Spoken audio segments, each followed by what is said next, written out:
up here 155,000 nautical miles from Earth. How are you doing? I'm well. Congratulations on your mission so far. I'm told this is the farthest interview ever conducted in history, and I'm wondering, how does it feel right now to be in a place that nobody has been since 1972?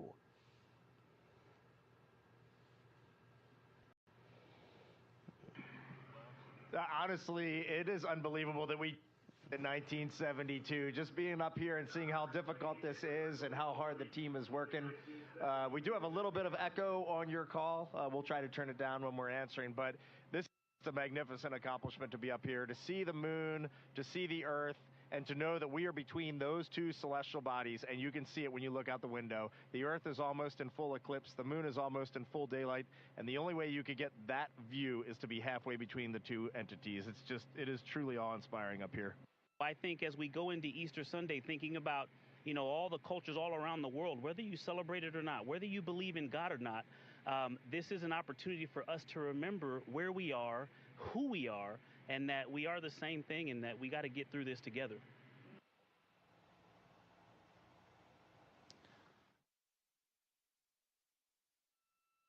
This is Artemis Mission Control at Johnson Space Center in Houston, Texas. We have now reached exactly 3 days since the launch of Orion.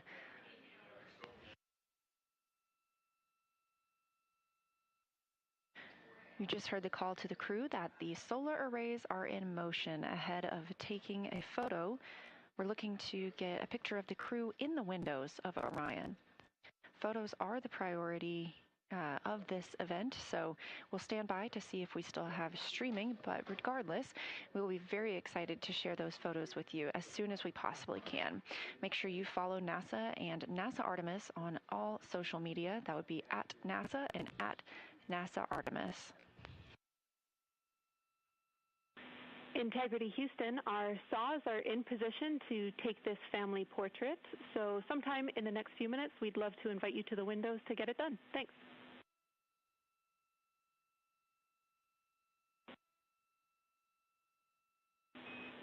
All right, everybody, we're taking the picture, so say cheese and stay still for about 30 seconds while we perform this photography bracket from the saws.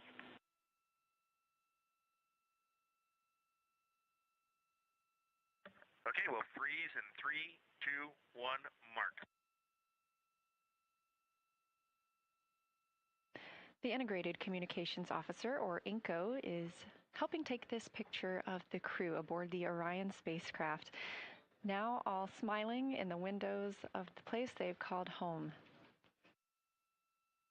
We've had some great views both inside the spacecraft as well as outside, but this is the first time that we're getting to see the crew and the spacecraft in the same photo. As mentioned previously, we are taking pictures right now, so the streaming quality isn't as great. We look forward to sharing these pictures as soon as we possibly can, and make sure you follow NASA and NASA Artemis on social media. It's taken a little longer than we thought. Thanks for holding. All right, everybody can relax. That was great. Thank you so much. We all look forward to getting your Christmas card come December. Thanks. On your screen, a live view of the Orion spacecraft looking at the moon, our destination, now 96,575 miles away.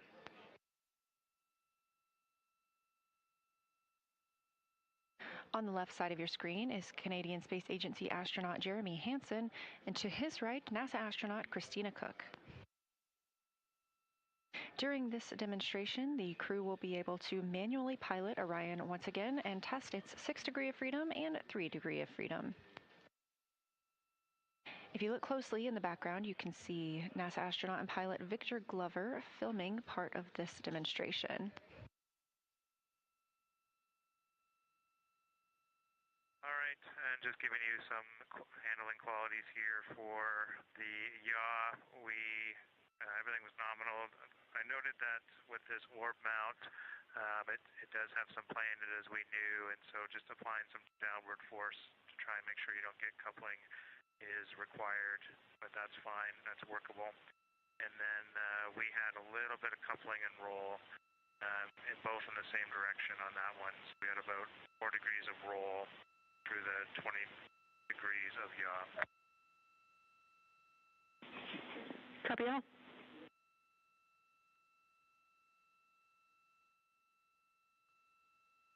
Okay, we just finished the 3 DOF maneuvers. The rates all seem the same, the response seemed the same. It is difficult to tell whether you might have some cross-coupling from the RHC or if it's from the vehicle, but we were pretty convinced in the last roll one that the coupling that showed up, which was 4 degrees, was coming from the vehicle and not the RHC. So the vehicle overshot by 7 degrees once it was released from the yaw left, and then it built up very slowly, built up a rate, and it looks like it's trying to take it back to where the RHC was released, but it's overshooting again.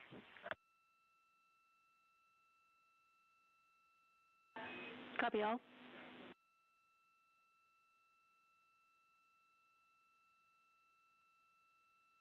And Jenny, we are going to switch pilots now. This will be myself in the seat and making comments. Copy. We're following the swap. Thank you. And currently on your screen, you can see CSA astronaut Jeremy Hansen and NASA astronaut Christina Cook swapping places as they continue through the manual piloting developmental flight test objective. Again, they are performing several different attitude maneuvers to compare 6 degrees of freedom and 3 degrees of freedom attitude control on the spacecraft.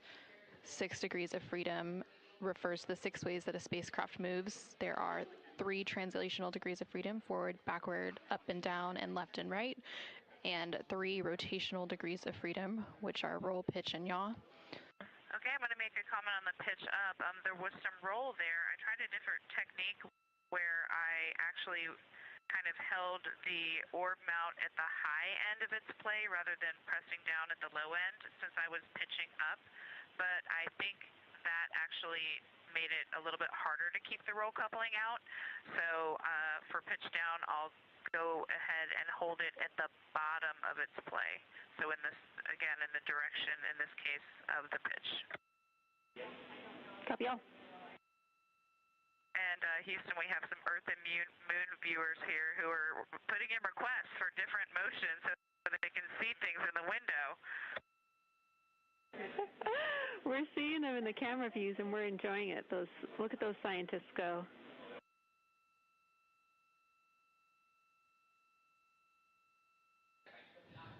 Not too long ago, they did surpass the 2/3 mark as they continue to close in on the moon, and they are expected to make that closest approach and their lunar flyby on flight day 6 coming up on April 6th.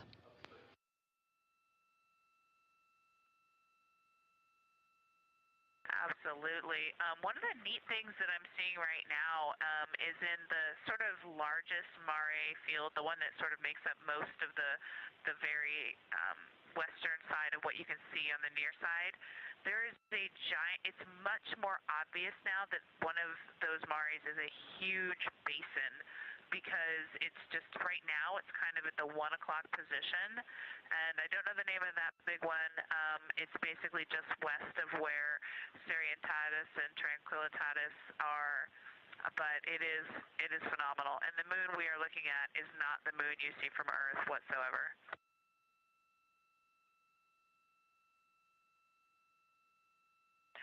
And Victor is absolutely mesmerized by Oriental through the 400 lens. He says that not only in Oriental, but all around the basin, you can actually see the terrain. It's not an albedo change. It's not shadows. You can actually just tell that they are terrain features of the multi-ringed crater there. Christina, we copied all of Victor's Oriental observations. That sounds amazing. And we think, based on your description of the basin that you saw, that is Imbrium.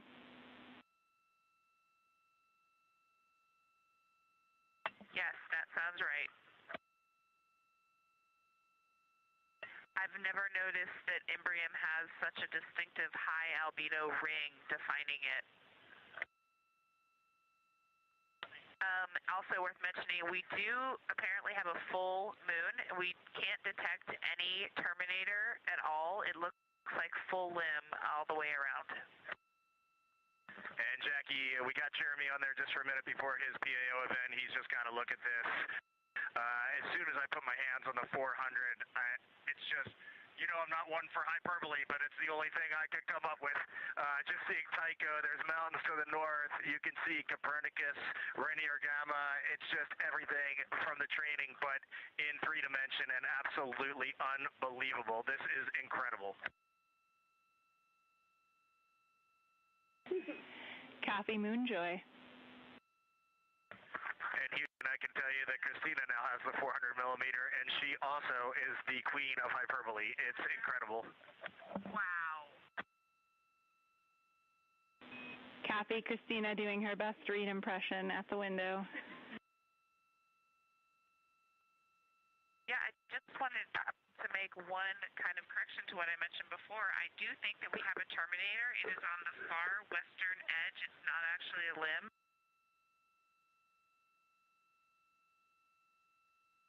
On the terminator all along what it's basically almost in the same places where you would imagine the limb to be, but it's very high albedo as you would expect from the far side, and you can see the topography all along the terminator. It's awesome.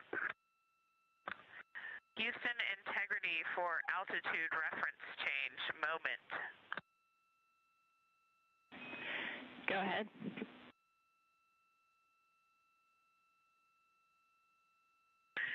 Jackie, with that incredible viewing behind us of our destination in the near term, we hereby change our DU PFD altitude reference from Earth to Moon. We are currently 76,362 nautical miles from the Moon. And from Earth, we had been 168,000 nautical miles. Houston, copies.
This is Mission Control Houston coming to you live from the Artemis Flight Control Room here at the Johnson Space Center. We are at a mission elapsed time of 3 days, 17 hours, 11 minutes and counting, and you are seeing live views from the Orion spacecraft's solar array wings cameras of the moon.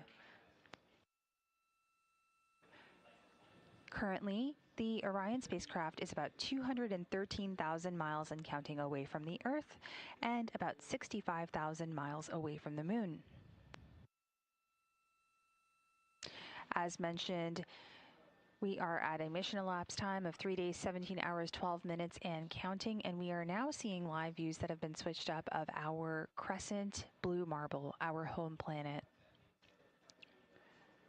Later today, when we get to a mission elapsed time of 4 days, 6 hours, and 2 minutes and counting, we actually will enter the lunar sphere of influence. That is when the gravitational pull from the moon is stronger than that of Earth. That's actually how Orion is able to do its free return trajectory around the moon.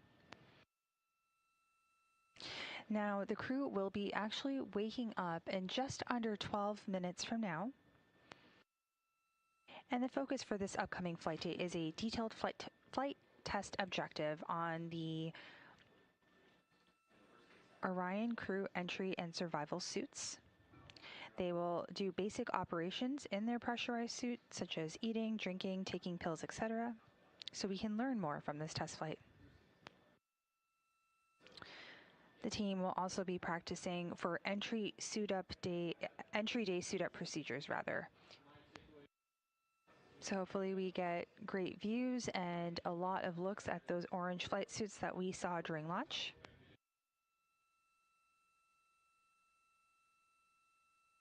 We will continue to keep you updated, but we are standing by for crew wake in just over 11 minutes and counting. For now, this is Mission Control Houston.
Hello, Reed, Victor, Christina, and Jeremy. This is Apollo 16 astronaut Charlie Duke. John Young and I landed on the moon in 1972 in a lunar module we named Orion. I'm glad to see a different kind of Orion helping return humans to the moon as America charts the course to the lunar surface. Below you on the moon is a photo of my family. I pray it reminds you that we in America and all of the world are cheering you on. Thanks to you and the whole team on the ground for building on our Apollo legacy with Artemis. Godspeed and safe travels home.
This is Mission Control Houston in the Artemis Flight Control Room here at the Johnson Space Center. You recently heard today's wake-up call to the Artemis II crew aboard the Integrity spacecraft, marking the start of Flight Day 5 activities. The song you heard was Working Class Heroes or Work by CeeLo Green, as well as a message from the Apollo 16 astronaut Charlie Duke. As I've reported earlier in this shift today during Orbit 3, today is the day the spacecraft enters the lunar sphere of influence. This happens during the crew's pre-sleep period at a mission elapsed time of 4 days, 6 hours, 2 minutes, and 51 seconds. What a great message to kick off their day. For now, this is Mission Control Houston.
This is Mission Control Houston in the Artemis Flight Control Room here at the Johnson Space Center. At a mission elapsed time of 3 days, 17 hours, 56 minutes and counting, we are continuing to provide you live coverage of the Artemis II mission.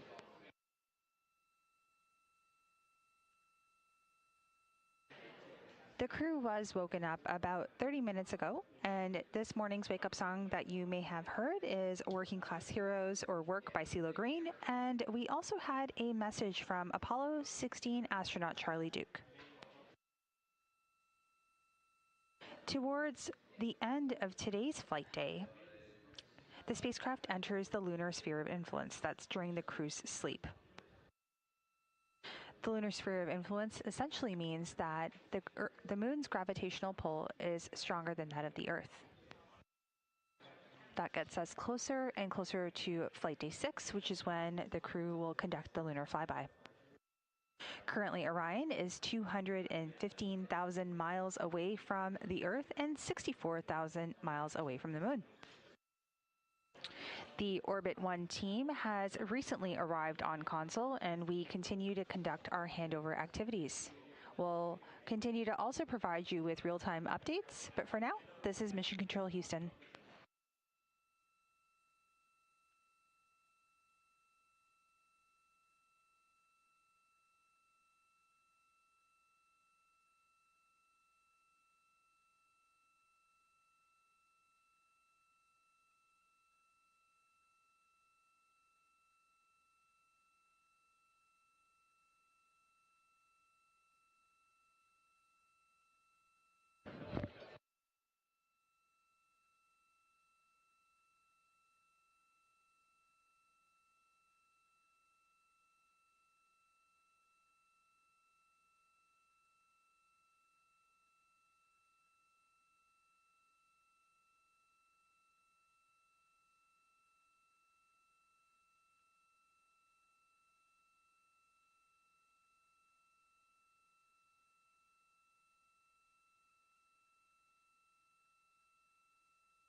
This is the Artemis Flight Control Room here at the Johnson Space Center. We are coming to you live with our 24/7 continuous coverage.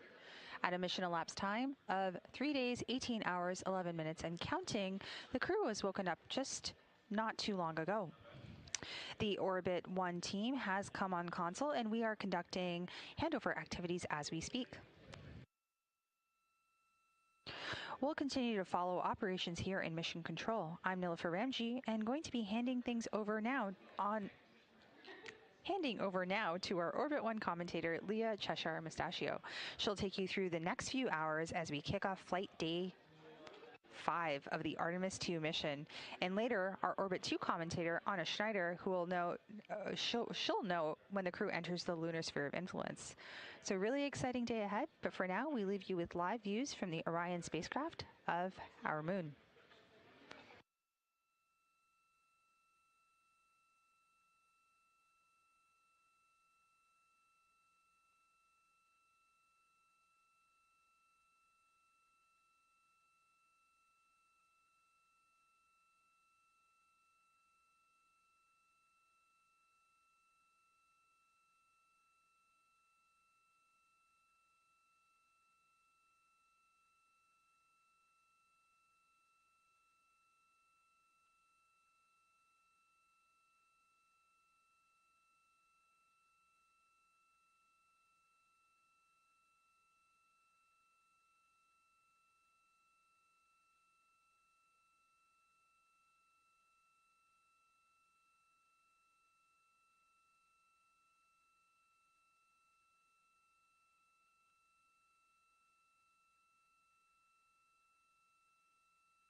for PCD-1. Go ahead, Reed. Good morning.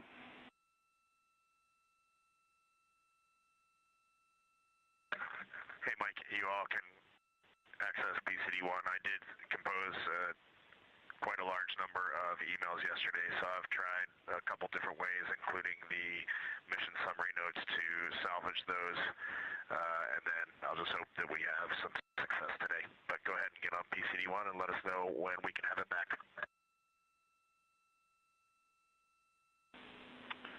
All right, Reed, we will put in work right now, so we're going to hop on PCD-1. It was great working with all of y'all. I'm handing over here to Jams shortly, and this is my last shift here with y'all, so it's been a great pleasure. Y'all are doing awesome, and can't wait to see y'all back stateside.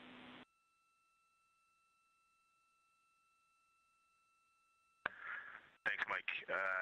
Absolutely excellent. If you want to do one final count check, we can switch over to any OE that you want. We can do as many as you want. And then one parting word, if you could please contact Frank Rubio and have him tell my kids to start emailing the other crew members here so that I can at least talk to them. That would be a huge, huge help. Thank you. Hey, Reed, that's a simple thing. I'll make sure it gets done. Have a good one.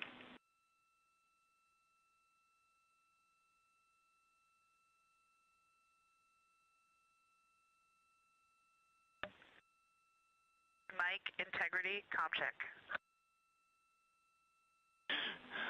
Christine, I got you loud and clear. How about me? Yeah, buddy, we have you the same. It's been great working with you. Thank you for all the help and support. For sure. Y'all have been amazing. I've loved every minute of it.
Good morning, good afternoon, happy Easter to all of you who celebrate, and welcome to the Artemis Mission Control Room here at Johnson Space Center in Houston, Texas.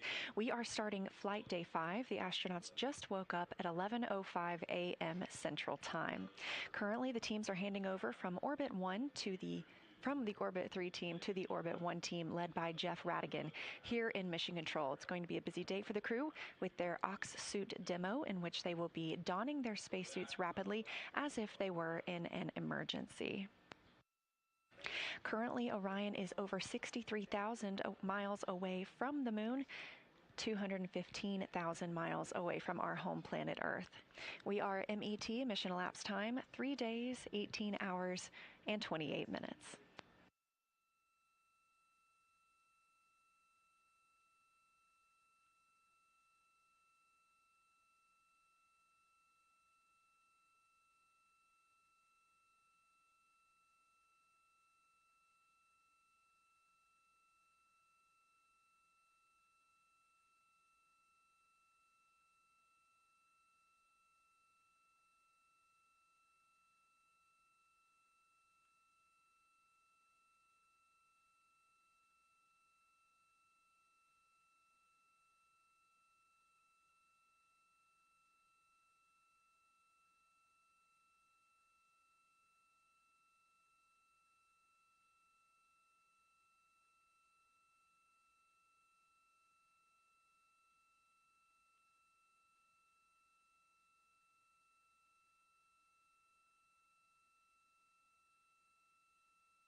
integrity. If you can give us an early go to deconfigure dot camera, I'll set up the HHP.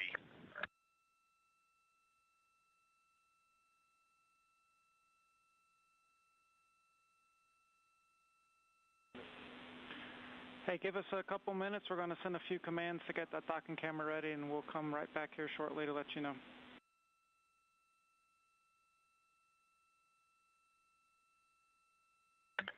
Sounds good, Mike.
Integrity crew, you are go to shut down the docking cam. Good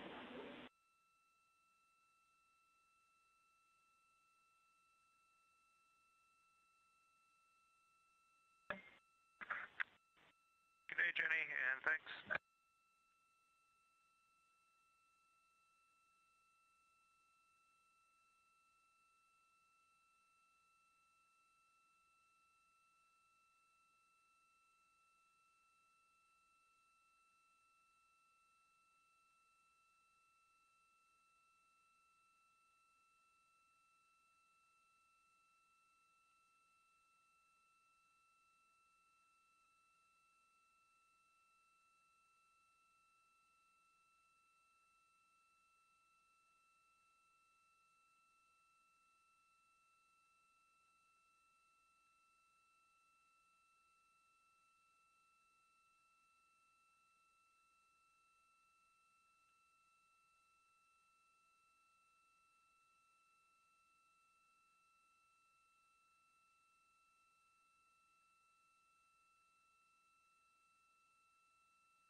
This is Artemis Mission Control at Johnson Space Center in Houston, Texas, with a mission elapsed time of 3 days, 18 hours, and 56 minutes since the launch of Orion and our Artemis II crew. However, we are entering Flight Day 5. The crew woke up at 11:05 a.m. Central Time to the song Working Class Heroes by CeeLo Green. They are now in their post-sleep period. We've heard from them just a little bit, but we will do so more throughout the day. During post-sleep, the crew has an opportunity to reconfigure the cabin for their day's activities. They get to perform any hygiene activities, as well as eat some breakfast. On the menu today includes vegetable quiche, granola, almonds, scrambled eggs, granola with blueberries, dried pears, and apples with spice. A reminder that we don't have refrigeration on Orion, so all of the meals that are being flown are rehydrated using the potable water dispenser. Each package of food lists how the astronauts are to fill up with water, what temperature, and for how long or what amount of water that they will need to rehydrate that food.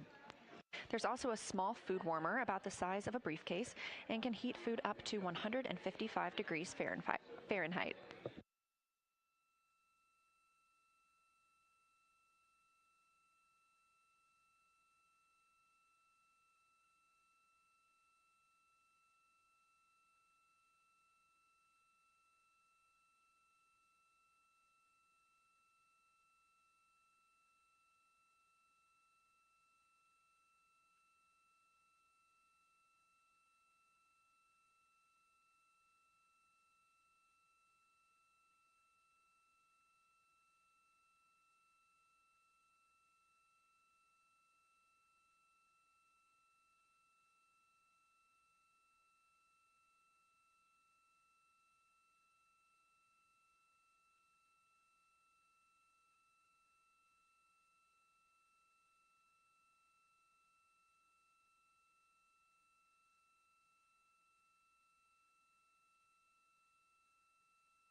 Integrity crew, we are rolling Orion by 20 degrees to improve optical comm.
Those communications you just heard called to the crew were from Capcom Jenny Gibbons. She is a Canadian Space Agency astronaut and backup Artemis II astronaut. She'll be the voice you hear speaking with the crew from the ground today. That information was about the optical communications system, letting the crew know that they are going to maneuver the spacecraft to get better pointing for that optical communications. This OPCOM system allows the team to transmit science data, procedures, flight plans, communications, and more as a link between Orion and Mission Control. These are laser communications, so they use infrared light rather than traditional radio waves, and that allows more data to be sent. You are welcome to come on board.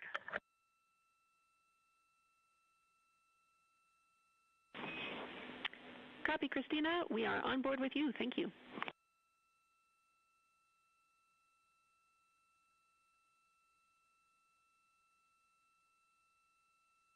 You're looking at a live view inside the Orion spacecraft, now just 61,919 miles away from the moon, the destination of this flight and where they will arrive for the flyby tomorrow.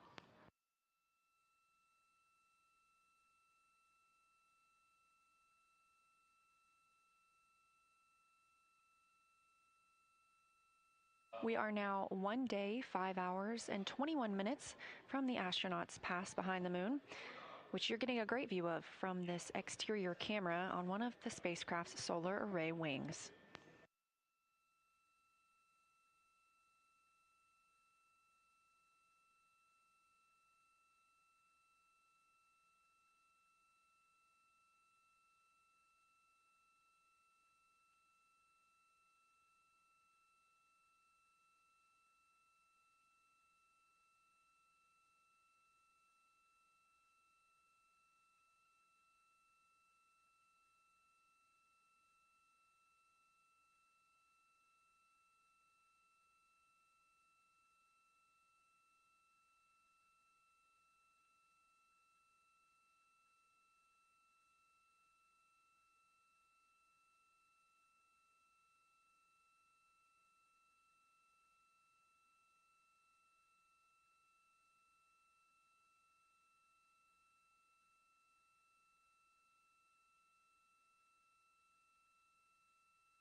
As we get a live look inside the cabin, closest to the camera, NASA astronaut Christina Cook, and behind her, Canadian Space Agency astronaut Jeremy Hansen, his first flight to space.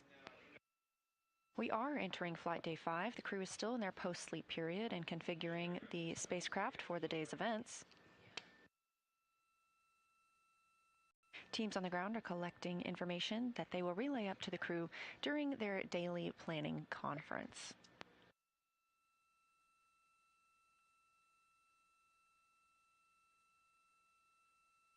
That daily planning conference should start about 15 minutes from now, when the team will relay up any conversations necessary to let them know about the status of the spacecraft or the day's activities.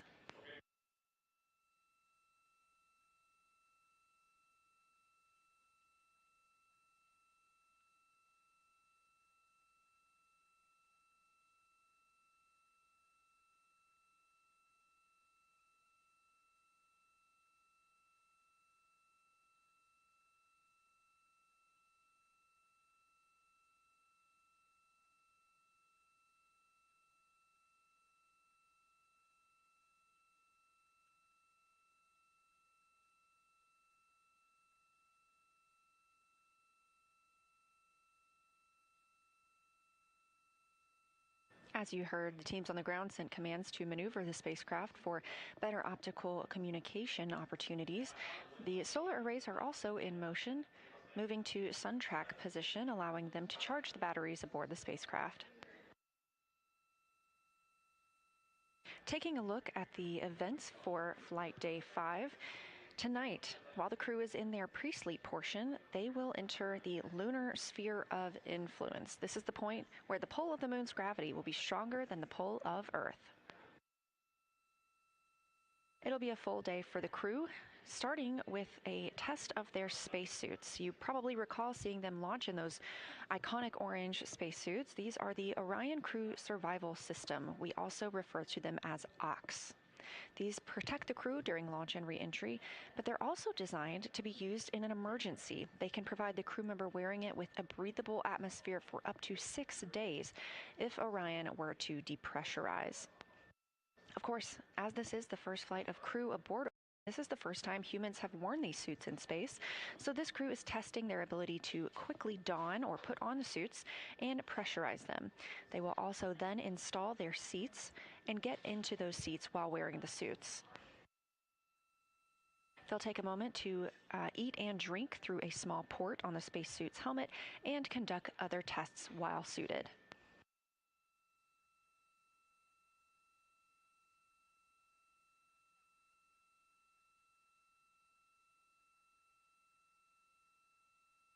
We expect to hear from the crew quite a lot during that OX suit demo.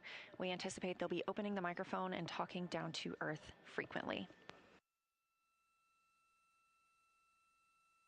After the OX suit demo today, the crew will enjoy their midday meal closer to 6:30 p.m. Central Time. Once midday meal is complete, the crew will then have the OTC-3 burn this evening. That's Outbound Trajectory Correction Burn 3. If you recall, we previously canceled the first 2 outbound trajectory correction burns. These are small maneuvers to help keep the spacecraft in line with their trajectory around the moon and for their splashdown back home. At this moment, teams are planning to continue with today's outbound trajectory correction burn.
integrity. Can we start using PCD1, or are they still using it?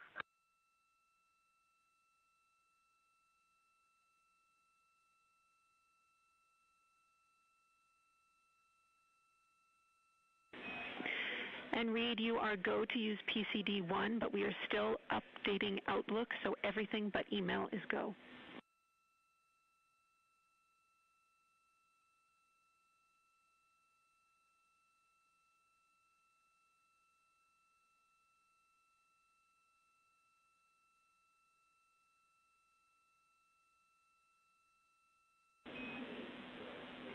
And Reed, while I have you, I wanted to let you know that we are not receiving the video stream anymore.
Hey, Jenny, how's that?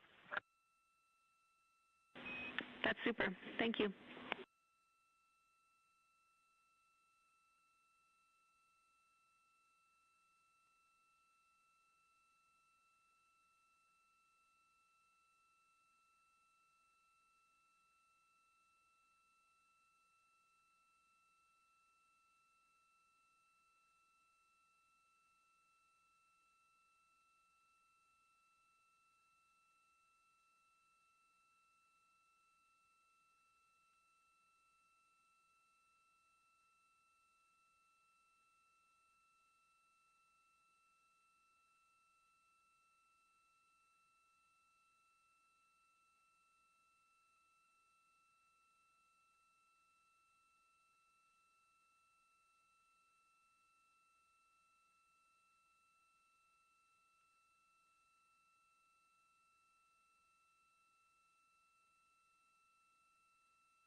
A great look at life inside Orion as the crew members prepare their day. Again, we're standing by for their DPC, their daily planning conference.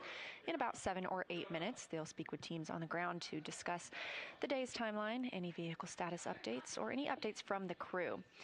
There in the bottom of your screen, Commander Reed Wiseman brushing his teeth.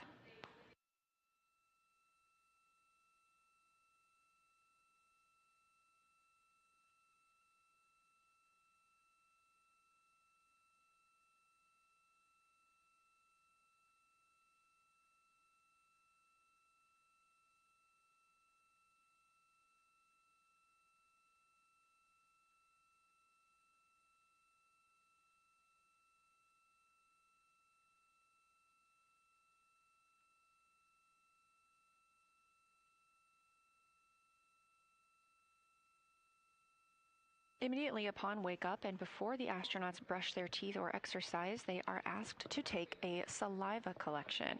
Saliva provides a unique window into human immune system functions in a deep space environment. So dry saliva is collected before, during, and after the mission. The crew blots it onto special paper in pocket-sized booklets. Go ahead.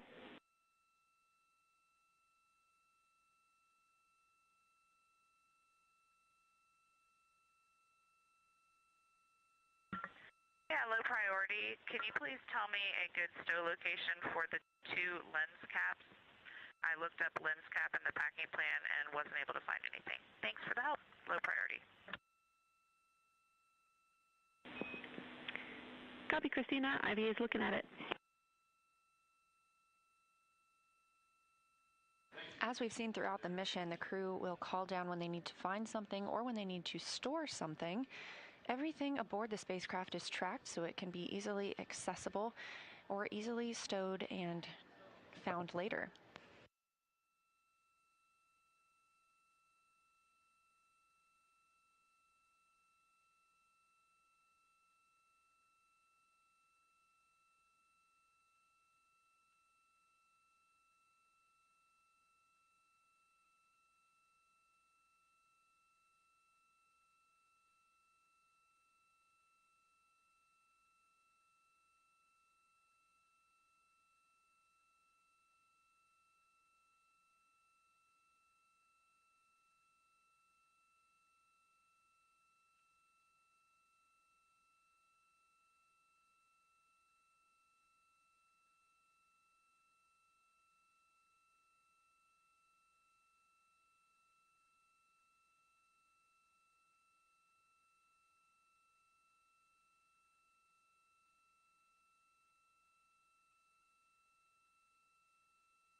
Houston, Integrity, good morning and happy Easter to everyone down on Earth. We wanted to kick off our Easter Sunday by honoring our crewmate, Jeremy Hansen. We have a long-standing tradition in the astronaut office of the traditional astronaut pin, and when you fly in space, you change from silver to gold. And so we figured today was a perfect day to honor our friend, Canadian astronaut Jeremy Hansen, with his flown astro pin. Wow, that sounds like it took a lot of people to make this little representation that we have in the office, this tradition, come to reality for me. So a lot of gratitude for all those people. It's a pretty special experience. Thanks for doing this, guys. Congratulations.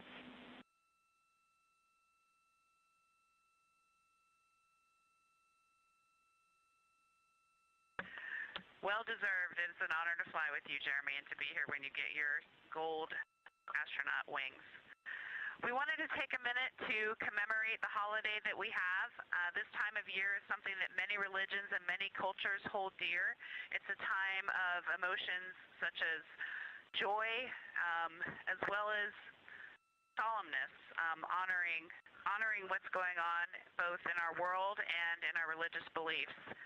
Another aspect of that is our family traditions, and I know for me, if I was on the Earth right now, I would be with my family in Houston, the Monte Rosas, and we would be hiding confetti eggs in the backyard and watching two very sweet little girls go try to find them. So to commemorate that on board, we did hide a few eggs around the cabin. They were the dehydrated scrambled egg variety, but we're all pretty happy with them. That's wonderful. We'll keep an eye out. Yes, first I wanted to just say happy birthday to my father, Victor Glover Sr., and happy Easter to everyone down there on Earth. And with that, I will pass it off to Jeremy. Thanks, Victor. Happy Easter, everyone. We're talking up here as a crew, and we did want to send a special Easter message on this day. And, no matter your faith or religion, for me, the teachings of Jesus were always a very simple truth of love, universal love. Love yourself and love others. And something for us being up here and looking back at all of you through one tiny window is that just resonates 100% true. And our goal as humanity should be to just follow in that example. There were many examples in the past, but that's one example of love that we can just all follow in those footsteps, and it'll serve us well.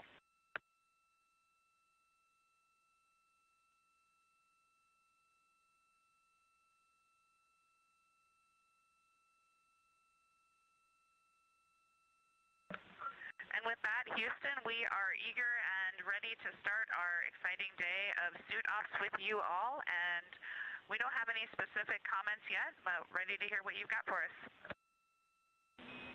Thank you, Integrity. A lot of gratitude for that message down here, and it's wonderful to see Jeremy get that pin. So thank you for sharing with us. Today is a big day. We're all tracking that down here, as I'm sure you are up there. Today, let's take our time. We will remember that slow is smooth and smooth is fast. While you are suited, we plan to have you voxed unless you request otherwise, and we will be silencing caution and warning from the ground. I have a few procedure deltas for you when you are ready.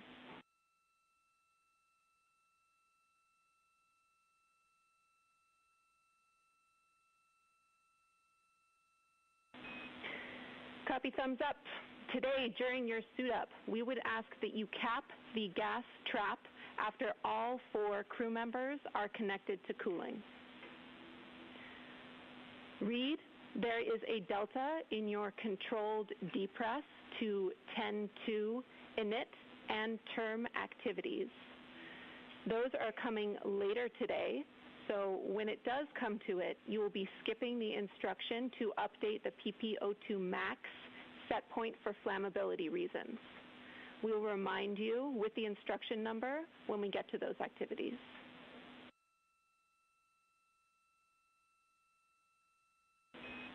Copy, thumbs up. We also expect that you will open visors 3 times today. When you do, for every one of those openings, you will use the instructions that you have in your daily summary, the first point, and that will override EPROC and vent overboard. Again, we will remind you as needed. Today, I want to give you a refresher on your bold face for loss of suit ventilation while visors are down. Today, we are running on scrubber ARS fan 1. Call me back if you want to run through that memorized response. Otherwise, I'll take your thumbs up.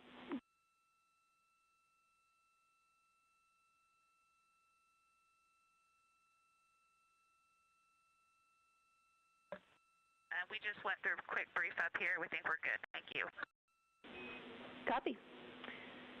We also will have a summary from our administrator's interview and comments. Those will be uplinked to you in a crew message. The goal is to have that available for you after the DFTO. Around that point, before your midday meal, we're also planning another sync. We have a couple of other items for you, but we will pass them after the DFTO. They're for the remainder of the day. Finally, you can stow the lens caps, Christina, in F1 large AGA general use brown label.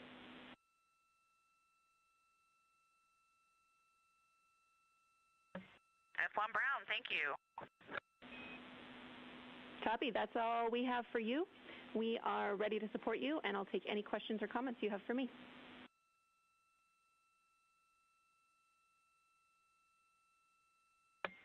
Okay, just 2 things on Avatar today for Huntsville. All lights except 15 and 16 were illuminated. Jenny, one question on the cap for the gas trap. You said to cap it after 4. Is that also after the 5 minutes have passed after the 4th crew member has connected? Good words, Christina. After the 4th crew member and 5 minutes have passed since that connection.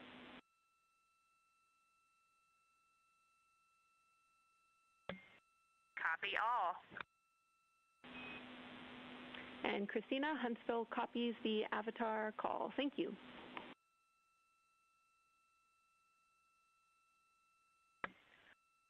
Great. Good Artemis morning, Huntsville. And Jenny, blanket statement for today. If you need adjustments to the view, please just ask real time as soon as you need them, even if it goes away. Unless we've told you that we are turning it off, we intend to be streaming with a good view for y'all. Copy. Thanks for letting us know.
Houston, integrity for docking cam. Go ahead.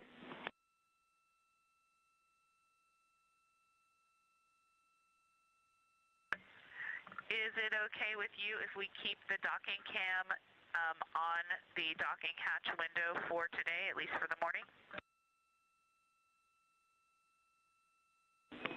Yep, that should be fine. Thanks, Christina.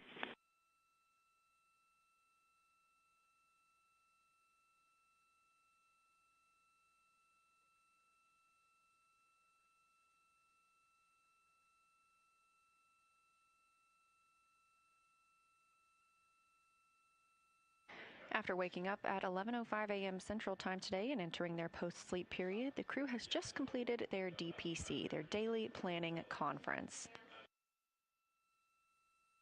The Daily Planning Conference started with Canadian Space Agency astronaut receiving his gold astronaut pin. This is the first flight for Hansen, and therefore his pin, which is received upon graduating from astronaut candidate training, that is a silver pin that is given. When you become an astronaut and have flown into space, you receive a gold pin.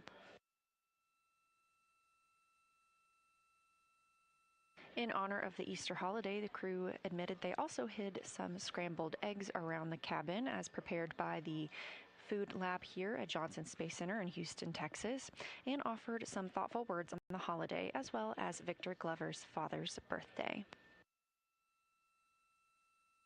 Teams on the ground, especially Capcom Jenny Gibbons, provided some information about today's Ox suit demo and some changes to the procedures that they currently have. We confirmed that they will be opening their microphones and we will be able to hear throughout that Ox suit demo, as well as hopefully continue to receive good views inside the cabin.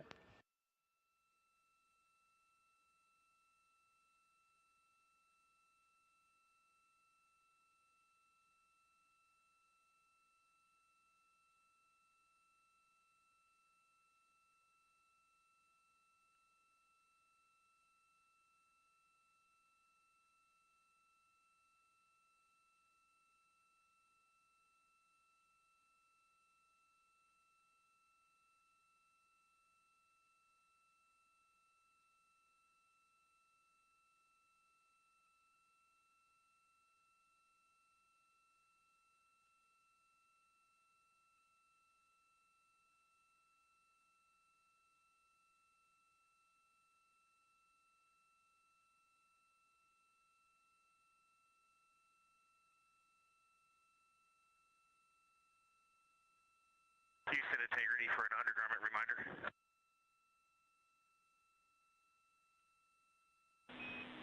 Go ahead.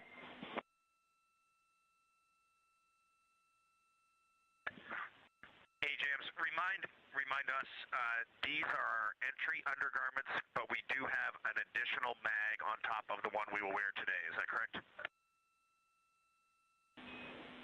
Affirm.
integrity AGA readings when ready.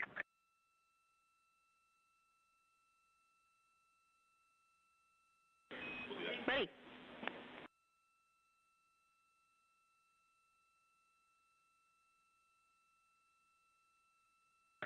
Good morning, Jenny. You have a CO2 2.6, O2 20.7. PS, cabin pressure is 13.9 psi. Temperature 74.4. Sounds great. Thanks, Victor.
Houston integrity for Nat Geo 360 camera question. Go.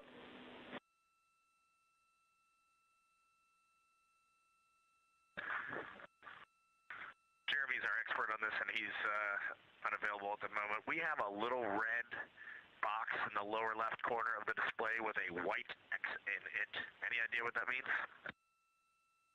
And that's on the 360, the GoPro Max 360.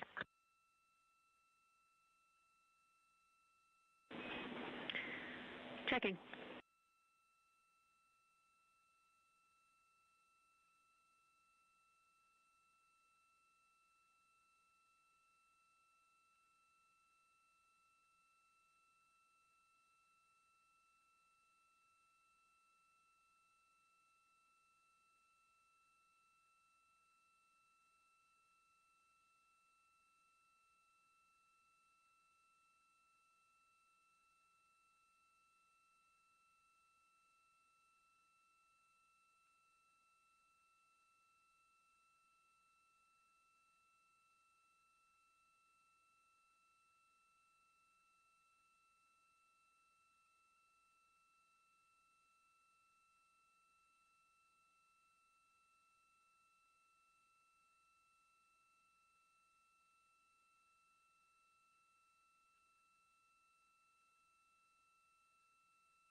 Integrity Houston for Nat Geo 360 camera question.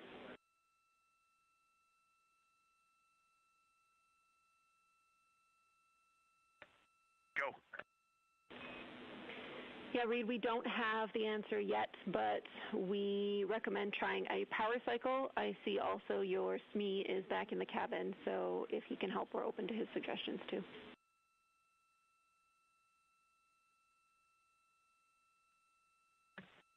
All other indications are good. I think we're good. We're going to press it. It is recording, and the red light is blinking. Time is counting, and it's in time-lapse mode, so I think it is looking good. Sounds good to us. Thank you.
Houston, integrity for GoPro Max. Go ahead.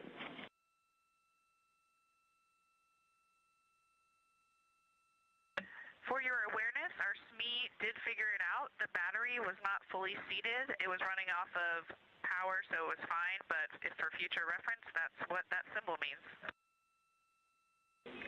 Nice. Thanks for letting us know.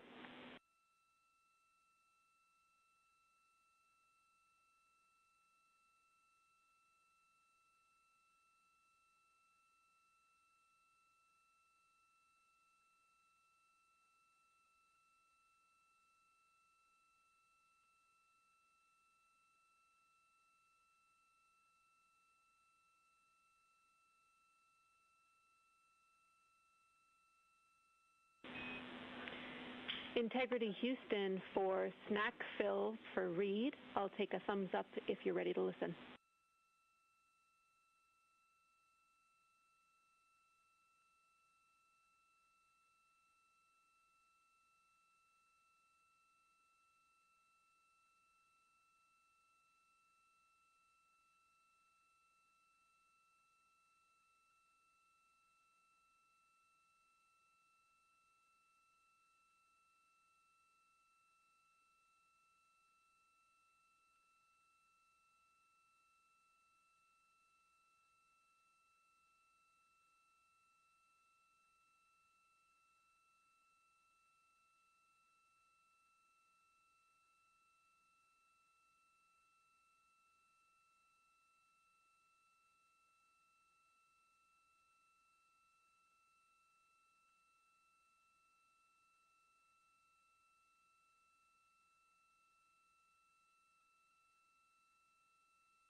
Jenny, go ahead for snack.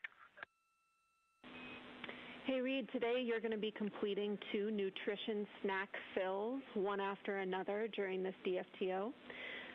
We have some notes that you can also fill some hydration snacks, but those are just for crew comfort, both if you get thirsty and if Christina or Victor need a drink while they're consuming some pills from the pill tool.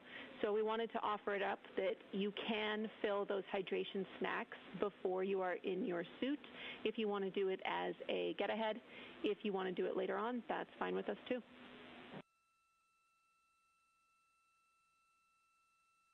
So I can do 4 hydration snacks now, and then the regular snacks during the DFTO. Affirm, we want to make sure the nutrition snacks are during the DFTO. Otherwise, up to you.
And Jenny, can you remind me what the snack water fill time is at this cabin pressure?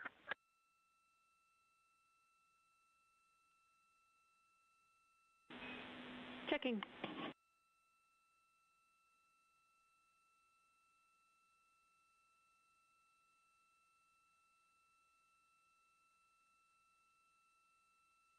This is Artemis Mission Control. The team aboard Orion continues to set up for today's Ox Suits demo. That's Orion Crew Survival System. Those orange suits that you saw the crew launch in, those are also the ones the crew will return home in. They will be donning those or putting those on today in a rapid manner as if there were a depressurization event in the cabin.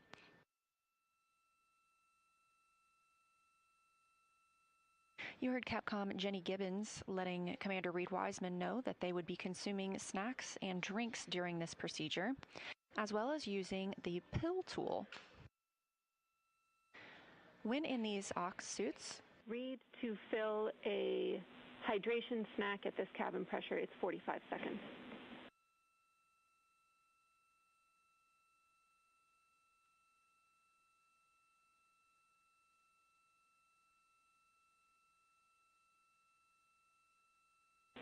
Copy, thumbs up.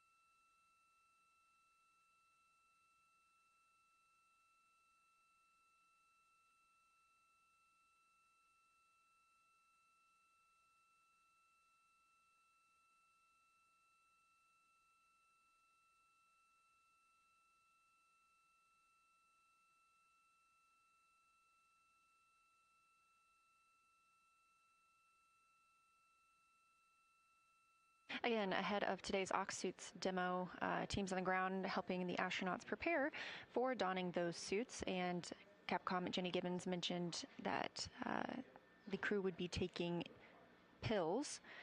These are placebo pills, and they will be delivered through a pill stopper or a pill tool. The pill tool is inserted into a small port in the helmet. These suits are designed so that the crew could live in them for up to 6 days and live in a breathable atmosphere if the cabin were to depressurize. So during that time, if they needed to take medicine, the team has thought of everything, and they have a pill tool available for a small port on the helmet that the team could use to take medicine if needed.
This is Artemis Mission Control. We are mission elapsed time 3 days, 20 hours, and 9 minutes into the flight of Artemis II. We've just passed under 24 hours. To be exact, it's 23 hours and 14 minutes until we surpass the record set by Apollo 13 for the longest distance away from Earth. That distance was 248,655 statute miles. We'll see the crew surpass that tomorrow during their lunar flyby.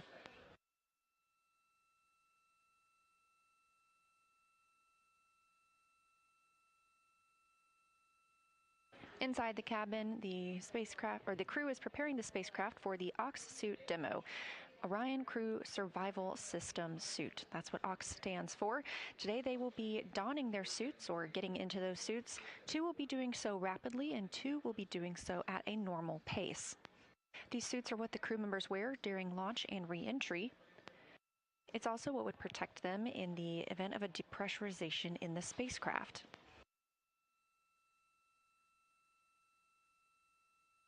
They'll conduct a lot of activities while in these suits. As you can see, they're starting to pass some drink bags that they may use during that time frame.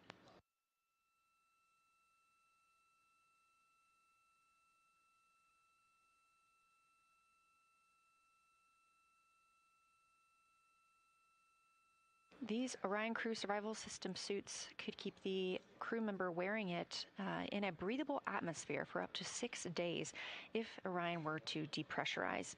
Now, this is obviously the first time that humans have ever flown aboard Orion, so the first time we've gotten the opportunity to test out these suits. So after they put on the suits, they will pressurize them, and then they will install their seats. They uninstalled their seats following arrival in their high Earth orbit. And with these suits being pressurized, that seat install would be a little more difficult.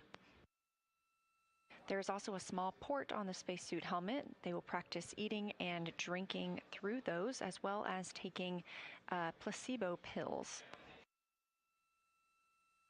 Down on the left side of your screen, Canadian Space Agency astronaut Jeremy Hansen taking a drink of water and showing the behavior of water in a microgravity environment.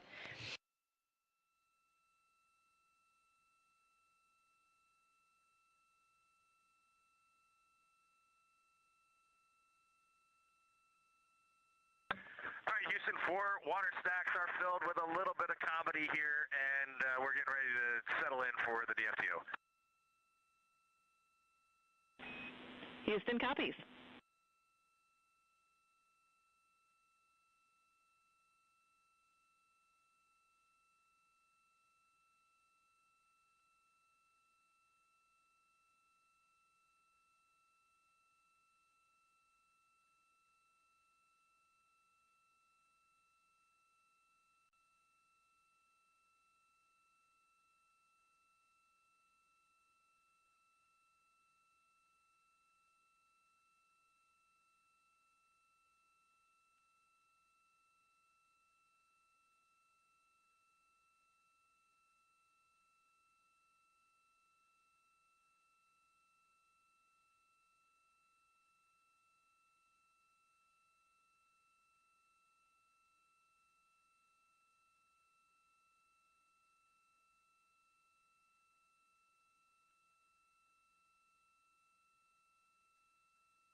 This is a visualization of the Orion spacecraft on the Artemis II mission. You can see this for yourself at any time by visiting nasa.gov/track-Artemis.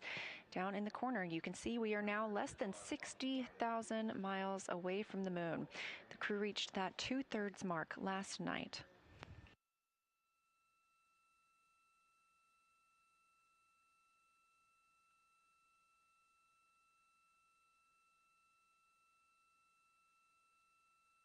In addition to today's Ox suit demo, we are also expecting the outbound trajectory burn 3.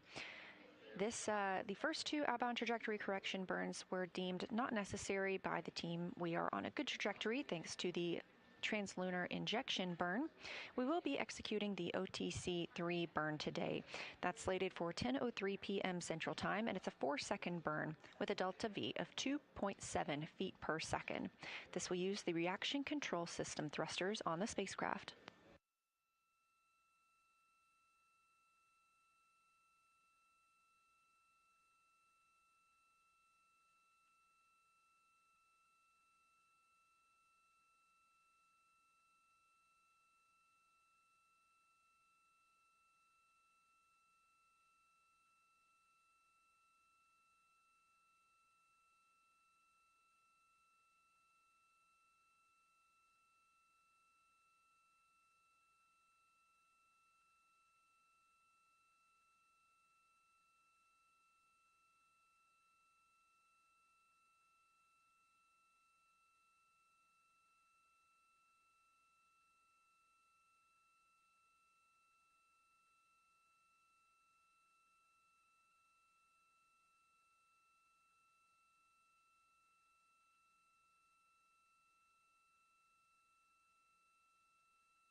Houston integrity crew comment.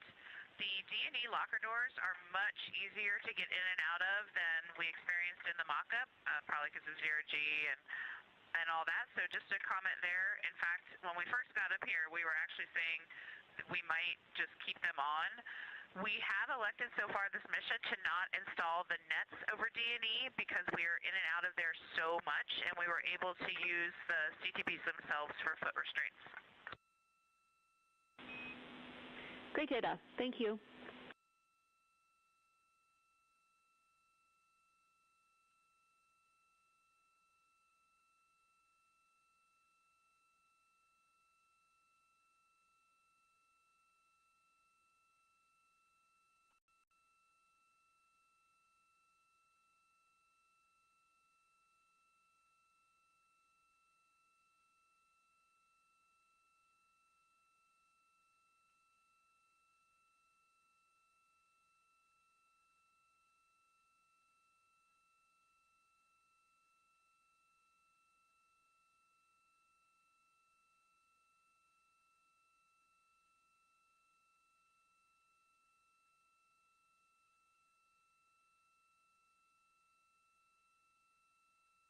The crew is stepping into their procedures to begin the Ox suit demo, the Orion Crew Survival System demonstration. The beginning of this is just cabin configuration. That means closing the hygiene bay door, removing the bungee where their stowage has been. It also means stowing or unstowing and routing umbilicals as needed.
Jam's data point is the D1, E1, D2, E2 doors are all identically labeled, but, well, I guess they're not, but the D1s have to go, well, D1 and E1 have to go under the seats, and D2 and E2 have to go down at the bottoms, and I think we goofed that up to start.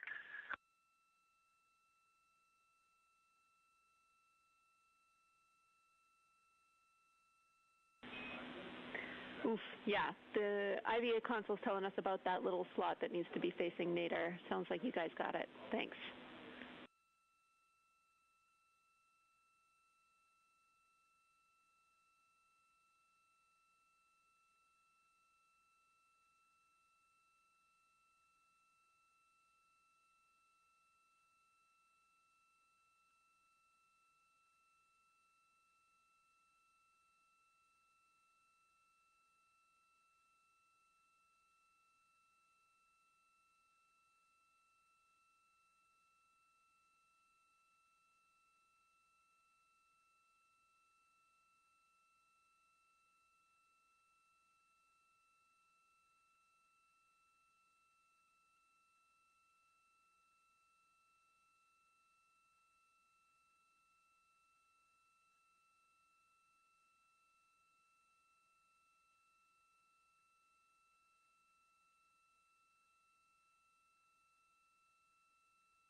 Houston Integrity, another stowage note for boots. Reed took a picture, but a great way to stow the boots is behind the footplate on seats 3 and 4 with the toes facing the seat.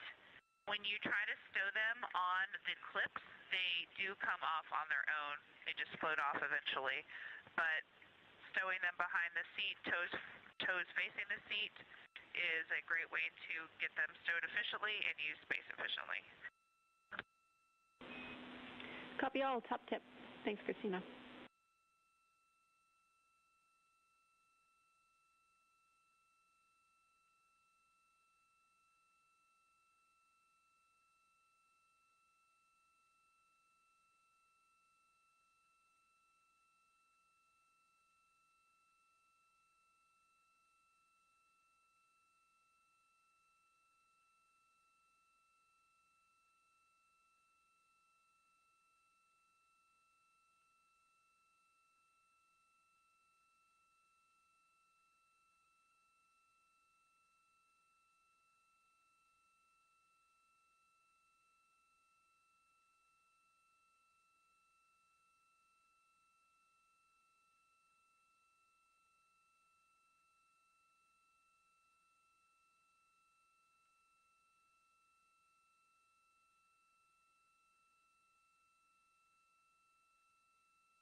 Houston Integrity, we would like to request that you all read up the contingency seat settings. We think that would be how we would be doing this if needed.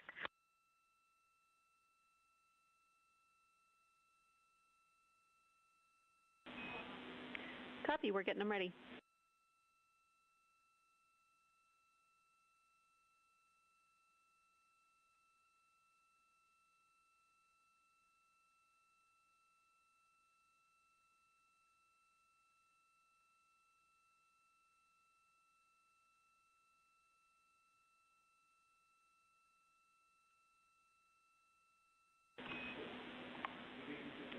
All right, Integrity, I have your contingency seat settings required. Where do you want to start?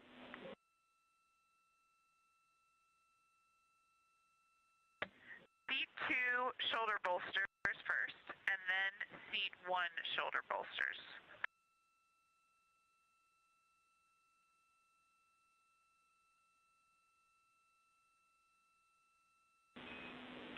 Seat 2 and Seat 1 shoulder bolster pit pins are in slots 17 and 18 for both.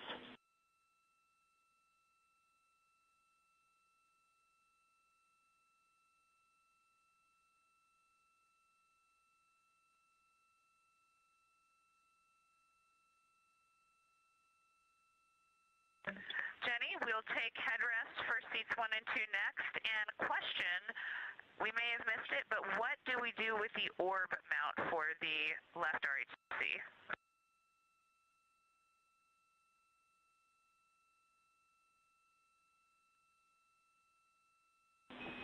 You'll be temp stowing the orb mount. If you want a locker location, we can get one ready for you. And the headrest post position for seats 1 and 2 are both 9.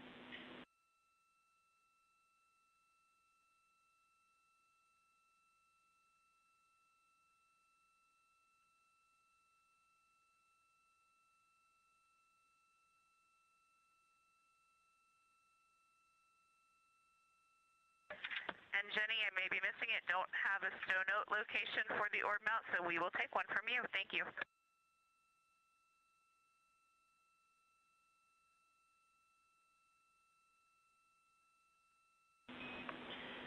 F1 large, labeled AGA General Use Brown.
You're looking at a live view inside the Orion spacecraft named Integrity at the Artemis II crew as they are getting into their OX suits demo. OX stands for Orion Crew Survival System.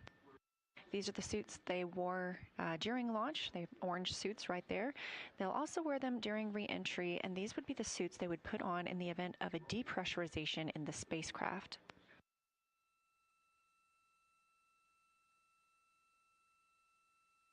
Today's test is going to allow the crew members to don or put on their spacesuits. Two will do so at a nominal or normal pace. The other two will do so at a rapid pace.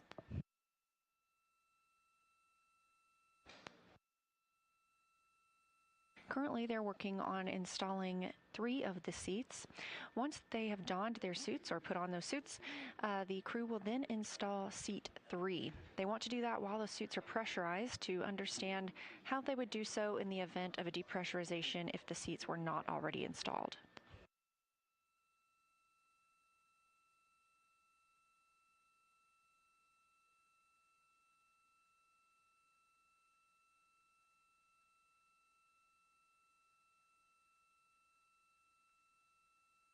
Once the suit's pressurized, it does become more difficult for the astronauts to work in the cabin because those suits will grow. A little feedback on the headrest settings. It wasn't clear how to set setting 9, but we like what we're seeing here, and we think that if we were in a real situation, we would press as is. I'll get a picture of the config.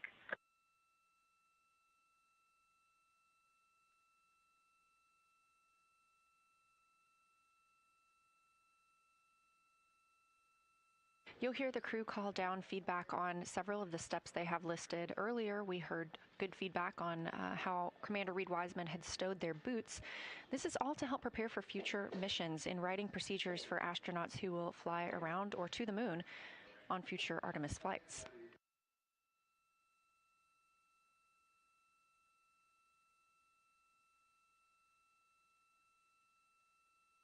Again, they will be pressurizing their suits today. Those suits will be pressurized to 4.3 psi. Copy, Christina. We're happy for you to keep going, and thank you for the photos.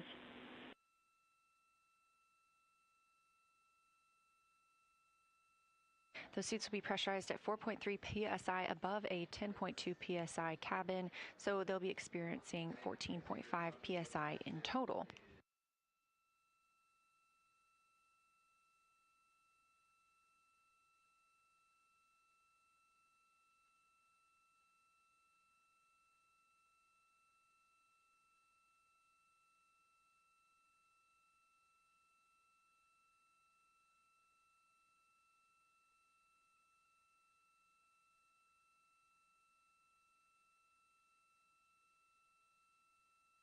Once this crew is in their suits and the suits are pressurized, they will need to get seated. This is a difficult task while pressurized. It may look very simple, but it can be exhausting due to that suit being pressurized and expanded, as well as the umbilicals being connected.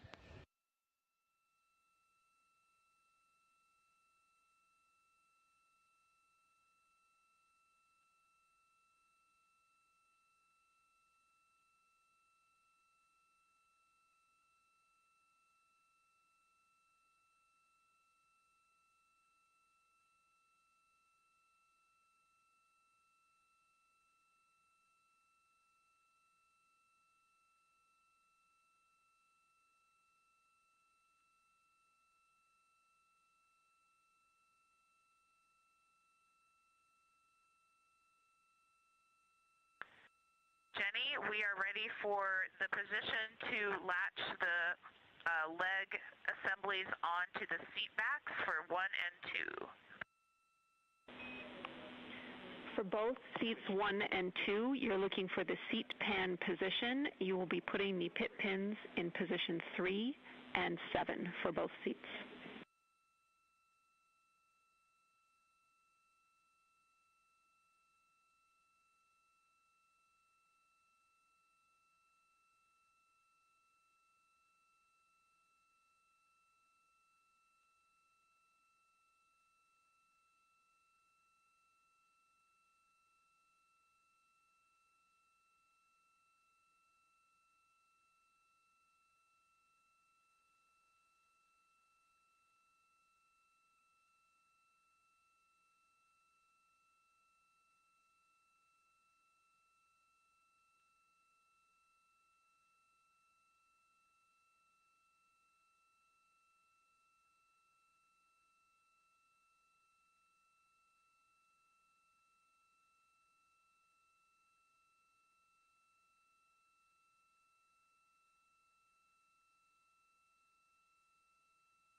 As you can see, the crew is now installing the foot restraints for 2 of the seats. These were removed after ascent. This allows the crew more room to move about the cabin throughout the flight, but they must be reinstalled prior to entry. So with today's demo, as the crew will be getting seated while pressurized, they need to install those foot restraints.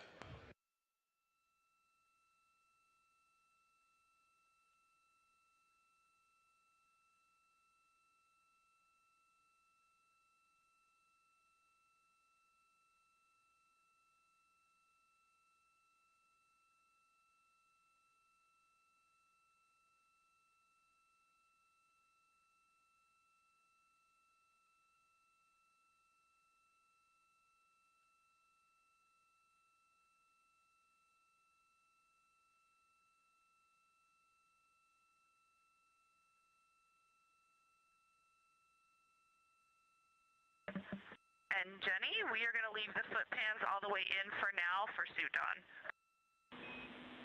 Copy.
Jenny, we'll take shoulder bolster settings for C4.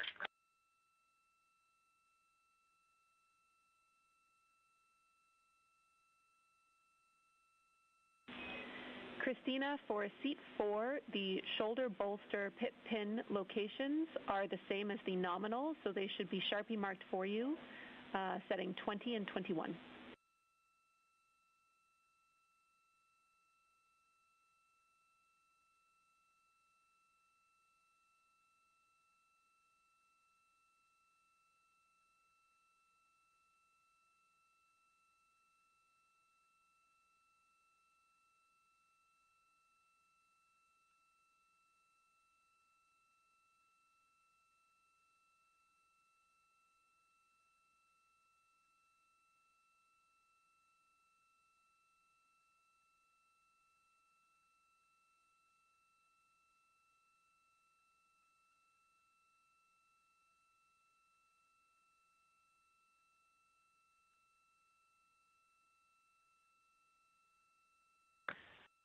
Houston, we will take headrest settings for seat 4, please.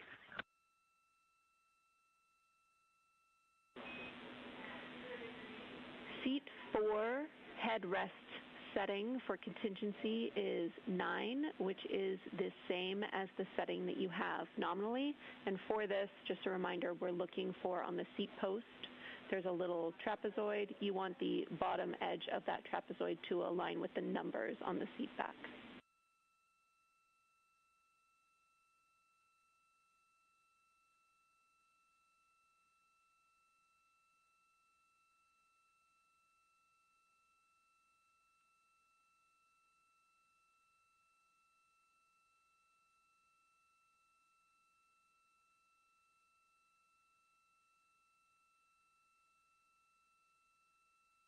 And Jams, for seats 1 and 2, we, based on that call you just made, thank you for the landmarks, we think our seats are currently set to 11. Seat 1 and 2 seat back posts are at 11, and we launched that way. We're going to leave them that way for now.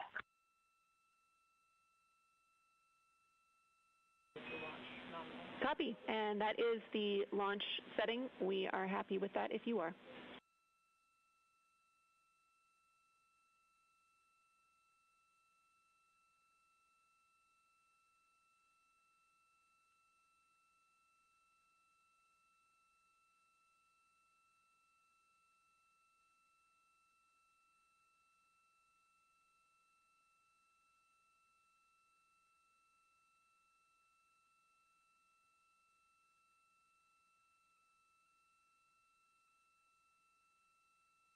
Hey, Jenny, we've deployed the post, and apologies, wasn't quite ready to, turns out, absorb all those numbers. So the bottom of the trapezoid aligns with which line? For you, Christina, it will be a setting of 9, and you can find that just on the seat back itself. It should be right beside the post for the headrest, and it's the same as your nominal launch setting.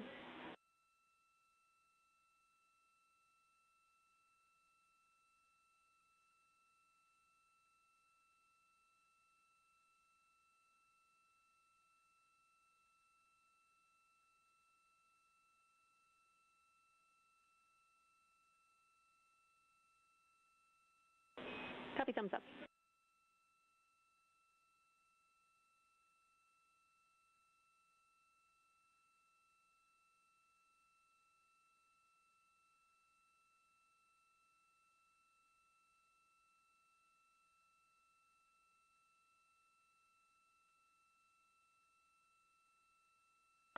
All right, we're good. Thank you.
for installing the headrest, we're looking for the right Sharpie mark. Do we understand that the lower part of the headrest mounting bracket should align with the Sharpie mark on the post?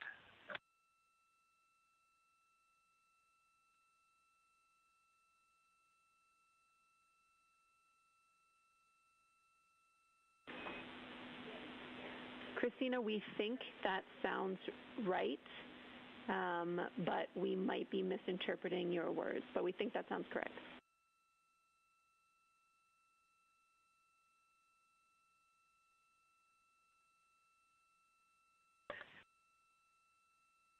Okay. Yeah, I think we feel comfortable with it, and you did say that both of my settings were launch settings, headrest and post, correct?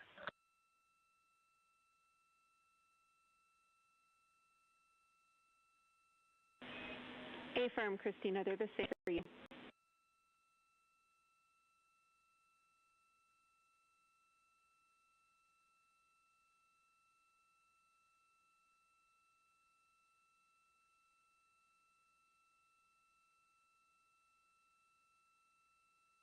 If you're just joining us, this is Artemis Mission Control at Johnson Space Center in Houston, Texas. Mission elapsed time, 3 days, 20 hours, and 48 minutes. However, we are on flight day 5, and a major event for today is the Ox Suits demo. This is Orion Crew Survival System suit, and if it looks like the crew is preparing the spacecraft for re-entry, they are not, but this is a necessary step ahead of donning or putting on those Ox suits. As this is the first flight of humans on the spacecraft, we're using this entire mission as a test for all systems. That includes using these suits for survival if needed. If the spacecraft were to depressurize, the crew would be able to put on their suits and have a breathable environment for up to 6 days. This is the first test of the crew putting on these suits in the microgravity environment. They will then pressurize them and get into their seats, conducting some tests along the way.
Jenny, can you check the WAP and make sure the WAP is still connected? We just had, we crimped the Ethernet cable when we removed the seat 3 seat pan.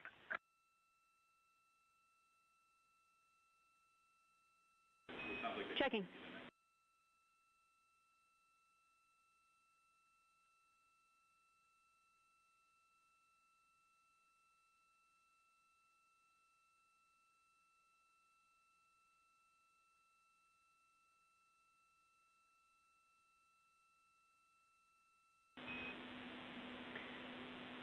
And Reed, we see a nominal connection to the WAP. Everything looks good. Thanks for letting us know anyway.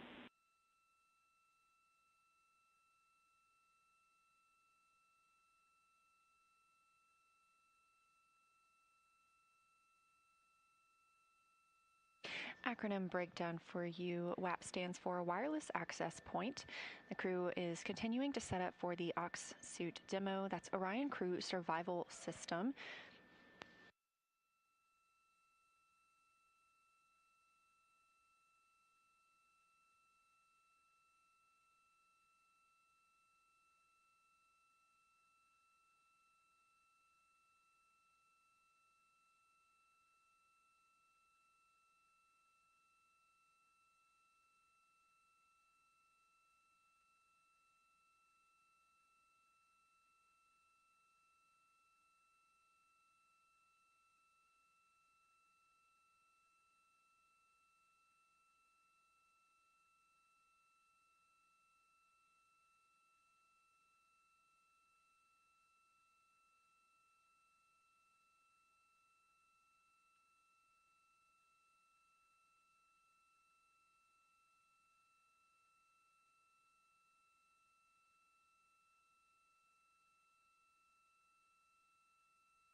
Houston, integrity for seat restraints.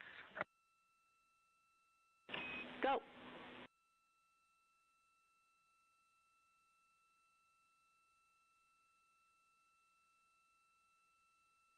Hey, Jenny. We have elected, if you agree, to not use the crotch belt seat restraint tethers because we see that they are floating and we think that they will be easy to retrieve without the tethers. Copy. That looks really good to us as well. Thanks.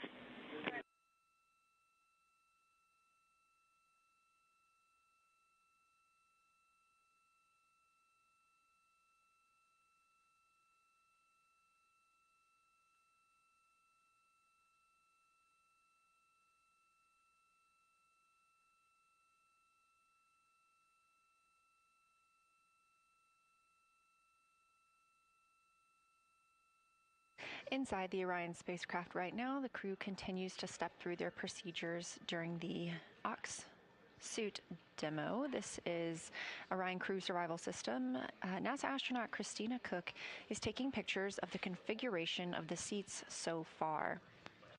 Again, on this test flight, everything is being carefully documented so that it can be used in reference and for planning for future missions aboard Orion.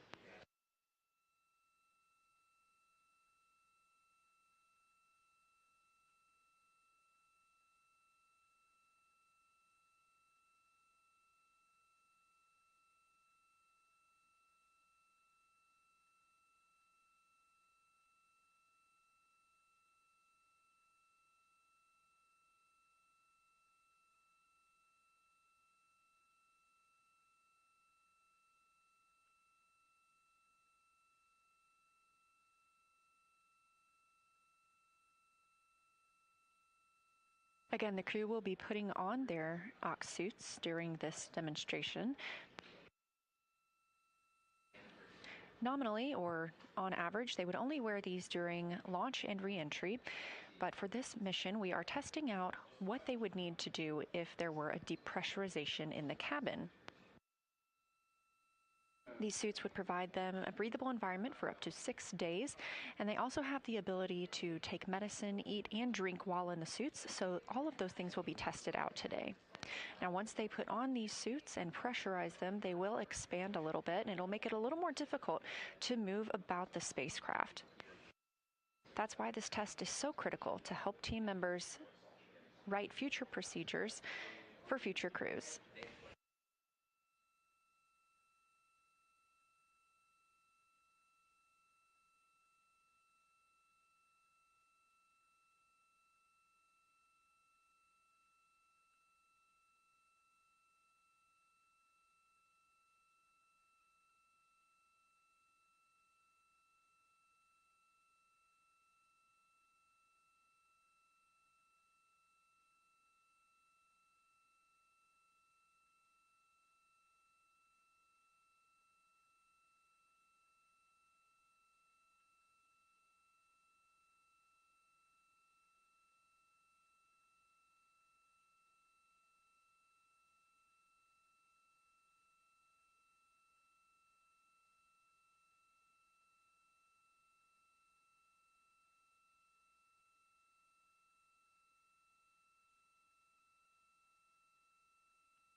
Hey everyone, quick note on how the harness straps are sent up. If you can see, when they were sent up, both of these were all the way flush with this, and it made it pretty hard to start the pull out to make them be adjustable. It would be great if they're just separated and maybe flown in a config like that. Copy and noted. Thank you.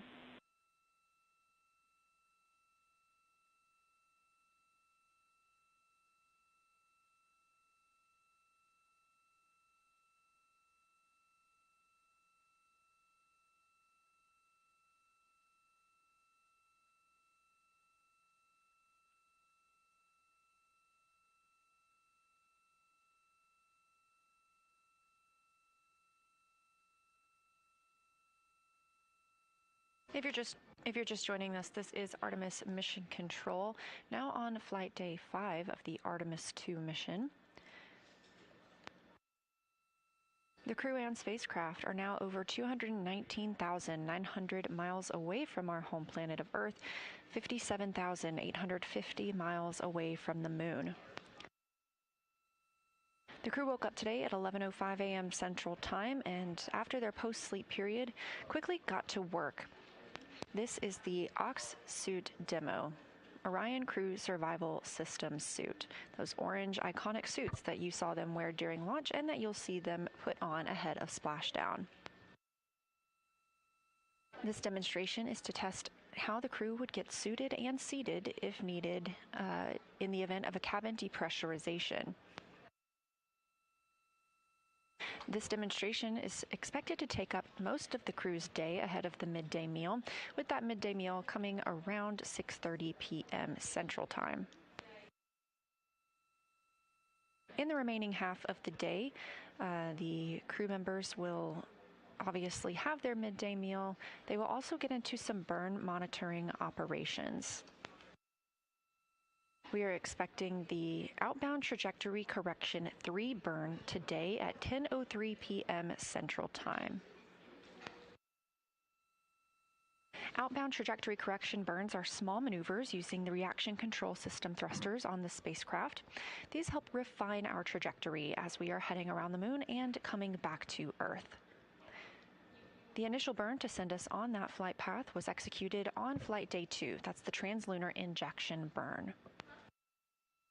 We previously canceled OTC burns 1 and 2. The trajectory was sufficient at that time, and those were not necessary, but the team does intend to execute OTC 3 this evening.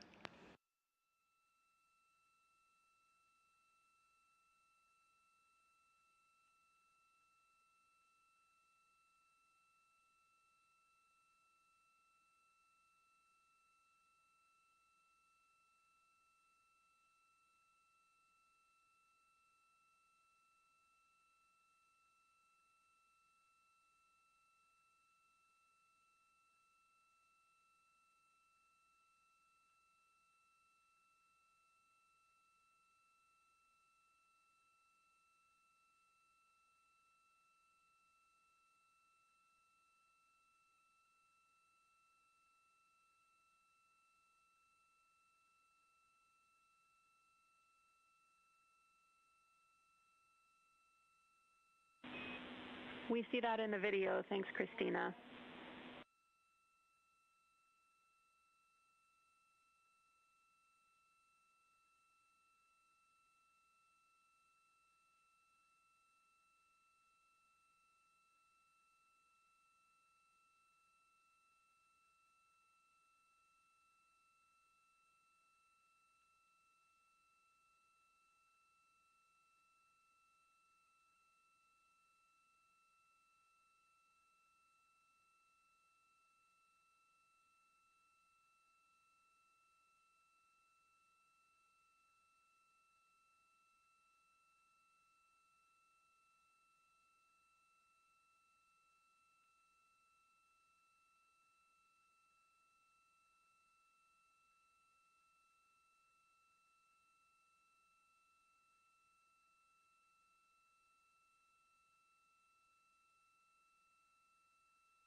Okay, just to update you, Jenny, we finished all the seat config stuff. We're grabbing out the snacks now and continuing. Copy, that sounds good, Christina. And just to let you know, we have a pretty big delay on the video, so for things you're trying to show us, we just might call them a bit late.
Houston, integrity for timeline sync. Go ahead.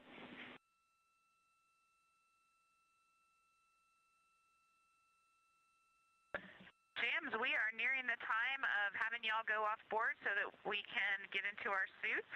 Just wanted to check in with you on timing or anything else you've noted that you want to share before we get into that.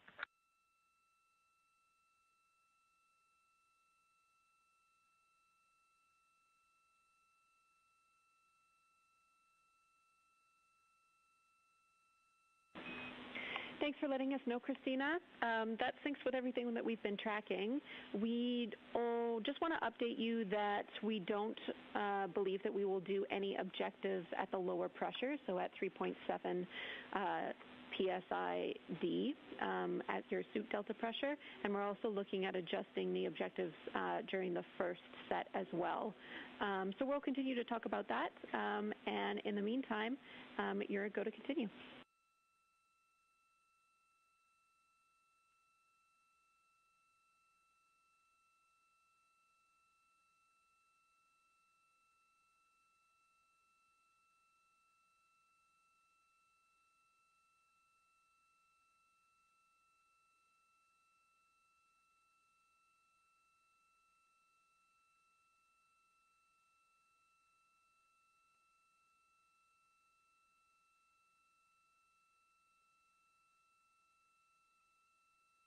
This is Artemis Mission Control on Flight Day 5 of the Artemis II mission of our 4 astronauts around the moon. A major activity for today is the Ox suit demo. That is Orion Crew Survival System suit. The crew wears these suits, that orange iconic color, during launch and re-entry. They would also wear them if needed during a depressurization in the spacecraft.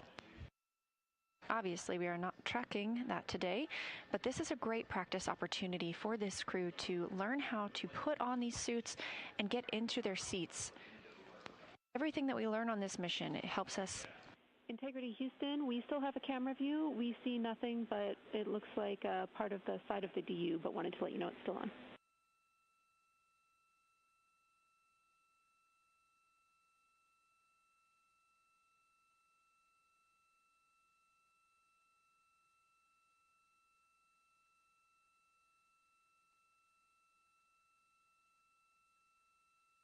Everything we learn on this mission, including the steps taken today, help us prepare for future crewed missions aboard the Orion spacecraft. Now, while we expect to have more views coming back from the spacecraft, the crew has asked that we go off board for a moment while they don their liquid cooling garment and their comfort garments that they will wear under those suits. Integrity, that is a better view on the camera. We are a little worried about it becoming unstowed, but right now all we see is the plastic bag and part of the Pelotor. So that's good for now. And a reminder, we'd love timing for your suit up.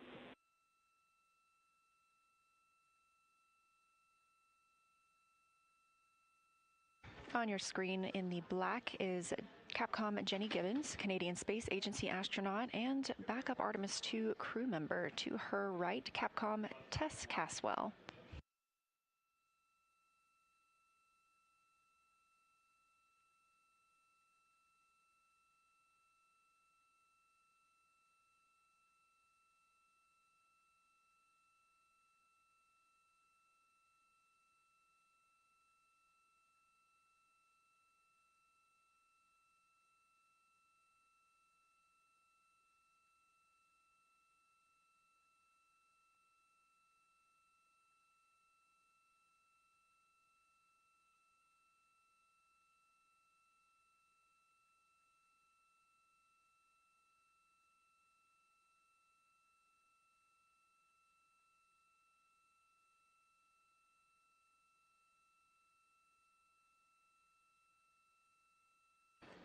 This view a visualization of the Orion spacecraft, its current orientation and distance to the moon, which is now 57,323 miles, continuing to grow closer by the minute as the spacecraft is traveling 1,554 miles per hour. You can access this at any time by visiting nasa.gov/trackartemis.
A recap of who we have flying aboard the Orion spacecraft for the Artemis II mission.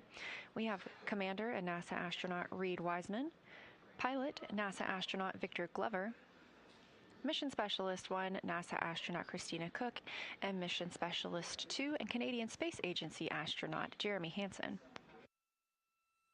Currently, the crew members are getting into their OX suits, those Orion Crew Survival System suits. This is part of the demo during which those suits will be pressurized and also have leak checks.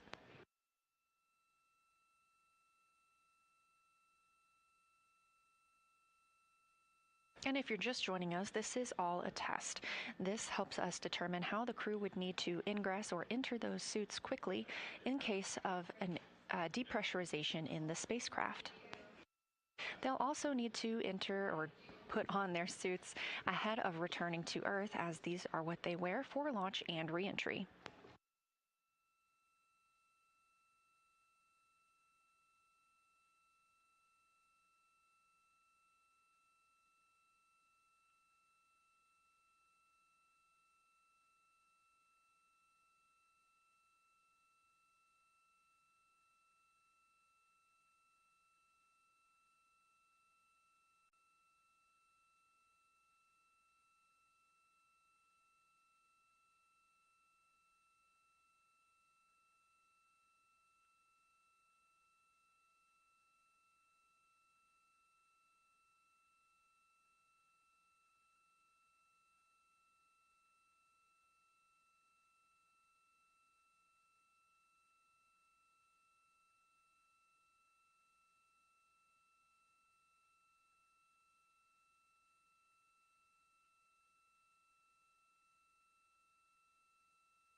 Houston integrity. We are bringing you back on board. Let us know if you don't see it. We haven't dawned, but we think that we're okay with you all watching the full dawn from comfort garments.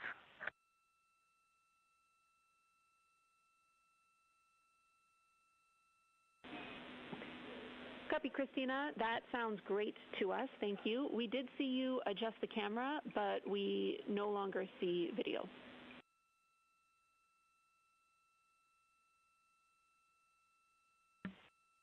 That's being worked. Thank you. And with that, if you agree, we will allow you all to determine suit donning start and complete time for the rapid and nominal.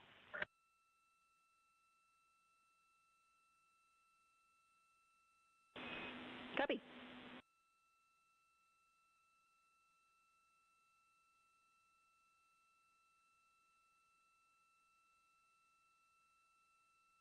As you heard from NASA astronaut Christina Cook, the crew are now in their comfort garments, and they will continue putting on or donning their OX suits, Orion Crew Survival System suits. All right, crew, we have video.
As you can see inside the Orion spacecraft, it is significantly more crowded than we've seen over the last few flight days. The crew has reinstalled some of their seats, and they will begin getting into their Orion Crew Survival System suits. 2 of them will practice this at a rapid pace, and 2 will practice at a normal pace.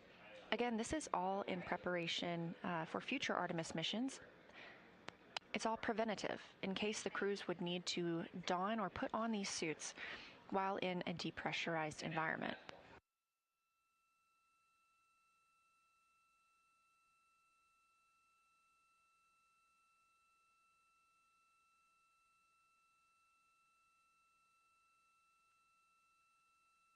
It's going to get even more crowded in this image. Once the crew puts on their suits, they will be pressurized. So they grow in volume, and the crew will need to maneuver around the cabin while still connected to umbilicals as well to get into their seats.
Currently in the Orion spacecraft, you can see crew members starting to put on their OX suits. That's Orion Crew Survival System.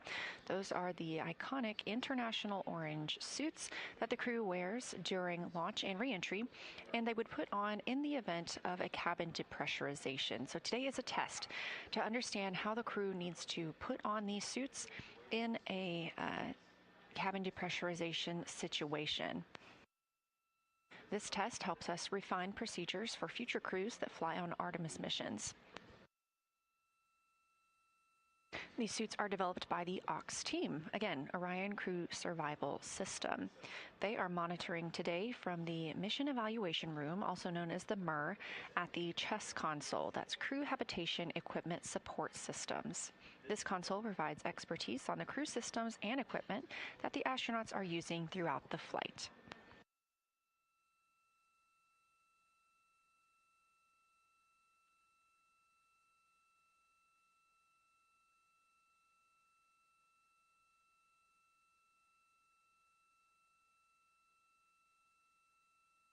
Once the crew are in their suits today, they will need to conduct suit leak checks as well as enter or ingress their seats. They'll have some additional tasks like drinking and eating while in the suit, as well as taking placebo pills through the pill tool.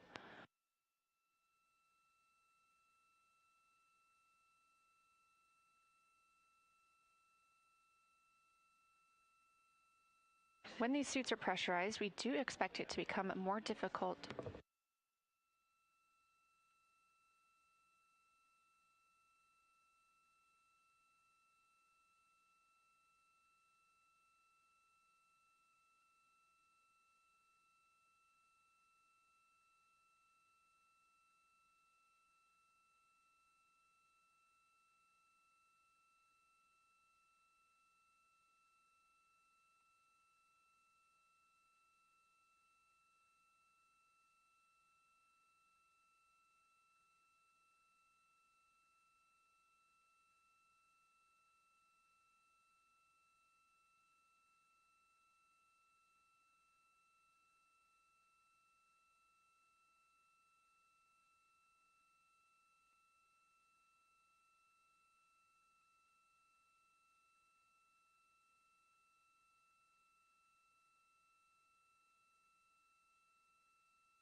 Again, once we get the crew into these suits and they are pressurized, they will also be on umbilicals.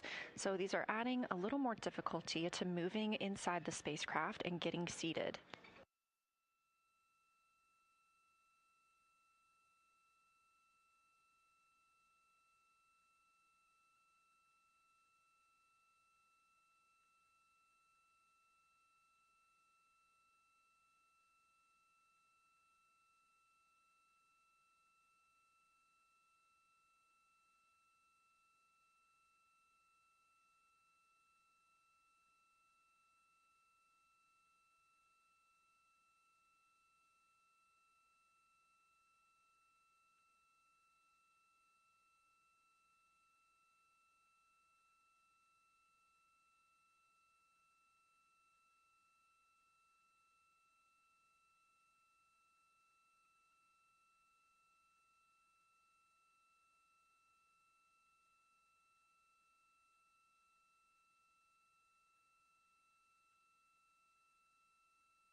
Integrity Houston, we're following along on video. A reminder, when you are moving about the cabin, we want the strain relief carabiner attached, so your umbilical to your suit, and we would also like Cobra buckles fastened for, at minimum, the 2 free float leak check crew members.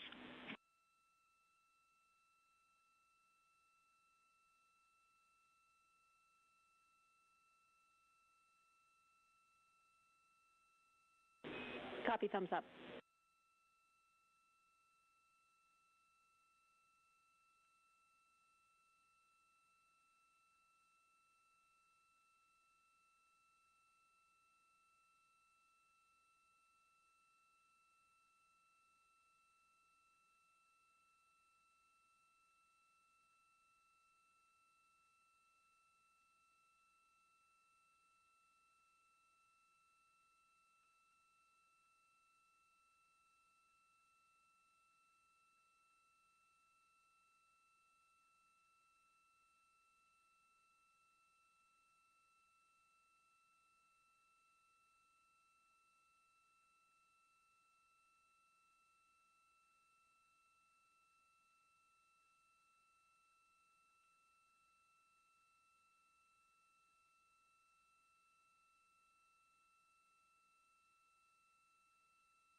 Houston, integrity com check, seat 1.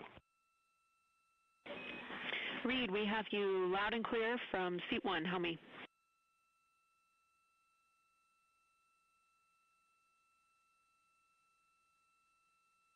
Loud and clear.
Houston, integrity comm check from seat 2. Seat 2, we have you loud and clear. Helmy.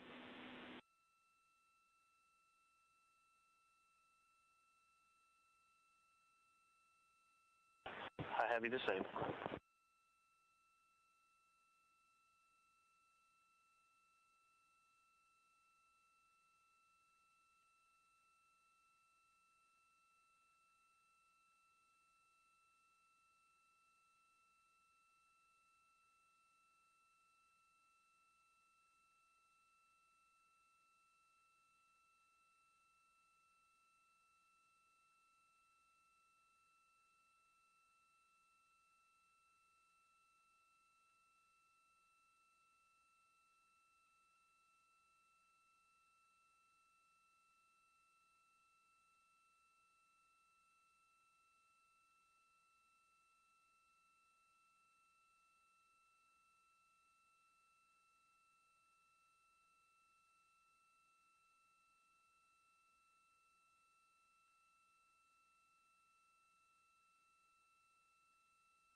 Houston, integrity, seats 1 and 2, rapids on, complete. Copy. Rapid dawn complete. Seats 1 and 2. Thank you.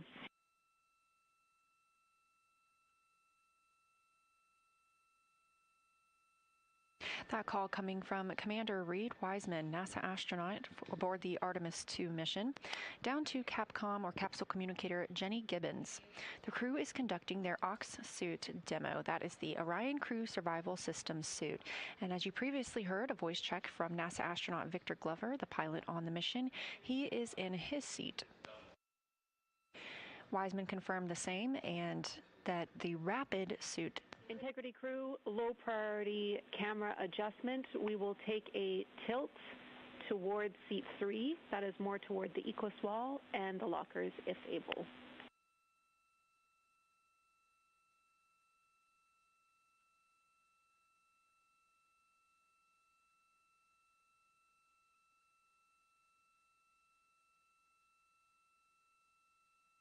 Again, as part of this demonstration, 2 crew members were getting into their suits rapidly, and 2 were getting in at a regular pace.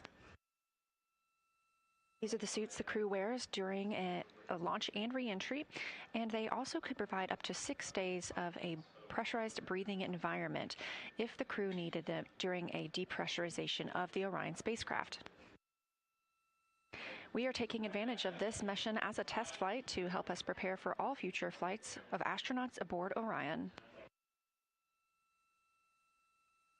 Mission elapsed time of Artemis II, now 3 days, 22 hours, and 7 minutes.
In addition to today's suit donning demo, The crew also is scheduled to see the outbound trajectory 3 burn. That's going to be at 10:03 p.m. Central Time. Those outbound trajectory burns are refinements of their trajectory around the moon. We did cancel the OTC 1 and 2 burns. They were deemed not necessary by the teams here on the ground following the translunar injection burn that committed us to flying around the moon and then splashing down in the Pacific Ocean. We are planning to proceed with today's OTC 3 burn, again, just to refine our trajectory ahead of lunar flyby tomorrow.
And Houston, we'd like to just get a big picture sync across the crew right now. Absolutely, go ahead.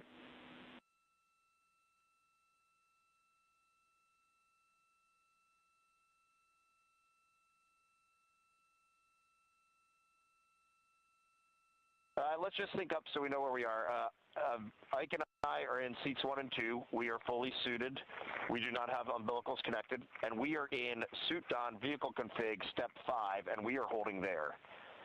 And then Christina and Jeremy are suiting up on a nominal suit up right now. We believe that's where they should be. Christina has not begun suiting yet, so I think we need to know from you if you could take the operational lead and start walking us through where these 2 distinct groups should be, Victor and I, and Christina and Jeremy.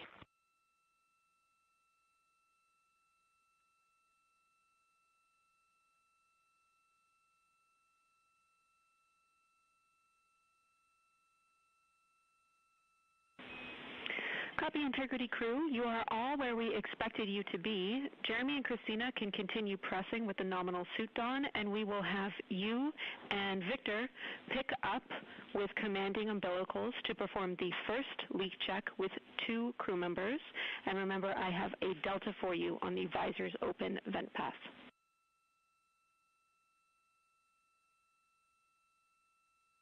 We will always vent overboard today. Stand by.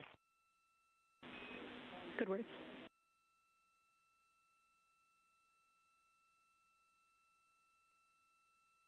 All right, Jenny, and just confirm that you want Ike and I to run 22.2.101 suit on vehicle config for the first 2 crew member leak check. We are not running this from the DFTO, and we will vent overboard.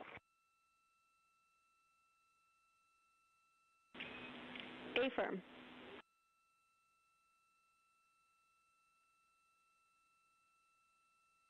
Okay, thank you.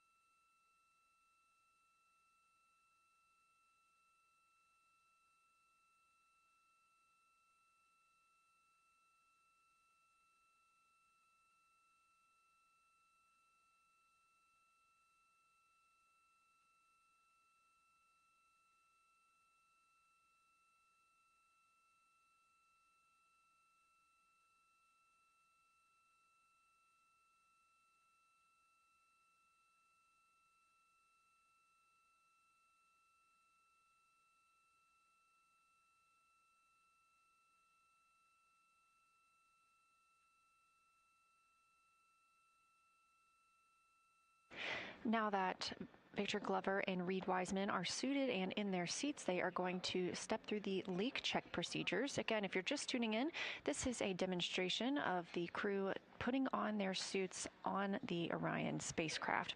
They would need to do this on orbit if there were a depressurization of the cabin.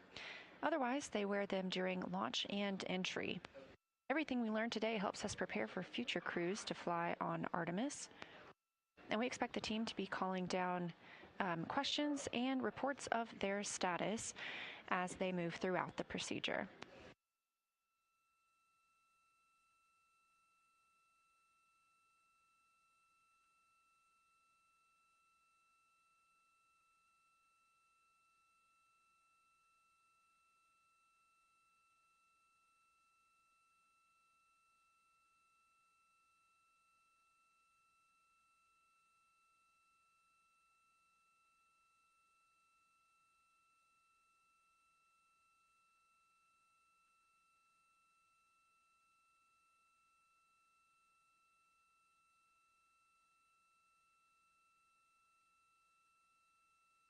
With Reed Wiseman and Victor Glover suited and in their seats with leak checks beginning,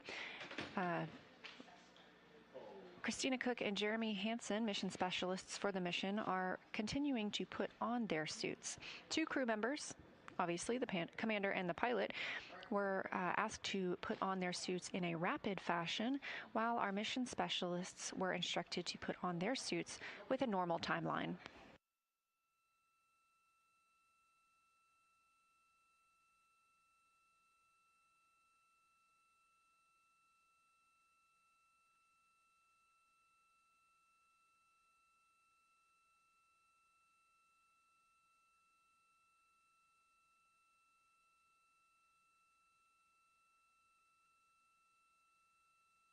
Today we are going to be pressurizing the suits to 4.3 psi, on top of the cabin being at 10.2 psi.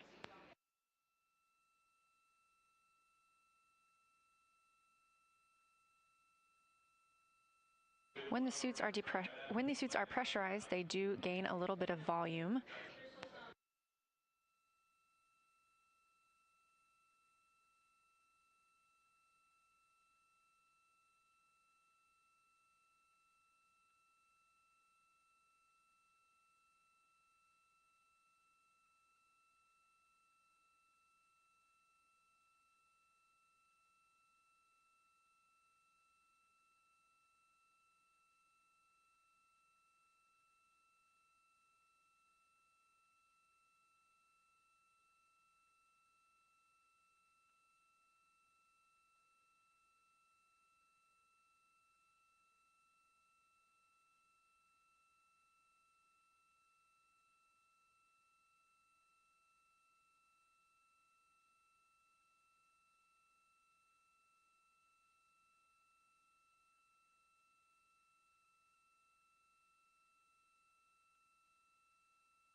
You're looking at a live view of Artemis Mission Control here at Johnson Space Center in Houston, Texas. This is the Orbit 1 team on console.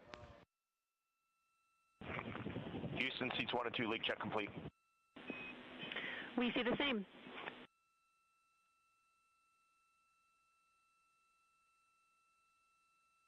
That voice, our capsule communicator for today, Jenny Gibbons, Canadian Space Agency astronaut and Artemis II crew backup. To her right is Tess Caswell, fellow Capcom. Houston, just confirm for me and Victor, the next step is to go back to step 5 and suit on vehicle config and hold for seats 3 and 4. Affirm read, once Jeremy and Christina are suited, we will have them join you for the next leak check. Your procedure path is correct.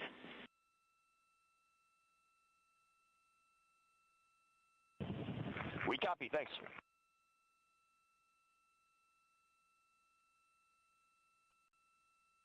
Flight Director Jeff Radigan in red on your screen, leading the Orbit 1 team. Just heard communications from Commander Reed Wiseman aboard the Orion spacecraft, calling down that suit leak checks are complete for he and NASA astronaut Victor Glover, pilot of Artemis II.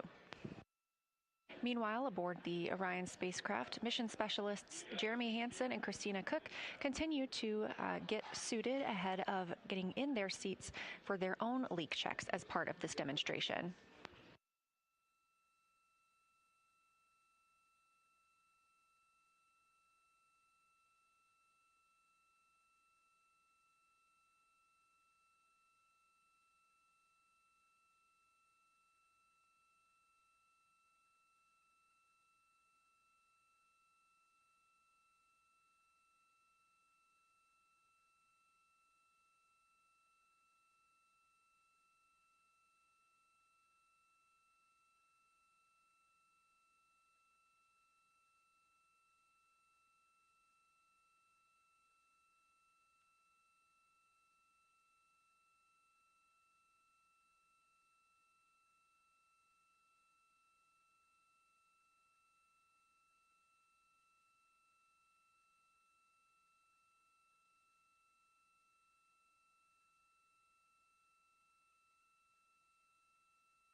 Jenny, do you need something different on HHP? I think I can reach it from here and try to re-aim it.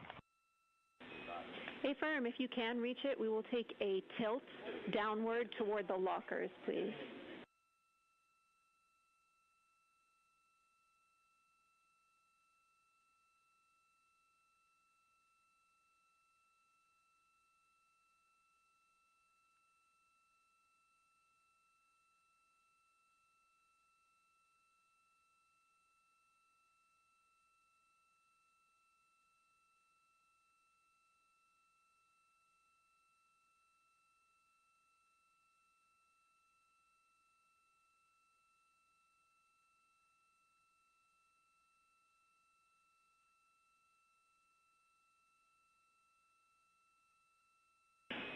Reed, we like that view. Thank you.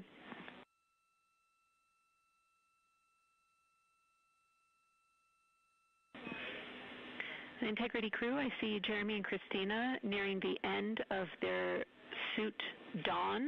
I just want to remind you about the gas trap, which needs to be capped 5 minutes after the last crew member connects to cooling. Please let us know when that's complete.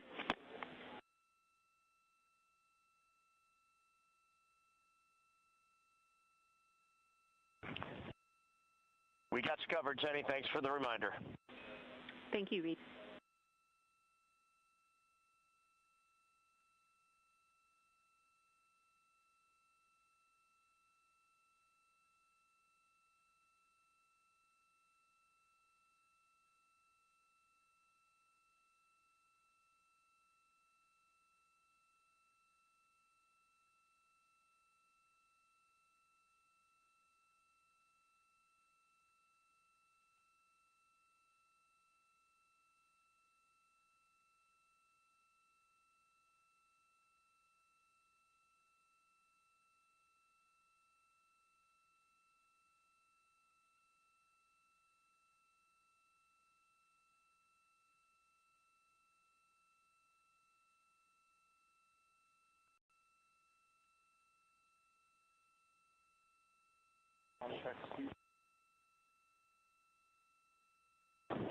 Houston, seat 4, comm check.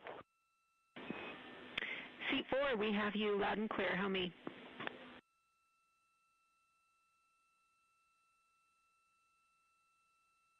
I have you the same.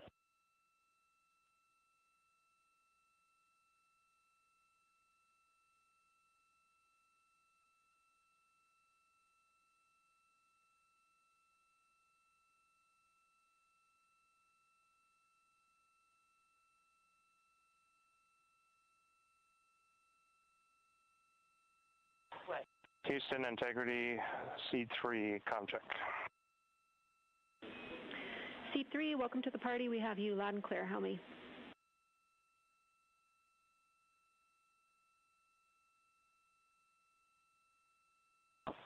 Loud and clear, Jenny.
This is Artemis Mission Control with a mission elapsed time of 3 days, 22 hours, and 29 minutes into the flight of Orion.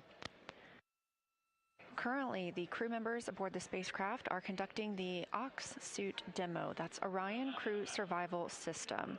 As you can see, they have put on their international orange suits. These are worn during launch as well as during re-entry, and they would be worn if needed during a cabin depressurization. So this test is to help teams understand how those procedures would need to go should we ever encounter such an event on this or future missions. We've had 4 good communications checks with the crew members now in their suits. Both Reed Wiseman and Victor Glover are in their seats as well. They were part of a rapid don, or quickly putting on their spacesuits, while mission specialists Christina Cook and Jeremy Hansen were instructed to put on their suits at a normal pace.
right, Houston, we've been on cooling for 5 minutes, so we're going to swap the QD.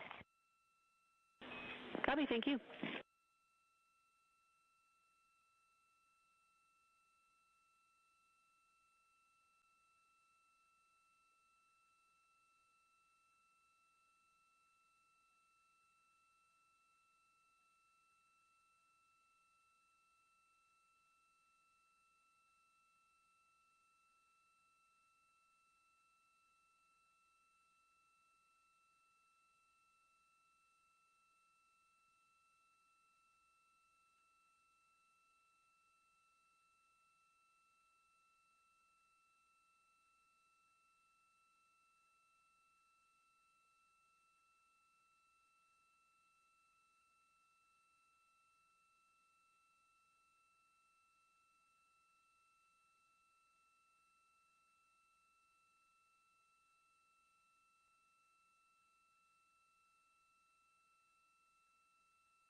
Houston Integrity, we have all PCDs stowed, so Jenny, you got the lead. Copy, all PCDs stowed. Once Jeremy and Christina are complete, we can ensure that their Cobra fittings are connected, and then we can move on to leak checks.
This is Artemis Mission Control. The crew aboard the Orion spacecraft, Reed Wiseman, Victor Glover, Christina Cook, and Jeremy Hansen, continue through the Ox suit demo. That's the Orion Crew Survival System suit. Those orange suits you see the crew in now.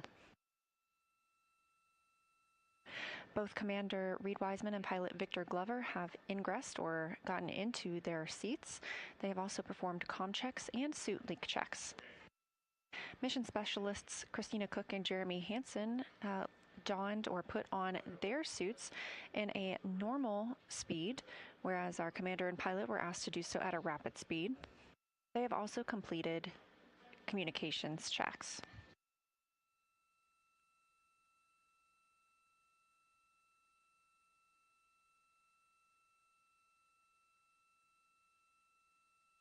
The crew wears these suits during launch and return to Earth. They are not expected to wear them during the flight. However, they would be available for use during the event of a cabin depressurization. They could provide up to 6 days of a breathable environment for this crew member. So given that this is a test flight, we are taking the opportunity to test how they would get into these suits and pressurize them during that situation.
As you can see, those suits are pressurized a little bit, how they've expanded.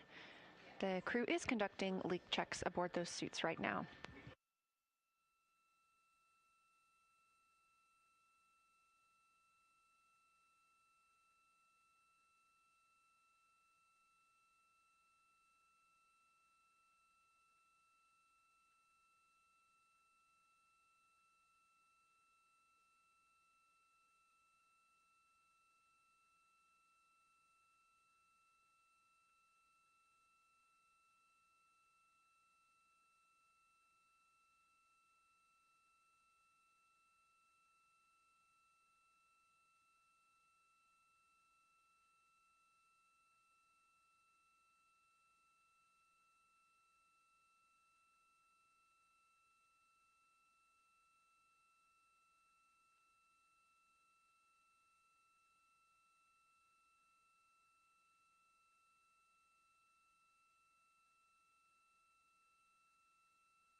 Houston, all 4 suits. Leak check complete. Copy. We see the same.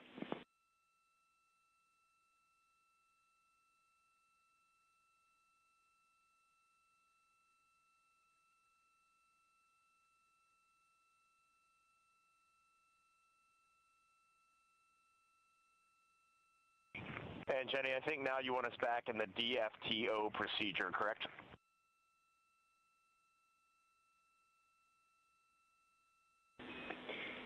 Affirm. We have you back in the aux suit DFTO procedure. You've just performed your leak checks. The next step should be for the LCGQD, which you've already completed, and then you will get into some commanding in the suit DFTO vehicle config.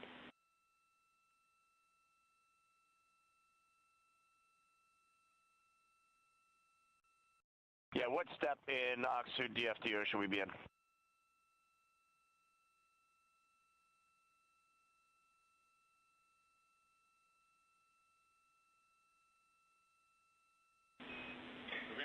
Step 5.7, moving into 5.8. That's instruction 52 in the aux suit DFTO.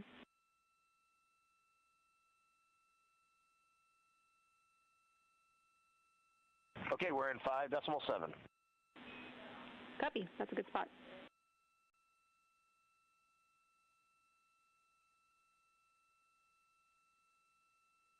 That's the voice of Commander Reed Wiseman speaking from the Orion spacecraft. They are conducting the aux suit DFTO. That's Orion Crew Survival System suit. We just had confirmation all 4 suit leak checks are complete.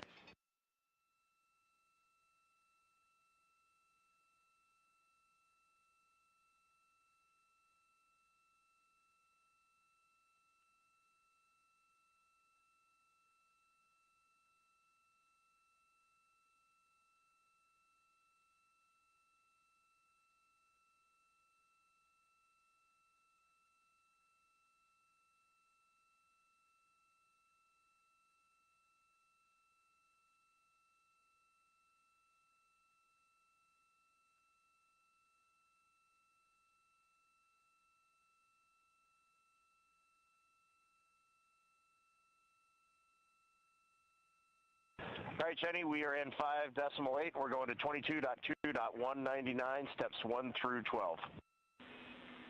That's the right place to go. Thank you.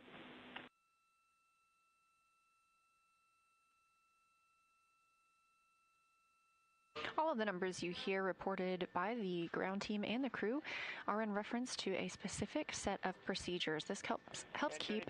Before we start pressurizing, I don't have any awareness of timeline and next steps. So before we go visors down and pressurize, why don't we get a quick crew sync? Copy. Stand by 1.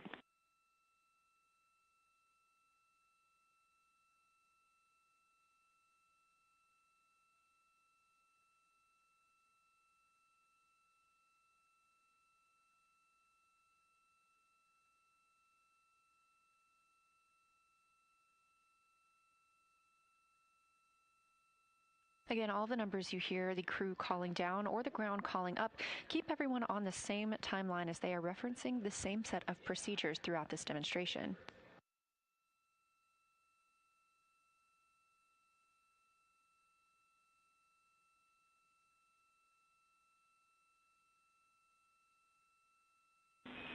And Integrity crew, we are still talking about what objectives we are going to complete with a shortened timeline.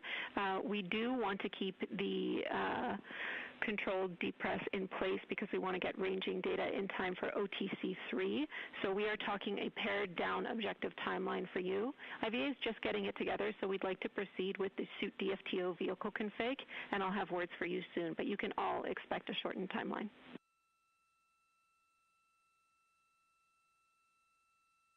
Okay, we're getting into 22.2.199. Copy and concur.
Integrity Crew Houston, we are having some discussions here on the ground and coming up with your forward timeline. We want to make sure you're not waiting for us and you are ready to proceed with visors closed when you are ready.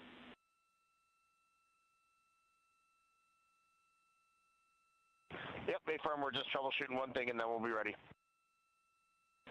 Copy, sounds great to us. Thank you.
All right, Houston, we're picking up in instruction 21 now. We copy.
This is Artemis Mission Control at Johnson Space Center in Houston, Texas, with a mission elapsed time of 3 days, 22 hours.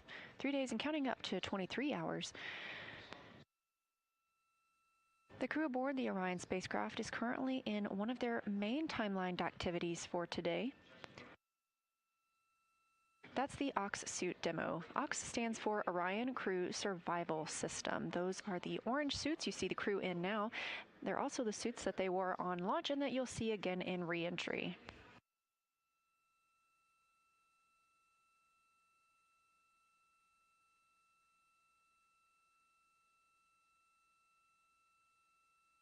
All 4 crew members are now in their suits and have completed suit comm check and leak checks. Next up, we will be pressurizing the suits. We are going to pressurize those to 4.3 psi. Again, this is all in support of future missions to the moon. These suits could be worn. All right, JD, we're in the purge. How's everything looking on your end?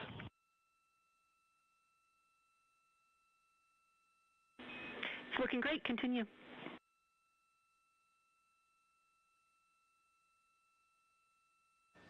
These suits could be worn in the event of a depressurization aboard the Orion spacecraft, and today gives us the opportunity to learn how they would get into their suits while in the microgravity environment, and of course, get in their seats for a return home.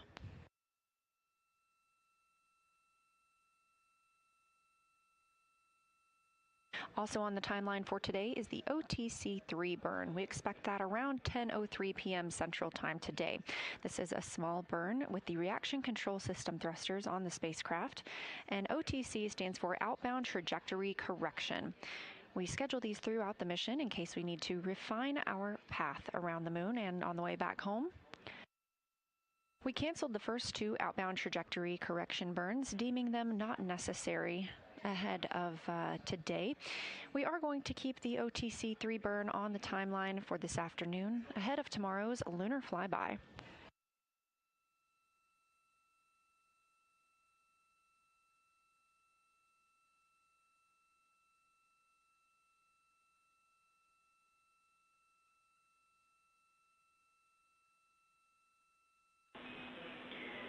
Integrity crew, everything is still looking really good down here. We're loving getting this data. I plan to reconfigure you to be Vox before increasing your suit pressure.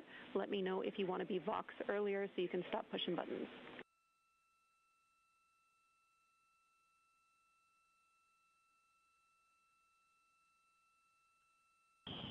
We'll continue in this mode for now until the pressure goes up. Copy. We'll let you know when that's about to happen and when we do a reconfig of your Vox.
In Houston, our suit Delta P is dropping in the purge here. Is that expected? Checking.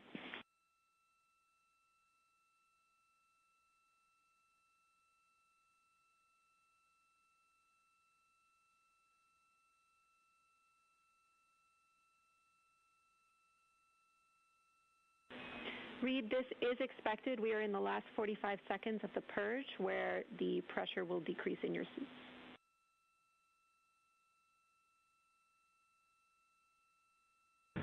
Okay, we're in finish up 3.2 now, moving to step 4. Copy, we see you there.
Jenny, in step 4.3, performing the purge to the cabin. Confirm you want this short purge, short cabin sequence.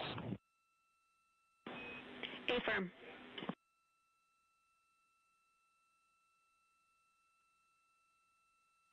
Copy that. That's going in.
Integrity crew, 2 minutes left on the purge.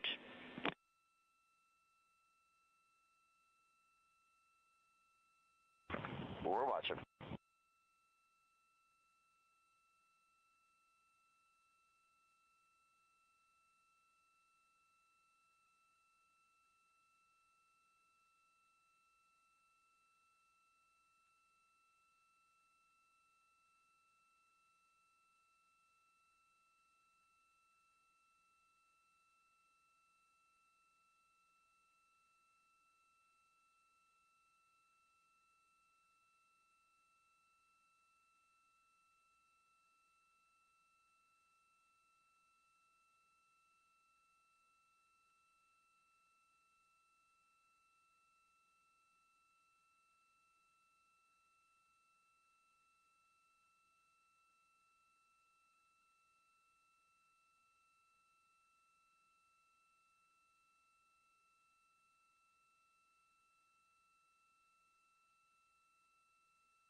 Houston, we're in 4.6, checking with you prior to proceeding.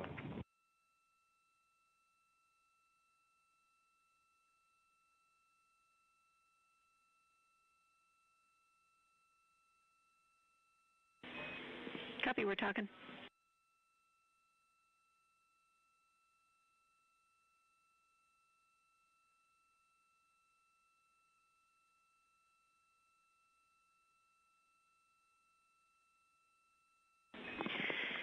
And integrity, we need a minute or two here to talk the forward plan. We expect to just take a couple minutes more, but I'll be back with you shortly.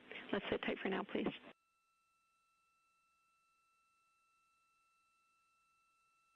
Sounds good.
All right, Integrity crew, thanks for your patience. We've had a discussion down here, and we have decided to defer the controlled cabin depress to 10-2, which was after the suit DFTO, to later in the mission, so that we can prioritize getting our objectives done while you are suited and pressurized. When you are ready, we plan to take you to Vox before proceeding with the next step. And I want to let you know that when you're uncomfortable commanding, please let us know and we will take over, else we expect to take over by step 10 in this procedure.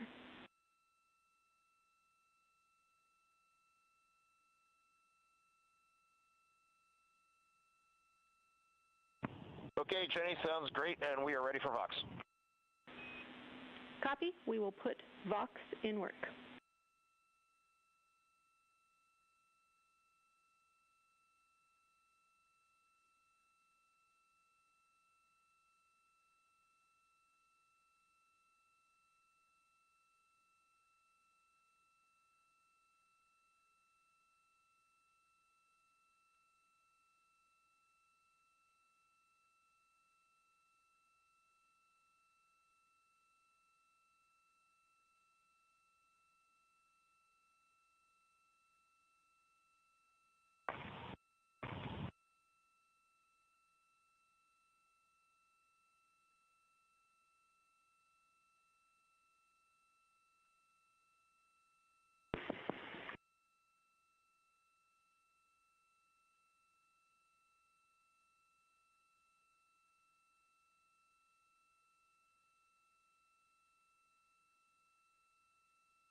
All right, Integrity crew, you are Voxed and go to continue with the procedure. Pick up in step 5.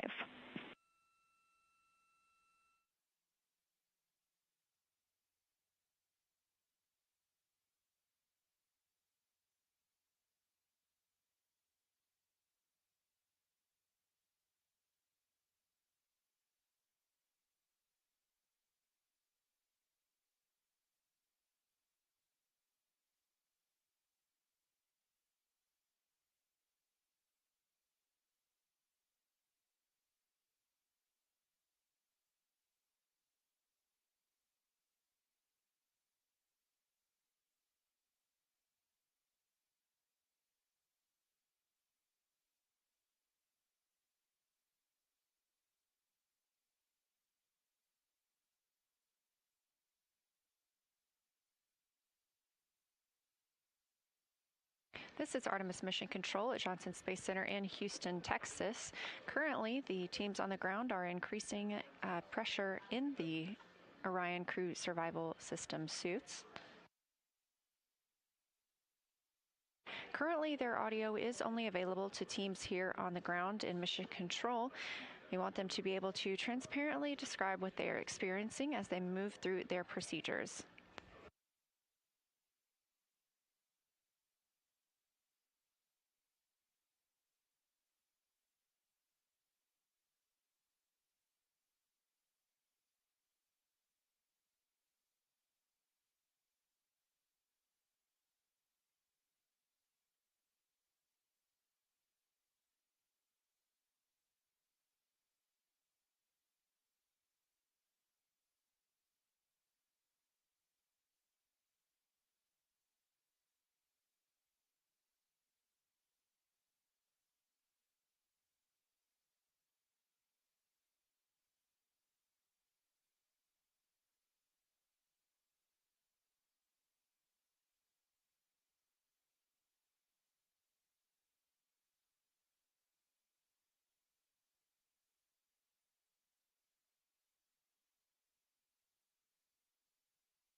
As you can see, our 4 crew members aboard Orion are currently seated and, they are currently suited.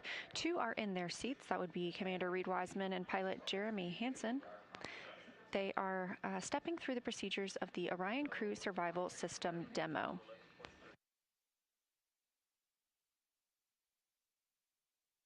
This is to test how the suits would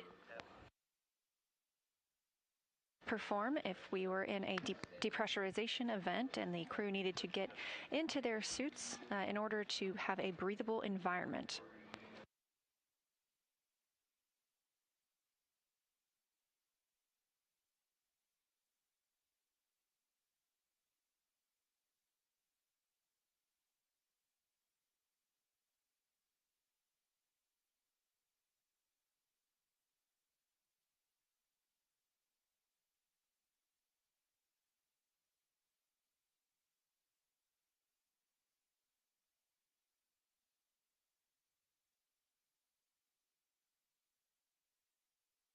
We did have good suit leak checks on all 4 suits, as well as communication checks. However, communications with the crew right now is only available here in Mission Control. We want the crew to be able to speak transparently about how they are stepping through these procedures.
As part of this test, we have vented some of the cabin pressure overboard. It is now 11.0 psi inside the cabin.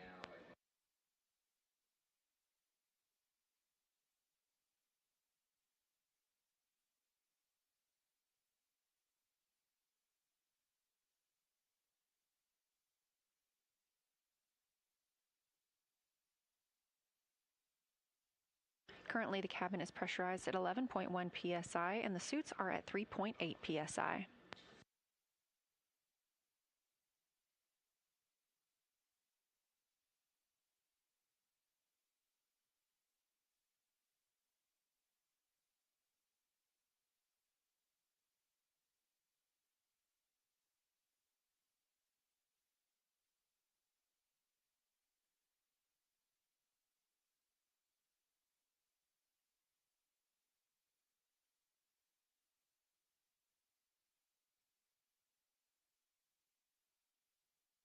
When suits are pressurized, it makes it more difficult for the crew to work in the cabin.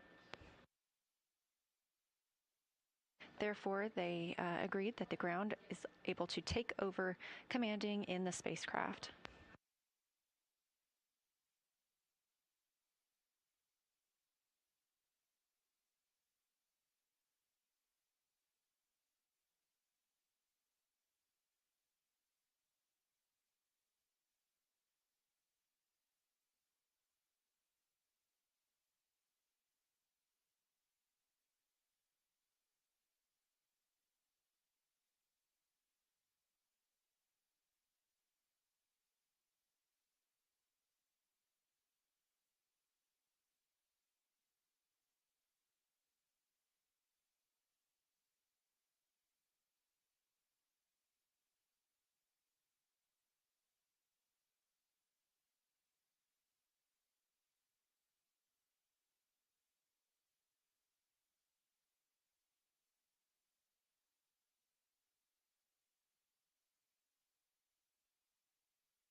Again, today we are conducting a demonstration of these crew survival system suits. Now that the suits are pressurized, it can be more difficult for the astronauts to maneuver about the cabin. They are obviously also connected to umbilicals, which make another hurdle into moving around the spacecraft.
As previously mentioned, we are in the Orion Crew Survival System suit demonstration. The crew would need to get into these suits in the event of a depressurization of the spacecraft. They'd be able to stay in these suits for up to 6 days in a breathable environment. Pressurized suits, however, do make it a little more difficult to conduct tasks and move about the cabin.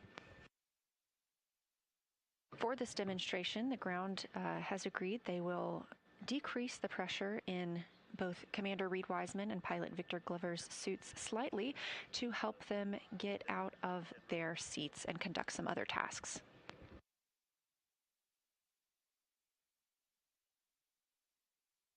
Again, you're not hearing their communications right now. That's just coming to Mission Control Houston to allow them to speak, to allow the astronauts to speak openly with the flight controllers here.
This is Artemis Mission Control, now 3 days, 23 hours, and 36 minutes since the launch of Orion atop the Space Launch System spacecraft.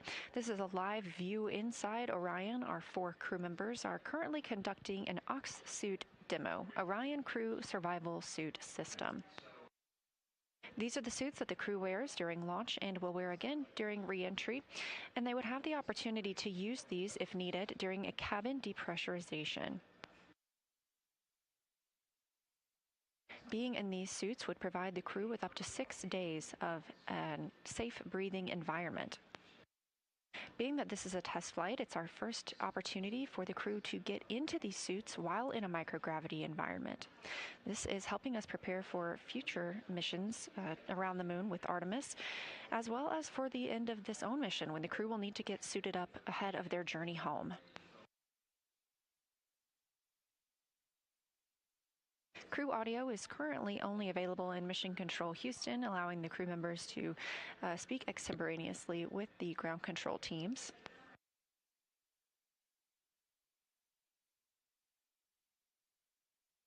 There are some plans for the crew to conduct tasks while in their suits today.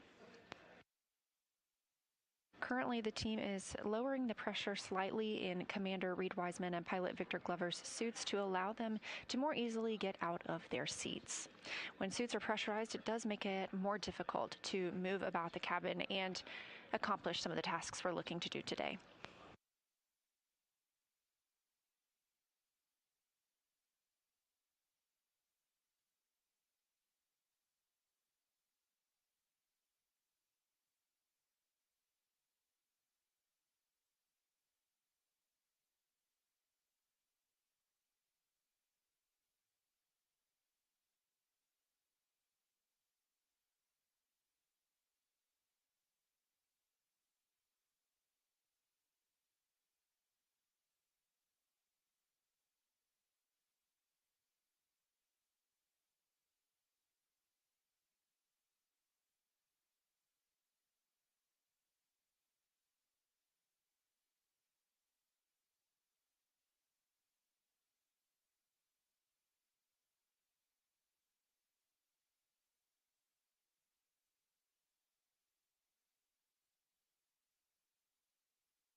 Here in Mission Control Houston, teams continue lowering the pressure inside Commander Reed Wiseman and pilot Victor Glover's suits during this demonstration test. This should help them be able to maneuver out of their seats and get to work on some of the tasks we hope to see them accomplish while they are suited.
You're looking at a live view inside the Orion spacecraft. The spacecraft and crew are on flight day 5, now 52,600 miles from the moon. They are 223,909 miles away from us all on Earth.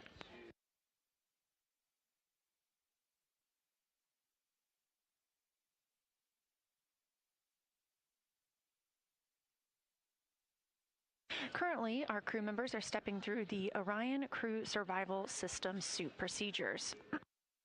This is a test of the suits while they are pressurized on the Orion spacecraft. These suits serve as the launch and re-entry suits for the crew. You probably saw them in this international orange on launch day. However, these suits, as is listed in their name, survival, are also available for survival situations. If the cabin were to be depressurized, these suits could provide the crew with breathing air for 6 days. This is a test flight, and so we are using this day as a test of these suits in such an environment. Now they are depressurizing Victor Glover and Reed Wiseman's suits just a little bit more to allow them to move out of their seats. When the suits are pressurized, it makes it more difficult to move inside the spacecraft.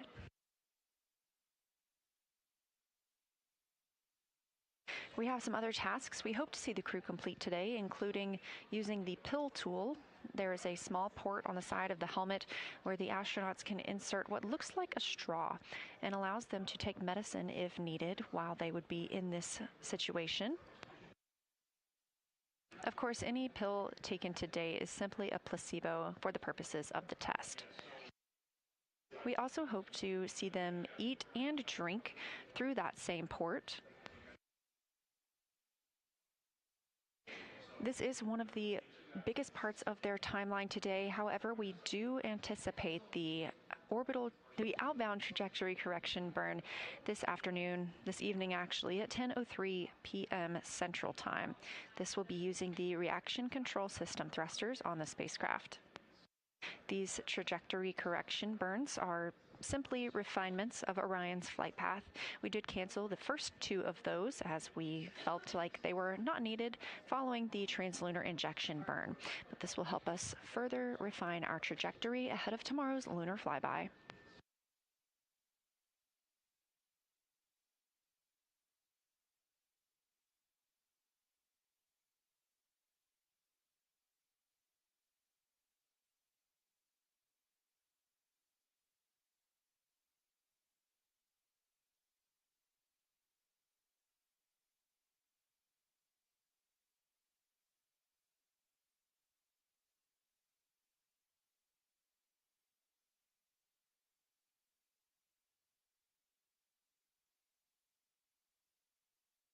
Crew communications right now is only coming to Mission Control Houston. As we are testing this out for the very first time, we want the crew to be able to share transparently what steps they are moving through and what they're experiencing while in these suits. Once this demonstration is complete, we will make sure to put their audio back on the broadcast.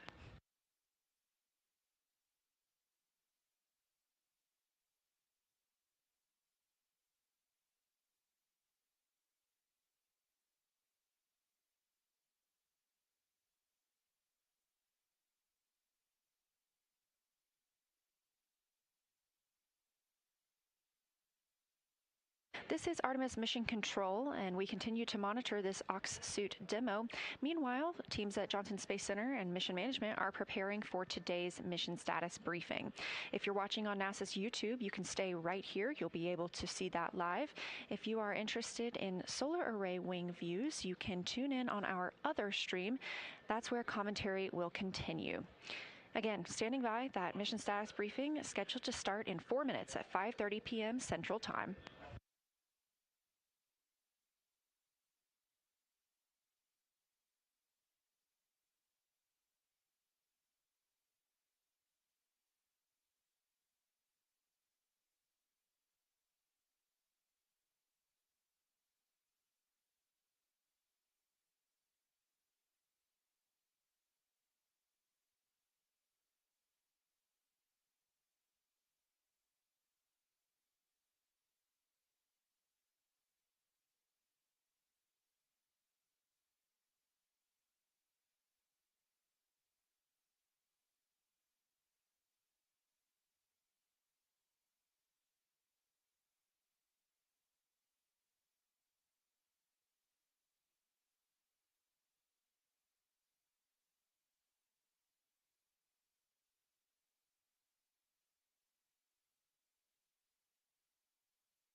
Artemis II mission is a test mission of the Orion space capsule.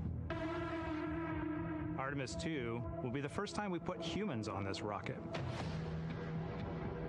We're going back to the moon because it's the next step in our journey to Mars. We were always going to the moon. Pushing ourselves to explore is just core to who we are. That's a part of being a human. And liftoff. We shall return. Continuing to test out every bit of Orion. Coming back to Earth, 7 miles a second. When humanity sets big goals, we can bring together genius from around the world. You have the best people on planet Earth putting this vehicle together. That's what's up. To innovate for the benefit of humanity and to inspire the world through discovery. And here we go.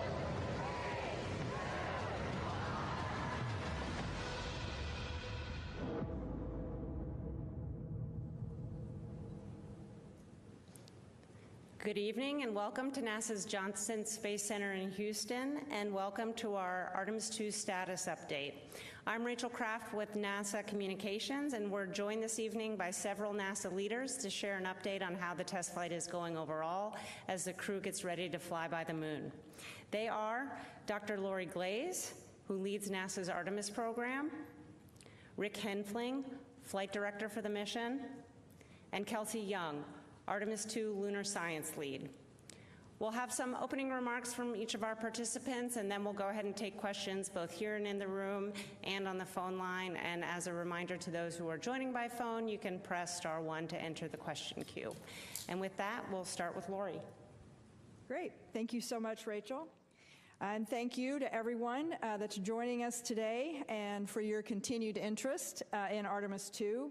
Our mission continues to go incredibly well. Our crew is healthy as we prepare and gear up to fly by the moon tomorrow.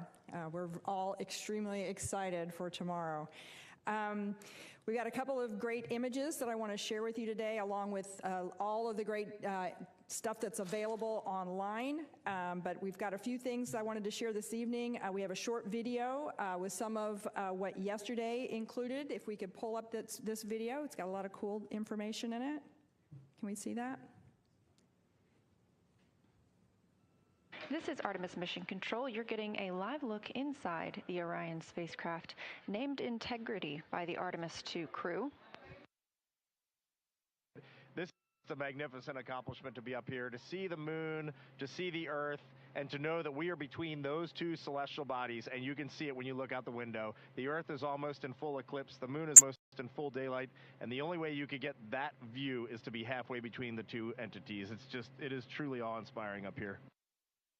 And Houston, we have some Earth and Moon viewers here who are putting in requests for different motions so that they can see things in the window. We're seeing them in the camera views, and we're enjoying it. Look at those scientists go. And Jackie, we got Jeremy on there just for a minute before his PAO event. He's just got to look at this. As soon as I put my hands on the 400, it's just... You know, I'm not one for hyperbole, but it's the only thing I could come up with. Just seeing Tycho, there's mountains to the north. You can see Copernicus, Rainier Gamma. It's just everything from the training, but in 3 dimension and absolutely unbelievable. This is incredible.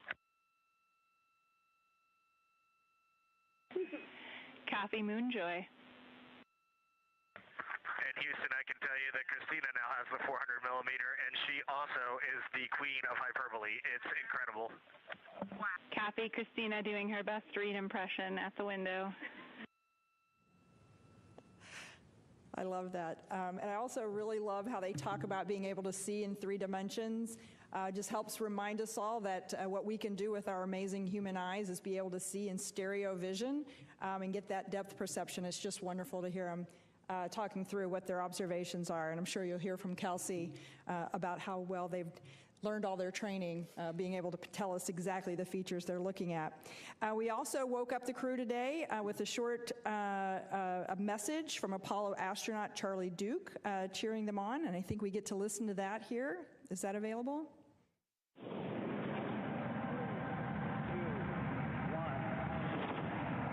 The Hello, Reed, Victor, Christina, and Jeremy. This is Apollo 16 astronaut Charlie Duke. John Young and I landed on the moon in 1972 in a lunar module we named Orion.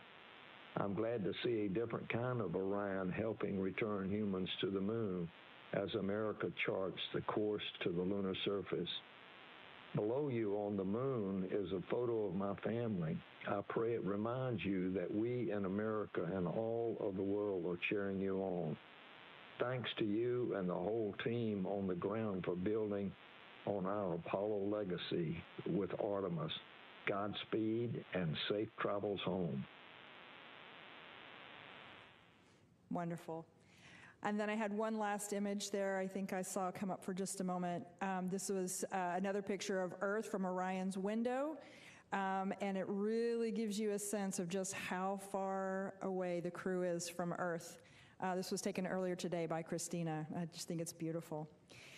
So we're really gearing up now for what's going to be an exciting lunar flyby tomorrow. Our flight operations team and our science team are ready for the first lunar flyby in more than 50 years. I know you guys have asked questions, and we've heard them over and over again, lots of questions about what's so special about the moon. And just wanted to say a couple words. You know, the moon and the Earth are fundamentally made of the same material.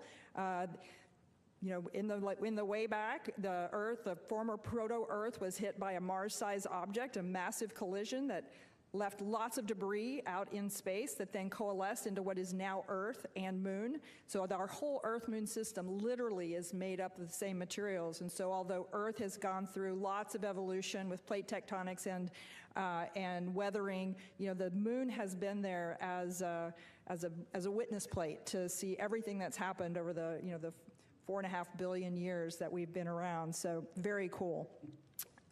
So we're really excited to fly by and get to take these observations. Particularly having humans on board really complements the robotic exploration that goes on from NASA. They're definitely not mutually exclusive. We're working together hand in hand to grow our knowledge of what we know about the Earth and Moon system. There's a lot of science on this mission, not just the observations that you hear about from Kelsey, but our human health studies, such as the Avatar experiment that's being carried on board. All of these human health experiments are informing how we can keep our crews healthy on the longer missions that are coming up in the future. This mission is also the first opportunity we have for our science and engineering teams to work together in real time while our crew is at the moon. And I think this is another key piece of the science that we're doing on this mission is not just the observations, but learning how to work together between our flight operations and our science evaluation room and the crew. This is a really good example and a good test case to work through some of those things that we're going to need absolutely critically when we send our crew to the surface of the moon. It will also inform how we operate on the moon's surface during our future Artemis missions, and a great example of how everything that we're learning on this mission is going to feed forward to our longer-term presence on the moon. So with that, I'm going to pass it over to Rick. Thank you, Lori. Wanted to open by wishing everyone a happy Easter, and on behalf of the flight operations team, thanks again for your continued interest in our mission.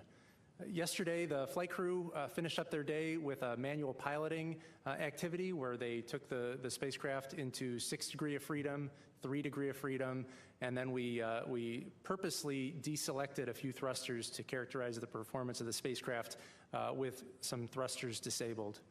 We also performed a public affairs event with the Canadian Space Agency. We had a couple of routine medical conferences.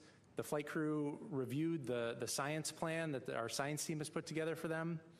And then we also performed a few activities to help characterize the carbon dioxide removal capability of Orion. When we did a few back-to-back exercise sessions, we wanted to understand just how capable the CO2 removal system was, and the results have been very favorable to date. Today, the astronauts started their day with an opportunity to put their orange launch and entry suits back on. You can imagine that when you put your orange launch and entry suit on in 1G back in Florida, it's a lot different when you try to put it on in zero gravity. And so we gave the crew a chance to practice that before they have to do it on entry day. And since the crew were wearing their orange suits, we also used this time today to practice a few contingency scenarios where they may, if they had to spend extended time in those orange suits, how would they practice drinking their protein shake or delivering medication? And how would you set up the seats in Orion while you're wearing the bulky suit? These are things that they would need to do in a contingency, and we wanted to be able to practice these before if we found ourselves in a scenario where we would need to do them. Once we finish the suited operations, we're going to turn our focus towards trajectory correction maneuvers. We're going to perform the outbound trajectory correction maneuver number 3. This is actually going to be the first one that we actually do. We found that Orion was on such a pinpoint trajectory that we didn't need to do the first 2 correction maneuvers. The one today we're going to do later on is 9.9 feet per second. It'll take about 14 seconds, and it's going to use the auxiliary thrusters on the Orion service module. We have a few other medical conferences later today. We're going to do a demonstration of in-flight maintenance where we remove one of the panels of Orion to demonstrate that you know, if we needed to get back behind one of the Orion spacecraft panels, we could do so and maybe perform a maintenance activity if we needed to. And then while the crew's asleep, we're going to perform a demonstration on the ground using our optical comm system. We're going to increase the bandwidth to 100 megabits per second using our optical comm system and our ground station in White Sands, New Mexico.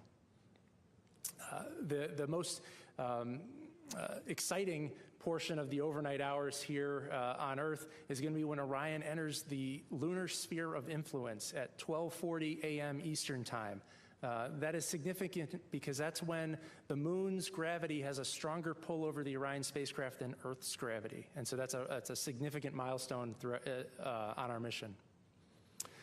I also wanted to comment a little bit about my console activities. I worked the past 3 days as the lead of the planning shift on console and mission control, and I just wanted to highlight the exceptional job that those teams are doing a few hundred yards away here in mission control. The planning team is in charge of making sure all of the operational products are ready for the flight crew when they wake up in the morning. They're also in charge of executing some test objectives and activities to gather data on how Orion performs as it heads out to the moon. And I just wanted to highlight just what an exceptional job that team's been doing. And one of the highlights of working the planning shift, we saw the photo that Lori showed a few minutes ago. We gathered around the console when we downlinked that image, and the planning shift is the group of about 10 people who get to see that image for the first time. So before any of the public got to see those images that you saw on social media, my planning team working the overnight hours while the crew's asleep, we were the first ones on planet Earth to see those images. So it's a pretty special time. I wanted to end my remarks with showing a video of some remarks from our pilot, Victor Glover, which I thought were particularly poignant and were worth repeating. And so let's go ahead and play that video. In all of this emptiness, this is a whole bunch of nothing, this thing we call the universe. You have this oasis, this beautiful place that we get to exist together. I think as we go into Easter Sunday, thinking about, you know, all the cultures all around the world, whether you celebrate it or not, whether you believe in God or not, this is an opportunity for us to remember where we are, who we are, and that we are the same thing and that we got to get through this together.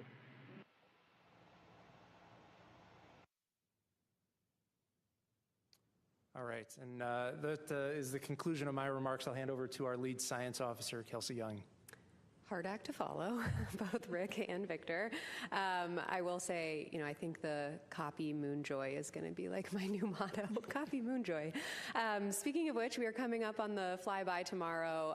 We're getting really, really excited to hear the crew observations. We've heard some observations, Lori highlighted them, from when the moon was much smaller out the window than it's going to be tomorrow. And even those observations had a lot of science value that's already got our lunar science team churning in the background. So really excited for several straight hours of those tomorrow, and I'll talk today about what that's going to look like. In the last 24 hours since I was last here, our lunar science team completed the lunar targeting plan, which is essentially the plan, the piece of software that the crew will follow during the several-hour flyby. If you could actually bring up the screenshot of that lunar targeting plan. This is what's going to guide the crew's observations during the flyby. It is just a guide. They are the field scientists, and they are encouraged to, go off book if what they're seeing in front of them really compels them. We've even built in targets specifically for crew choice, where they can really image what pops out to them. And so what you see here is what the crew will be looking at for the entirety of the flyby tomorrow. You see on the left side a list of sort of targets that listed vertically in the top left of the screen. Those are the targets in the timelined order we're asking them to image them in. And they're in a specific order because ultimately these targets trace back to our lunar science objectives. We have 10 lunar science objectives for this mission. All of them are covered in the targets in tomorrow's targeting plan, and they're in that order down the left side that you can see. The bottom left has the words that explain the significance of the target, as well as the prompts of what we're asking the crew to image and describe. So we have distinct prompts for the person that will be using the camera that's outfitted with an 80 to 400 millimeter zoom lens, and then we also have prompts for the person that's going to be looking at the moon at the time with the unaided eye, just using their eyes to describe what they see. Along the bottom is a cue card as a reminder of what should go into their science descriptions. I would expect they're not going to need to reference the cue card that much because they've had many, many months to practice giving good descriptions. And then, of course, the middle, the moon, the picture of the moon, this is to help guide them into the specific target that they're going to be describing and imaging at the time. You see specific labels called out to help them, provide geographic references for their descriptions. And you also see the previous target and the next target highlighted in different colors. So this is the piece of software that the crew will be looking at. And if you go to the next picture, Rick referenced yesterday that one of the activities that the crew did yesterday was to review that plan. And we just totally oohed and awed in the science evaluation room when we saw them studying in Orion. So there is Victor Glover studying the lunar targeting plan on his tablet, his crew tablet. All 4 crew had time to study that yesterday, and they'll also have a little bit of time to review it tomorrow morning. Got some questions yesterday on how the crew trained, so I just wanted to show a couple images to highlight that. So the first image is actually when they got the flight-like hardware, the 2 Nikon cameras that will form the basis of the bulk of their flyby tomorrow. And we actually put visualizations of the moon at the right distance away from them in a facility over in Building 36 here at the Johnson Space Center, and actually had them practice giving descriptions and taking pictures. We actually did that several times with them. And if you go to the next chart, we also put them in and near the Orion mock-up, the medium fidelity mock-up we have here at the Space Vehicle mock-up facility here at the Johnson Space Center, and actually had them get inside of Orion and actually look out the window at a giant inflatable moon globe we hung from the ceiling, so they could practice that physical choreography they needed to inside of Orion before their flyby. And so the last thing that I'll end with is actually showing a video that I showed yesterday. So if you could play that. This is tomorrow's flyby in 60 seconds. So what tomorrow will look like is a roughly 5-hour period where the crew will be observing the illuminated surface of the moon. In response to the question I got yesterday, the 2 Apollo sites they'll be able to see here at the beginning are the Apollo 12 and 14 landing sites. As they progress through the several-hour period where the moon is illuminated, they'll continue to work through that targeting plan. Again, each target is based on our lunar science objectives, and they'll be able to see how the moon is changing throughout their time observing it. They, of course, will have a period that you can find the exact timing on NASA's websites, and we have it here as well, where there's a loss of signal after Earth disappears from view and before it reappears in Earthrise on the other side. They'll continue their science observations during that time. Then, of course, about an hour later, we have this really unique opportunity to observe an eclipse from the vantage point of Orion, where the sun disappears behind the moon from the vantage point of the Integrity crew, and they'll be able to observe the solar corona, but right around sunset and sunrise. They'll also be able to take pictures of several planets that will be visible in view. That includes Earth, of course, Mercury, Venus, Mars, and Saturn. They'll also be able to look for potential Earth shine effects, which is literally the illuminated Earth shedding glow onto the near side of the moon. We've got a jam-packed plan for them tomorrow, and it ultimately all traces to our science objectives. Thanks. All right, we'll now take questions. We'll begin here in the room. We'll also take some from the phone. A reminder, you can press *1 to get into the question queue. Please limit your question to one at a time, and let's wait for the mic to come around. We can start here with Jackie. Hi, Jackie Waddles, CNN. Question for Kelsey. I understand during the flyby they're going to be focused on that Oriental Basin, but we've also heard about the importance of these precursor missions to a landing, about scouting possible landing locations. And I know that, the overarching premise here is to establish a base on the South Pole. Can you talk a little bit about what the crew will be looking for in terms of gathering data for those long-term goals? Absolutely. So that is one of our science objectives, actually, is past and future landing sites. And so, like I said, they'll be able to see, in terms of past landing sites, Apollo 12 and 14. They'll also be able to, kind of on their transit from near side to far side, be able to see Reiner Gamma. That's a target in their lunar targeting plan. That's a really exciting sort of lunar science unknown, a big question that's actually driving Eclipse landed mission there, where we'll actually land scientific instruments on the surface to evaluate this really unique feature. And then moving to the far side, of course, we are going to have eyes on the South Polar region. Because of the illumination that they'll experience tomorrow, they'll only be able to see kind of the edge of the South Polar region in the South Pole Aitken Basin, but it will be a target for them to observe what they can see along the Terminator. Okay, Tarek, go ahead. Thank you. Tarek Malik with Space.com, also for Dr. Young. 7 hours for a flyby seems like a long time, and a lot of training has gone into this, and I'm curious what the pace is going to be like, both for the crew on the way in and for your team in the operations room, and how you make sure that everyone is staying focused and yet kind of in it for the duration for, I guess, all of the different phases of the flyby. Yeah, what a wonderful question. Thank you. So we actually did work on that kind of choreography and mental loading with the crew. And so we initially, months ago, started with targets at a cadence of only 5 or 6 minutes. That was pretty fast. And it didn't really allow them time to kind of like settle into the observation. What we've already seen from their observations so far in flight is that the longer they look at the moon, the more their eyes adjust and the more they're able to discern. So we wanted to allow time per target for them to settle into that observation, because ultimately that's going to deliver the most science. So the quickest time per target tomorrow will be roughly 8 minutes, and some of the targets, which are kind of crew discussion focused, are longer, on the order of 20 minutes. They also, how the sort of flyby choreography will work is, for that first 5-hour period, they will work in pairs. So Reed and Jeremy will observe first, while Victor and Christina are doing other tasks and also helping the pair at the forward windows. And then just over an hour later, they'll swap. And so in that way, they kind of can keep fresh with what they're doing. In the middle of each block, so when Reed and Jeremy are at windows 2 and 3 observing the moon, they'll actually swap who is doing the imaging and who is doing the unaided eye descriptions. So they're really able, in this first big 5-hour chunk, to really mix it up and work through the targets kind of one by one. I will say, our science officer team did practice it as well for that number of hours, with the representative target length. So we really got a sense for kind of what they're going to be experiencing.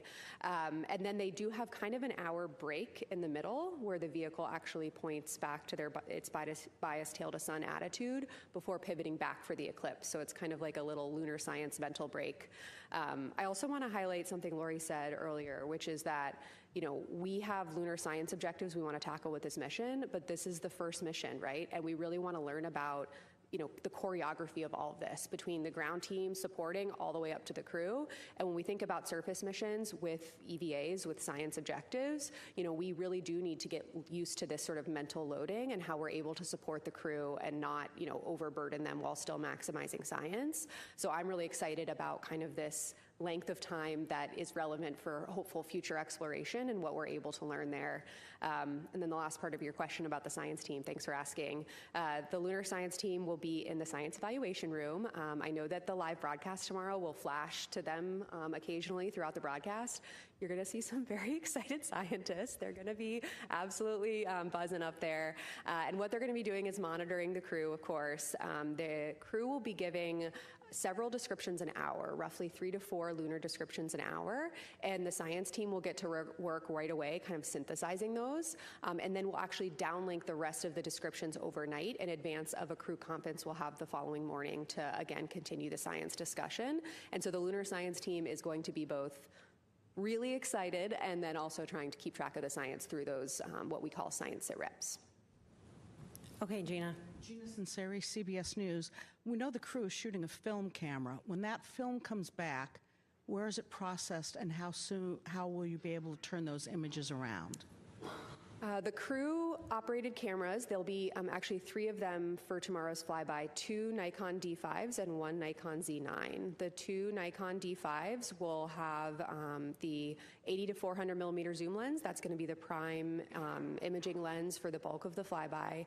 There's also a 14 to 24 millimeter lens that we're going to be using during the eclipse timeframe. And then the Z9 camera will be especially used around the time of sunset and sunrise for the corona. And actually what we will do is downlink as many images as possible overnight and throughout the rest of the mission, of course, as bandwidth and downlink potential allows. And of course, we'll be getting some out to the public as soon as we possibly can. But the rest that we don't downlink in flight, we'll get once they splash down, and we'll have a team that brings the cameras and the flashcards back to Houston pretty quickly and gets them in the pipeline to release all of them out to the public. Go ahead. Thank you for your time today. Ed Lavandera with CNN. 2 questions. Watching the crew today get into the spacesuits and reconfigure the seats, it seemed very difficult, or it takes a long time. Is there ever a situation where is the speed at which they did that today pretty good? Is it something that needs to be done faster in the future? And then the second question is, when the crew in the capsule is going around the moon, and at least to someone like me sees it's almost like they're hooking back quickly. Are they going to feel like they're turning back? Is that a sensation that they're going to have when they're inside the capsule? I'll take the first one, and maybe Kelsey could take the second one. In terms of the suit donning that we did today, the speed is not particularly something we are concerned about, because the Orion spacecraft has the capability to feed a cabin leak, to buy the crew the time to put the suits on. It's not something where if we had a strike that punctured a hole in the cabin, that the crew wouldn't have time to put the suits on. We have oxygen loaded on the spacecraft, and that oxygen will be continually providing cabin pressure, maintaining 8 psi in the cabin to allow the crew that opportunity to get their suits on safely. And I think we'll have to ask the crew tomorrow what they can and cannot feel, but I can tell you what they're going to see. And we had, a lot of conversations when we started scoping the flyby about how fast are they going to be moving? Are they going to have time to see some of these smaller scale features during the flyby? And so we have an amazing visualization lead for the mission, Ernie Wright from the Goddard Space Flight Center, and he has done just amazing work to really try to reproduce as close as possible the illumination conditions they can expect at the speed that it will be moving. And it actually, from the perspective of the spacecraft, they will be moving slow enough to really be able to make robust observations. So it was quite a relief to our team and definitely to the crew when we started playing these visualizations. I don't know what they're going to feel, but I know what they're going to see, and they're going to have time to make observations. Go ahead. Hi, Michael Atkinson, Houston Public Media. I want to ask about public engagement. I think that in the social media age, it's a lot harder to keep people's attention compared to the Apollo era when there was just 3 TV channels. I'm curious what you guys have made of public engagement thus far and what a successful day tomorrow looks like. I understand it's going to be streaming on a lot of different outlets. What would a successful lunar flyby from the public engagement perspective look like? That's a really great question. I can assure you that we are tracking the metrics very closely every day, absolutely, and the public engagement has been spectacular. It has, I think, dropped a little bit since the launch day, but I do anticipate a big bump again tomorrow as we have this really key moment in time where we're flying around, we're breaking the Apollo record, we're going to have an eclipse, we're going to have all of these amazing observations. I really think we're going to get another big spike. I'm really looking forward to that.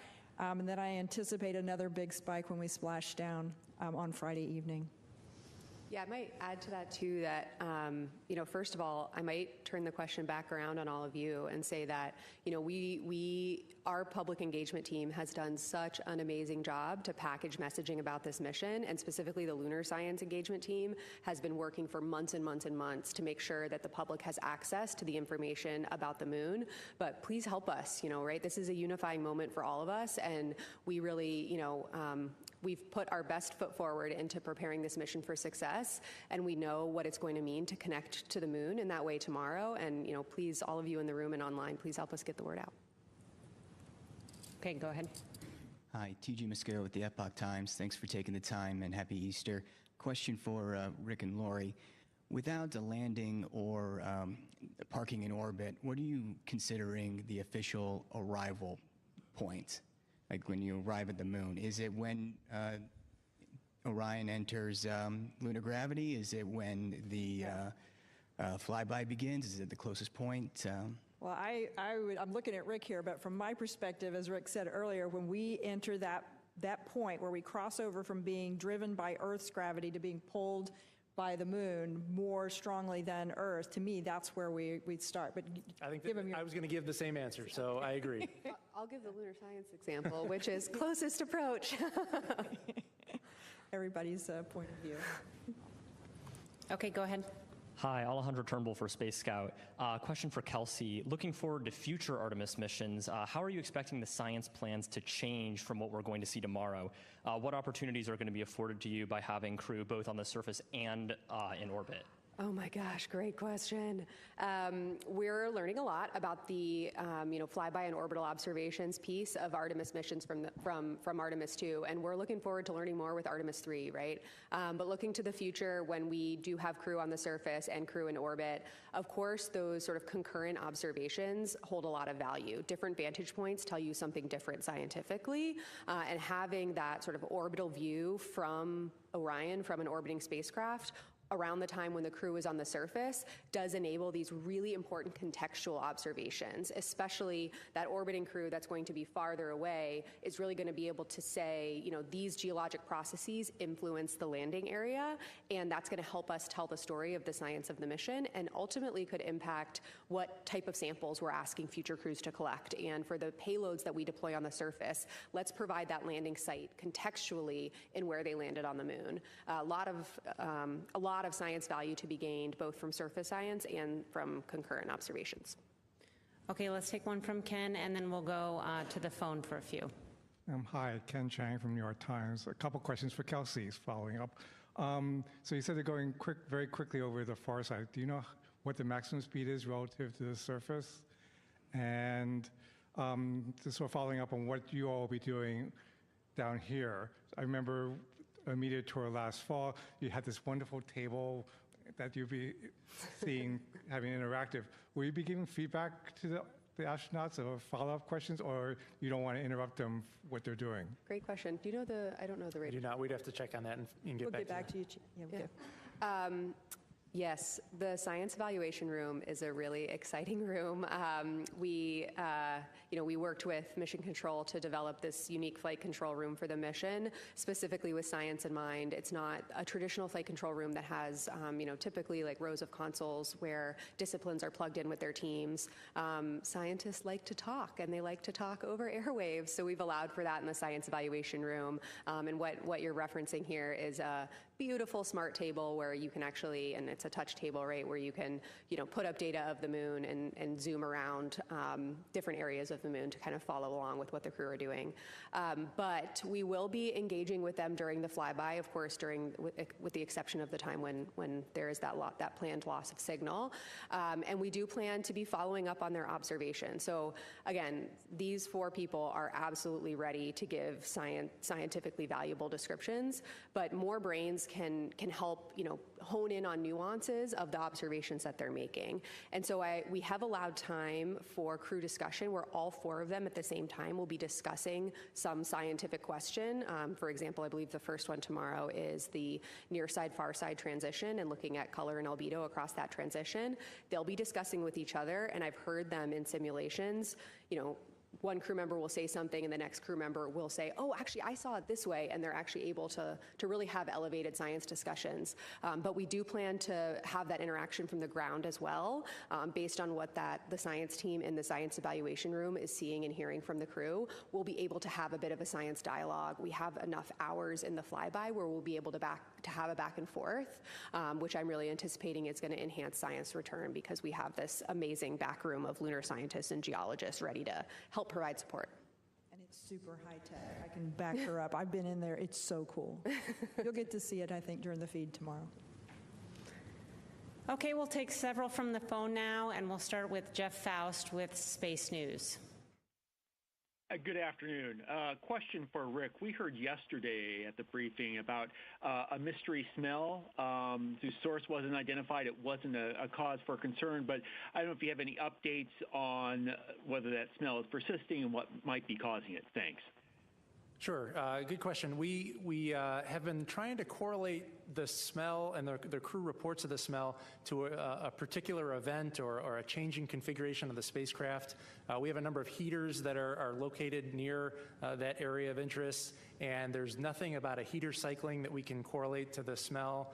There's nothing about the usage of the toilet that would cause an increase in the concentration to cause a more acute smell or a more mild smell. So right now, there isn't any root cause identified as to what that source is, but we're continuing to proceed with the mission and the use of the toilet nominally. Okay, our next question is from Stephen Clark with Ars Technica. Hi, thank you for taking my question. I think my question is probably for Rick as well. You mentioned the checkout tonight of the optical comm system on Orion. Has that been used thus far in the mission? How is it performing? And also, if it checks out and you're able to get to that 100 megabits per second downlink, will that kind of expedite the downlink of some of the photos we're expecting from tomorrow? Thanks. Sure. Yeah, the optical comm system has been performing really well throughout the mission. We've used it throughout all of the lunar transit. We have 3 sites where we downlink data. We have one in California, one in White Sands, New Mexico, and then a third site, which is kind of a test and a target of opportunity with the Australia National University in Australia. And we've been able to stream video live to that site as well. And yes, if we can get the bandwidth increased to 100 megabits per second, that will absolutely help getting imagery and data from the spacecraft down in a more timely manner. Okay, we'll go to one more on the phone and then come back here in the room. The next question is from Sana Pashankar from Bloomberg. Hi, thank you so much for doing this. A question for Dr. Young.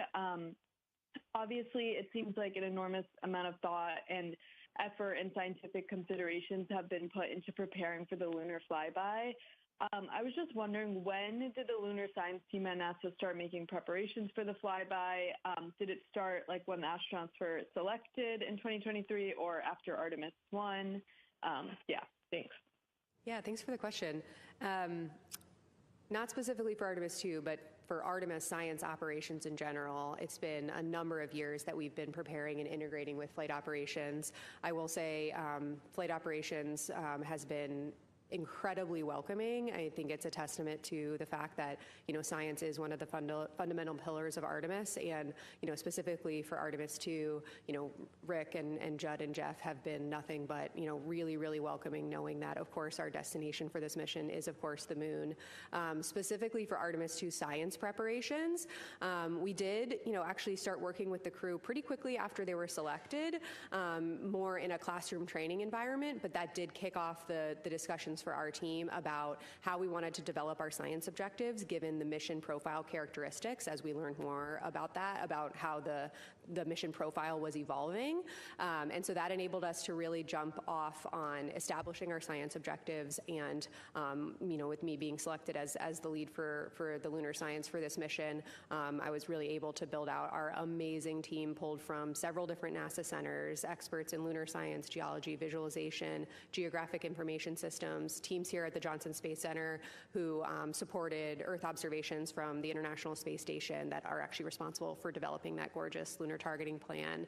And so the plans for the flyby profile as we're going to execute it tomorrow probably really ramped up in earnest just over a year ago, but prior to that, there was a lot of work going in with the flight operations team for integrating our new science officer console into mission control, as well as building out the science evaluation room. Okay, we'll come back into the phone, or pardon me, to the room. Irene, and then we'll go to Tom. Thanks. Irene Klautz with Aviation Week. For Rick, a couple of flight operations questions. First is, which two astronauts attempted to don the suits quickly, and how much faster did that happen compared to the nominal donning? And on the manual flight demonstration, did the exercise today complete all the, or maybe last night, sorry, I've lost track of days. Did that complete all of the manual operations that you're expecting, and what have you learned so far about the nuances of Orion's handling that you want to kind of continue more studies on at post-flight? Thanks. Of course, thanks for the question there. As far as who donned the suit rapidly, that was Reed and Victor, and then Christina and Jeremy donned it in the quote-unquote nominal time frame. The rapid donning was attempted to be done in about 15 minutes, which is pretty swift. And again, that corresponds with the time that Orion has to feed the leak and maintain cabin pressure before we can get the crew safely in a pressurized environment.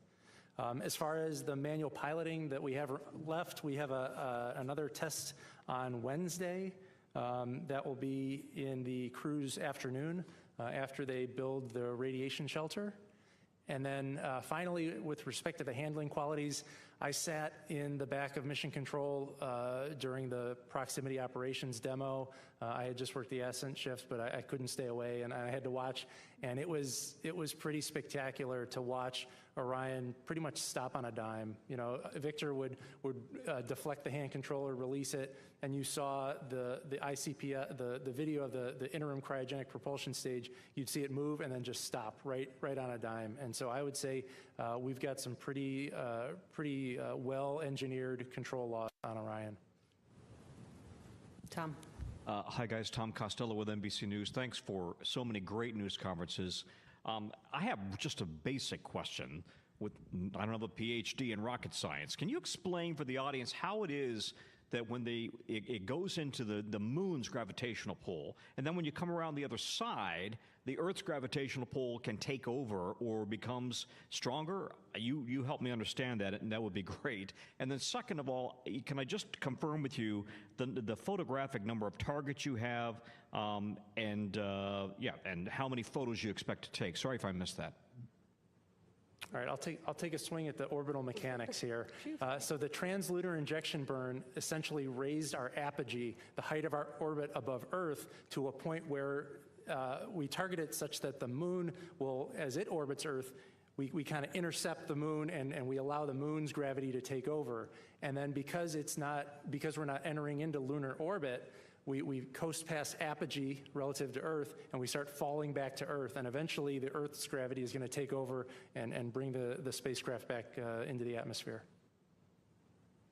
As for targets, I was just going to add one more thing to that, is that as you enter, as we talked about, the stronger influence of the moon's gravity, we're out at some distance, and so when it starts to pull on us, we go into a circular kind of an arc around the moon, and that kind of slingshots us. You can imagine a slingshot around, but then that kind of starts to overshoot and come back, and then by the time you might go somewhere else, we're now pulled into Earth's gravity again, right? So it starts to pull us back. So it's the interplay of those two gravity fields that really drive this beautiful dance of the spacecraft.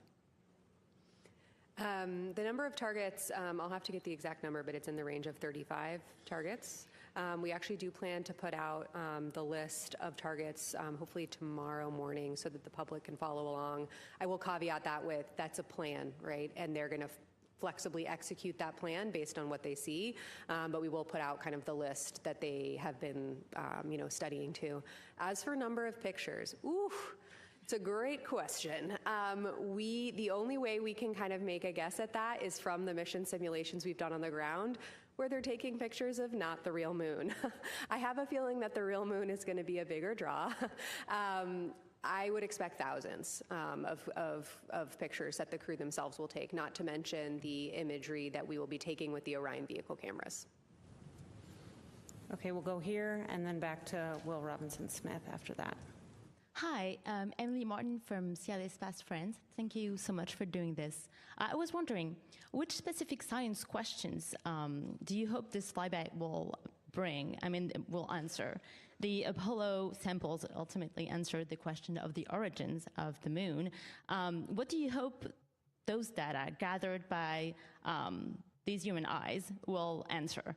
And also, I was wondering if you are planning on taking a photo of Orion with LRO, if it's even feasible. So on the science objective question, we do have 10 science objectives, all of which we feel are accomplishable, attackable by the crew with the lunar targeting plan as written. The lunar targeting plan does actually address all 10 of our objectives. But as for the ones that I'm most excited about, I am really excited for, our number one priority objective is, color provinces and albedo, right? This is something that human eyes are just incredibly good at teasing out nuances about. And again, forgive me again, the photometry deep dive, but again, the ability of a crew member to look at the surface in different illumination conditions as the Orion spacecraft is moving across the surface of the moon will allow them to understand morphology and texture, and therefore origin, process and origin. I mean, you heard even from farther away, Reed say yesterday, oh, I can see much more topography around Tycho than I could in the visualizations. As he's getting closer, he is seeing that 3D effect start to realize. And when they get even closer and they have that sort of extreme flyby profile over a number of hours, they're really going to be able to tease out that dynamic between topography, surface texture, morphology, and color and albedo, and how and if those things overlap. There are some targets on our targeting plan where that's specifically an objective of, do you see a correlation between color and topography? And a negative observation, not seeing it, is a science result, right? And so we do really focus on this unique profile that this mission has. I think we've gotten the question, well, you're so far away, what can you even do? That's actually an asset for our science objectives. They're going to have this whole disk view, and the rate at which they're moving and the illumination changes that they'll experience in several hours enable our science. They don't detract from it. As for complementary observations, yes, we do plan to have complementary observations with the Lunar Reconnaissance Orbiter. We also have other complementary science investigations, including citizen science here from scientists on Earth who are going to be looking for impact flashes or new craters that are forming on the surface of the moon, just like the Artemis II astronauts will be looking for. So lots of chances for coordinated observations, and you can bet we'll be putting out information about that, especially the Lunar Reconnaissance Orbiter ties post-mission. Okay, Will, and then we'll go back to the phones for a couple of additional questions. Thank you, Rachel. Will Robinson-Smith with Spaceflight Now. Thank you all for taking the time today. Couple to Rick, if I may, about the OX demonstration. Please correct me if I'm wrong, but it sounded like at one point there was a plan to lower the cabin pressure in Orion. Can you talk about when and why that changed? And then the life limit for the astronauts in the suits we've heard is 6 days. Can you go into some detail about what the life limiter is for that? I mean, obviously the crew is now within 6 days nominally of returning to Earth, so if they needed them, they've got that latitude. But can you just go into some explanation about why the 6 days, what creates that bracket? Thank you. Sure. You're correct that we are planning on decreasing the cabin pressure in Orion. That was always part of the plan. As we look forward to future Artemis missions, we expect lower cabin pressures when we perform dockings to other spacecraft. And we want to be able to evaluate Orion here on Artemis II to understand how it performs at 10.2 pounds per square inch atmosphere, so that when it docks to another spacecraft, we quickly equalize pressure. As far as the 144-hour constraint, that is tied to the oxygen and the ability to supply oxygen to the crew. Those tanks are only so big, and they were sized for that contingency. Okay, we'll take several questions from the phone. Next up is Jackie Mogensen from Scientific American. Hi, thanks for this. I was wondering, on the lunar flyby, I understand that there are a number of things that the astronauts have been training to see, but I was curious what you would say are kind of the wish list items of what would be really cool to see but are not a guarantee. Thank you. Ooh, you know, I would think, honestly, a big one is just the amount of color they're going to be able to see and where and when they see it. Again, you know, negative observations, not seeing something is science. That is something we are learning. So I think we have a lot of questions about where and how subtle color hues will pop out to the crew. You know, we have guesses, of course. We have educated guesses based on what we know about the lunar surface, especially the far side, which haven't had, you know, human eyes on it before. But we don't know what to expect. We've provided guidance to them on where we think the best places are to, you know, make those observations, but this is exploration, right? And while we have imagery, amazing data from orbiting spacecraft, it's these nuanced observations that we're lacking. And so, you know, this is discovery, right? And we're asking questions that we don't always know the answer to, and that's, you know, some of the value of what these Artemis missions bring. Next up is Marcia Smith with Space Policy Online. Thanks so much for taking my questions. One question I think is to Rick, and could you just clarify about the toilet situation? Have you permanently fixed that, or is it that every certain number of days or something you're going to have to turn the spacecraft towards the sun in order to make sure that that vent doesn't freeze? And this is a permanent solution for this mission or for all the future Orion missions? Could you just clarify the situation on that? And on a completely different front, I'm just curious to Kelsey and to Lori, maybe wearing your planetary science hat. So when you have the astronauts looking at the far side of the moon and seeing them with their eyes, which LRO can't do, is there any chance you're going to spot something there that is so fascinating that it's going to change maybe plans for Eclipse missions or something, to send Eclipse missions there to investigate? What do you think the odds are that you'll see something that you really didn't expect? All right. Well, as for the first part of your questions, there are no liens against use of the toilet. The crew members are able to use the toilet, but we are still trying to figure out the wastewater vent line problem. It's kind of a complex engineering issue when you expose a liquid to vacuum. It's a pretty chaotic environment, and there's a lot of theory and textbook work done when you assume it's pure water being exposed to a vacuum.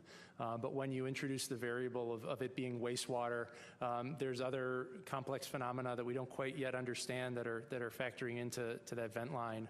And so we're still working through that. This is a good opportunity to learn now on a shorter mission. And you know, if changes are needed to be made to the spacecraft, you know, we have opportunities before Artemis III to make those changes. Let Kelsey answer the question about if you think we might see something surprising. Rick, do you want to do no.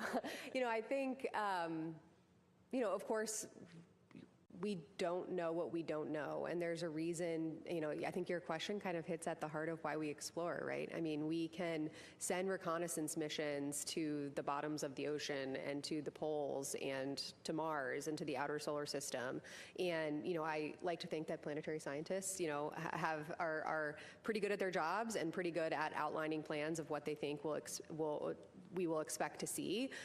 But we in the science community like to talk about multiple working hypotheses, right? You know, we take all available data and we form these different hypotheses, and we make a plan to go address and buy down those hypotheses. And so, do we have guesses about what they're going to see on the far side? Yes. Do I have solid confidence in exactly what they're going to see? Absolutely not. That is why we, you know, why we send people out into the cosmos to explore in the first place. And so, you know, I think it's important to remember that, you know, what the crew are going to do tomorrow is the first step in this exploration. And I think it's important to remember that, you know, we don't always know exactly what they're going to see. We have lunar reconnaissance orbiting spacecraft data of the surface. We understand, you know, what it's made out of. We understand the topography, but we don't know what the crew are going to see in these specific illumination conditions from a scientific perspective, and that's exciting. It's part of the exploration mission. It's one of the main charges of the Spaceflight Agency.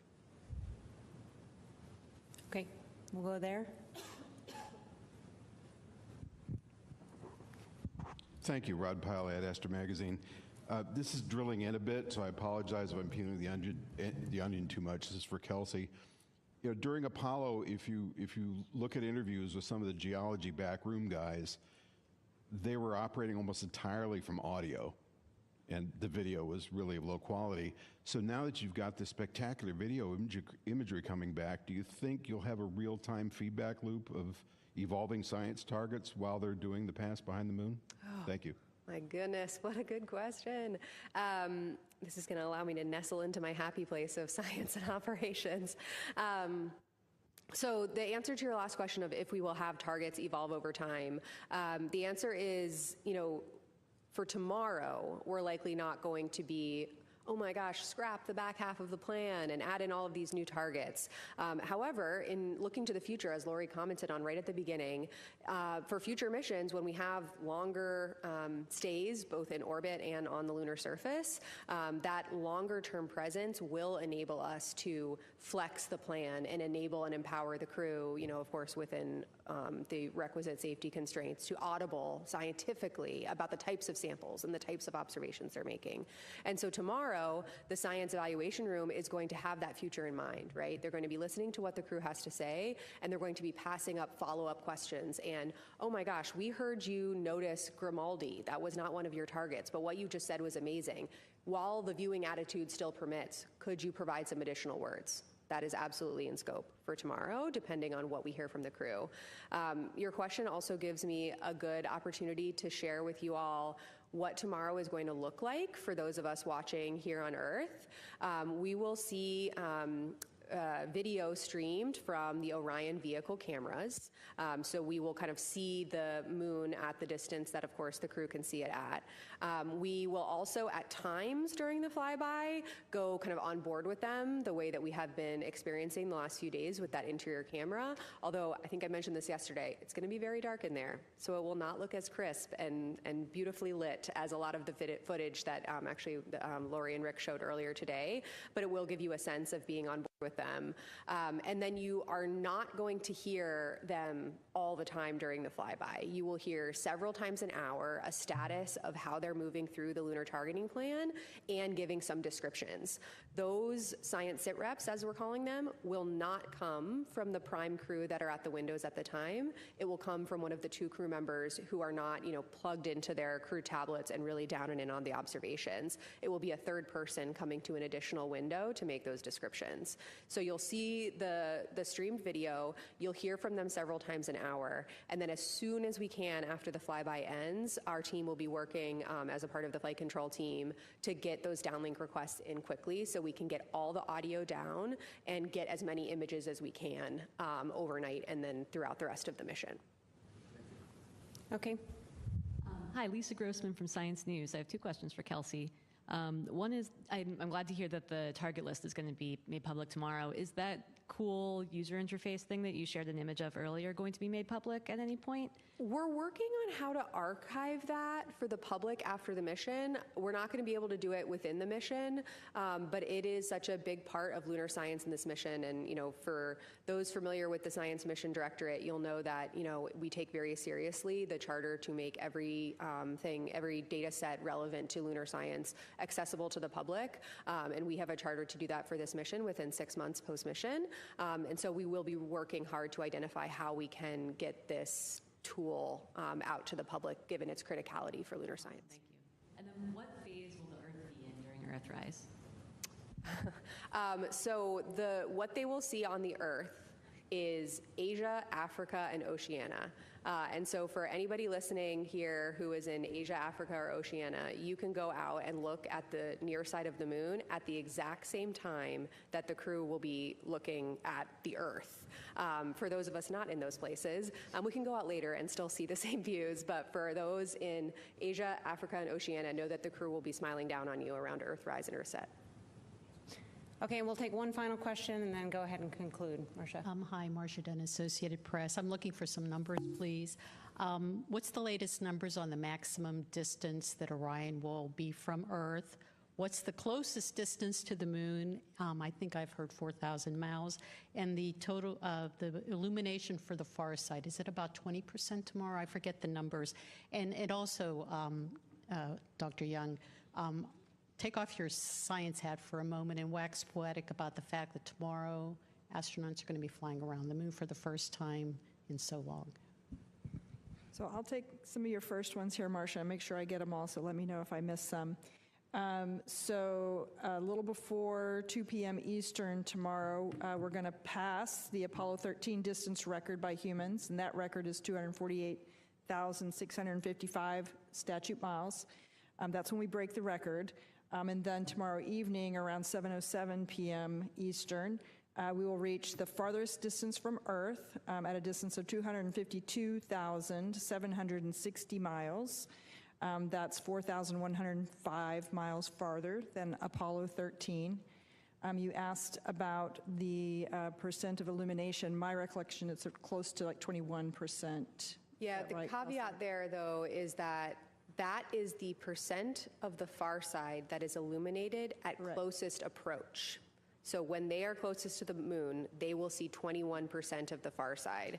On their approach, as you saw in that visual, they will see the full disk. It will include a big section of the near side as well as that section of the far side. Essentially, you know, half of the moon is always illuminated. They'll see that. And so they will see the full 180 degrees that's illuminated as far as far side. Yeah. Thanks, Kelsey. Yeah, I think it's at closest approach, it's 4,070 statute miles. Mm-hmm. Yep. And then do you want to wax poetic? Oh my gosh, of course, always. I mean, first of all, I will be on console tomorrow, so I will be locked in and fully in operations and execution mode. But, you know, sitting here today, the day before the flyby, you know, I was a kid who loved to play outdoors, and I was a kid who loved to, while playing outdoors, look up at the sky. Being outdoors and exploring the environment around me was a massive part of my childhood. I'm the mom of 2 young kids, and my youngest is right in the phase now where she looks up at the moon at night and just screams moon every time she sees it. She just stops what she's doing and points up and yells moon. And it really just, I swear I do not push her to do this. This is a natural instinct. But, you know, I think it goes to show that people all over the world connect with the moon. This is something that every single person on this planet can understand and connect with. Of course, you know, I'm focused on my kids in my house, but I know that people all over the world have their own sense of connection with the moon. Specifically, also, we will get an eclipse tomorrow, and I think everybody on Earth, or a lot of people on Earth, have connections to partial or full solar eclipses. I'm wearing my eclipse earrings today. You know, we're approaching the 2-year anniversary of the 2024 North American eclipse, which was actually the same day that my daughter was born. And so I have a lot of emotions, to be totally honest with you, wrapped up in this mission and the specific timing of this mission. And I think my overwhelming takeaway is just, yes, I'm a geologist and a planetary scientist, and I have worked with this group for so long, and I know that the data we will get back will inspire the next generation of scientists and explorers, but it will also bring the moon closer and unite all of us, where we can have this tangible touch point to the moon and what the crew are going to be doing tomorrow. And so as a scientist and as a mom and as a citizen of this planet, I'm really looking forward to tomorrow. I hope all of you are as well.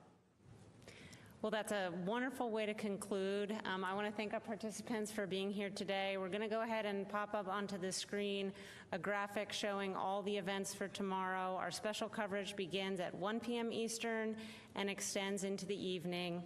Thank you for joining us today, and you can follow the latest mission updates on nasa.gov.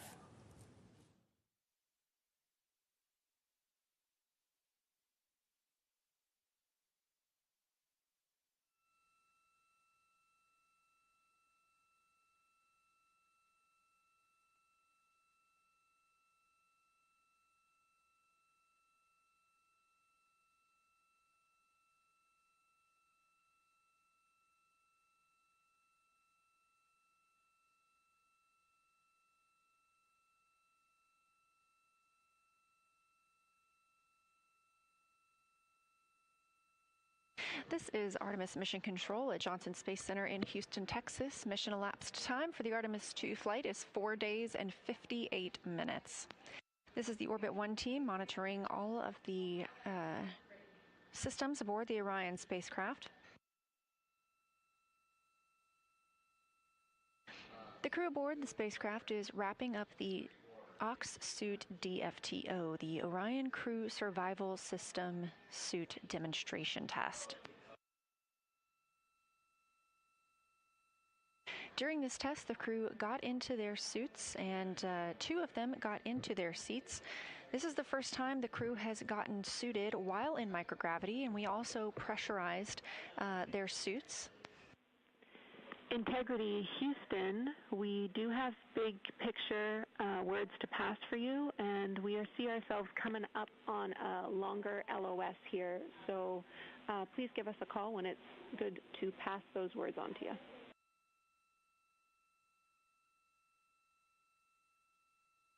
Okay, we're just getting out of suits, so go ahead now. Now's a good time. Okay, I'm going to roll through this list with you. We have turned off the CamCab 3 because we suspected that you were suit doffing. We also don't have the HHP camera. We wanted to let you know that at our last check, it was still connected to the encoder, but it looked like it had been bumped. So we don't have that picture. We want you to check it when you are ready, aka done with your doff. Automatic cabin leak detection is enabled again. And on your timeline, we have canceled your burn conference and taken care of preliminary targeting for OTC-3 burn ops from the ground. We want you to continue your suit doff and your closeout of this procedure and look after yourselves, especially around midday meal. We also want you to know that there will be a data transfer activity for Reed in the afternoon. It's called Flywheel Excel Data Transfer. That is deferred for today.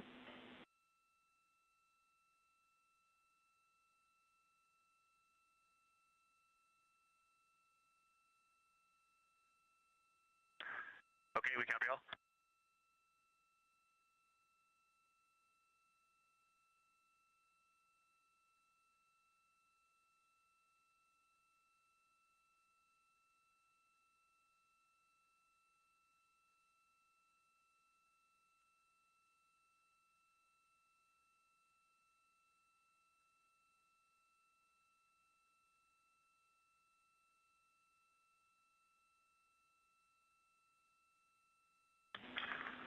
Jenny, we have one question on Jeremy's seat config. Can you give us the foot pan length extension for entry?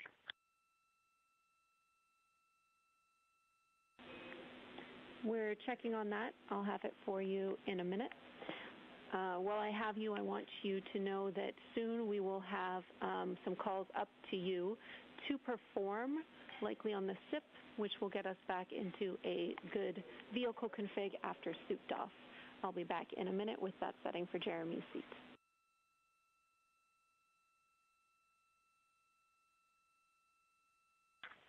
Okay, we'll wait on your call for the SIP switches.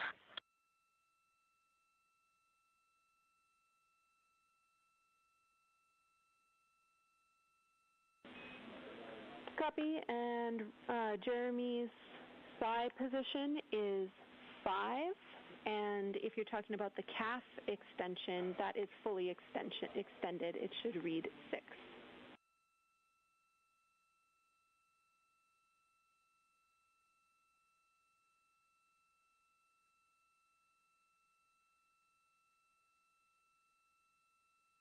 All right, Jenny, he's got that seat configured. Thank you.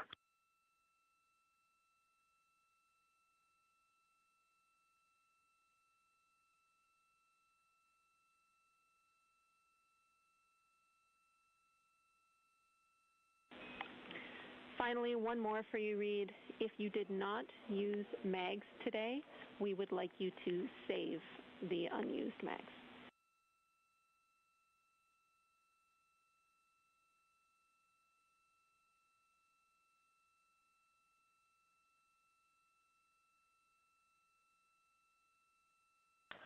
Okay, 3 out of 4 will be saved. Thank you.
I don't know if we lost you yet. Just confirm we are go for secondary dump line.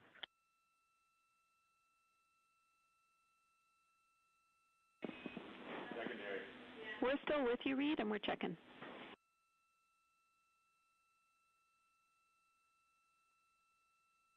And just make sure that we still have crew choice for toilet ops.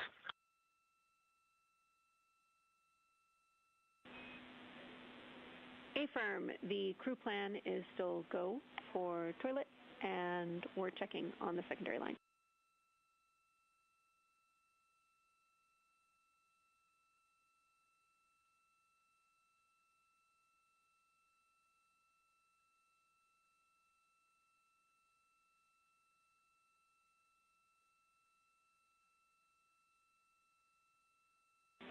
Integrity crew, you are go to use the secondary line for dumps.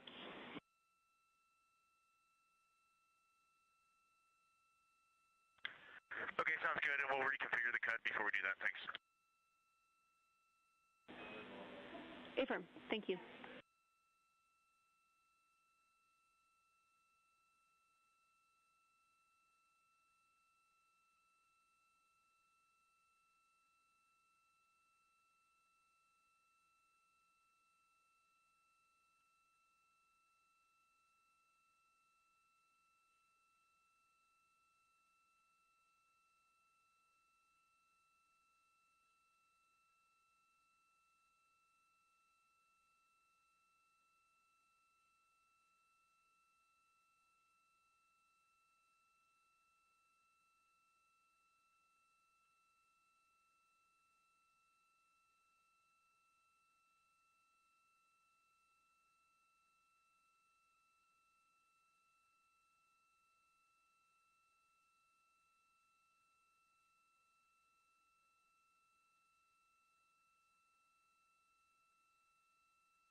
This is Artemis Mission Control, the spacecraft now less than 50,000 miles away from the moon.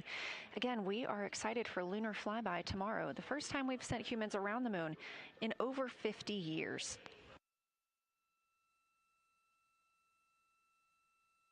So far today, the crew has completed their Ox suit demo. That's the Orion Crew Survival System suit demonstration. The Ox suits are what the crew wears during launch and re-entry for the spacecraft. However, they also have the opportunity to put these on in the event the spacecraft were to be depressurized. Of course, that's not what happened today. This was a test of these suits ahead of future missions. Everything conducted today helps us prepare for future Artemis missions to the moon. The crew is currently inside the cabin getting out of those suits, and so we are not showing those cameras at this time to allow them some privacy. But they are reconfiguring the cabin following that test.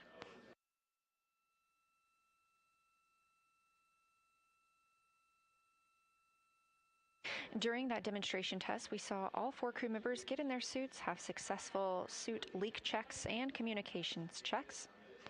Both pilot and Commander Reed Wiseman and pilot Victor Glover were able to get into their seats.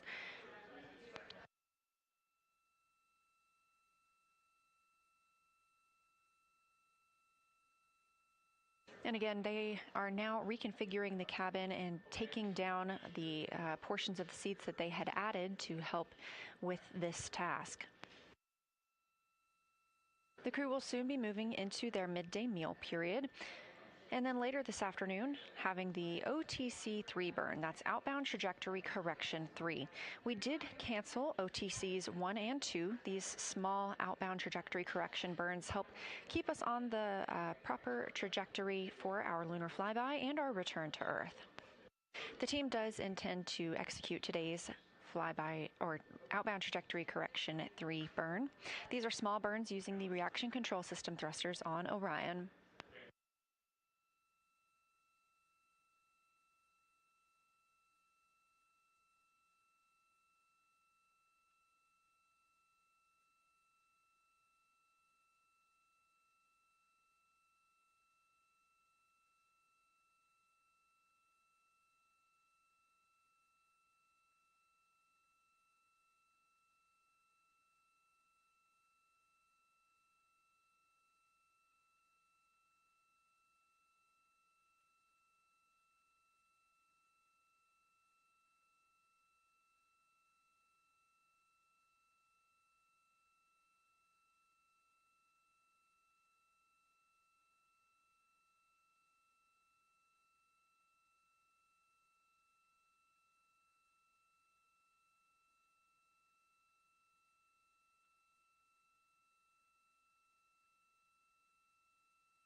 After the LOS. Integrity crew, Houston, we have a couple of items to discuss with you again before this LOS.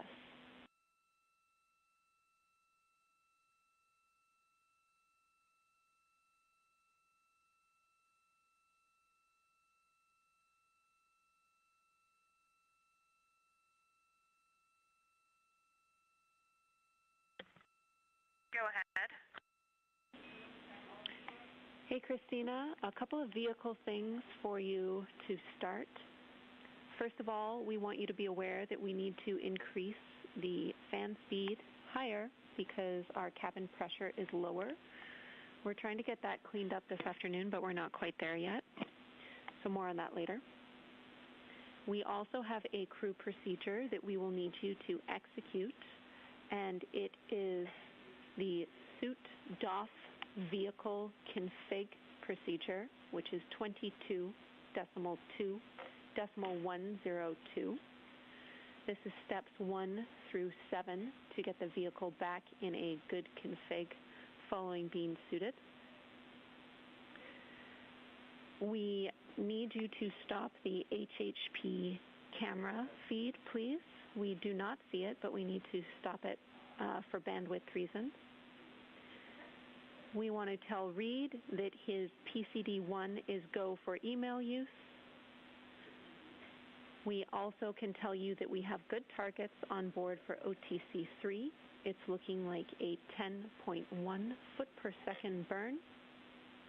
And then finally, your flight director will be ready to speak with you for Reed's flight director conference coming up shortly.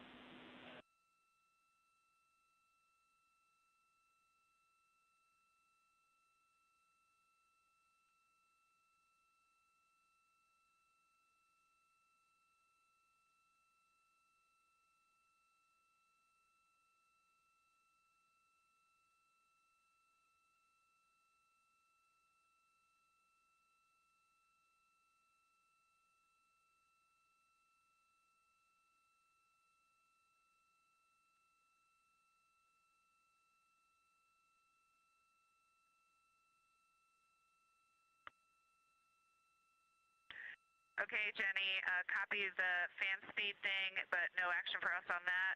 Suit DOF vehicle config, steps 1 through 7. We will stop the HHP camera stream. Reed is go for, actually that's complete.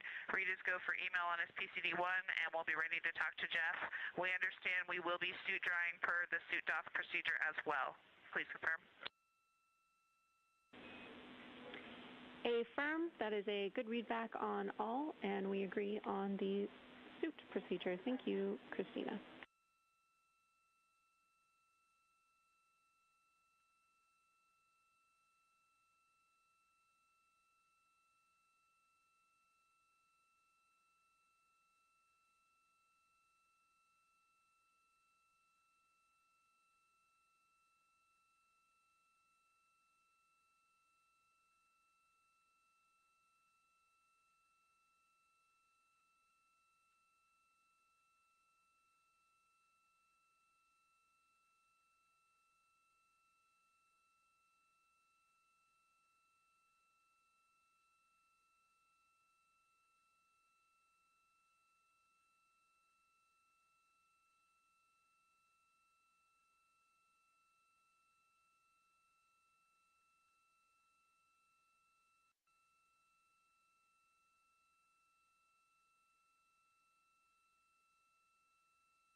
Can you still hear me okay?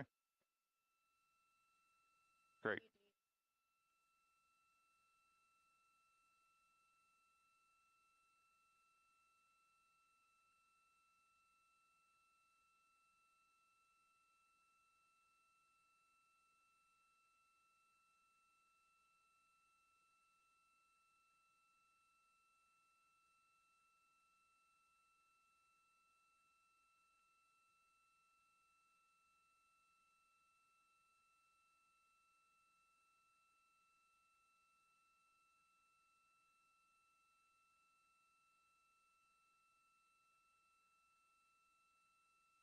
This is Artemis Mission Control here with an MET 4 days, 1 hour and 24 minutes into the Artemis II flight.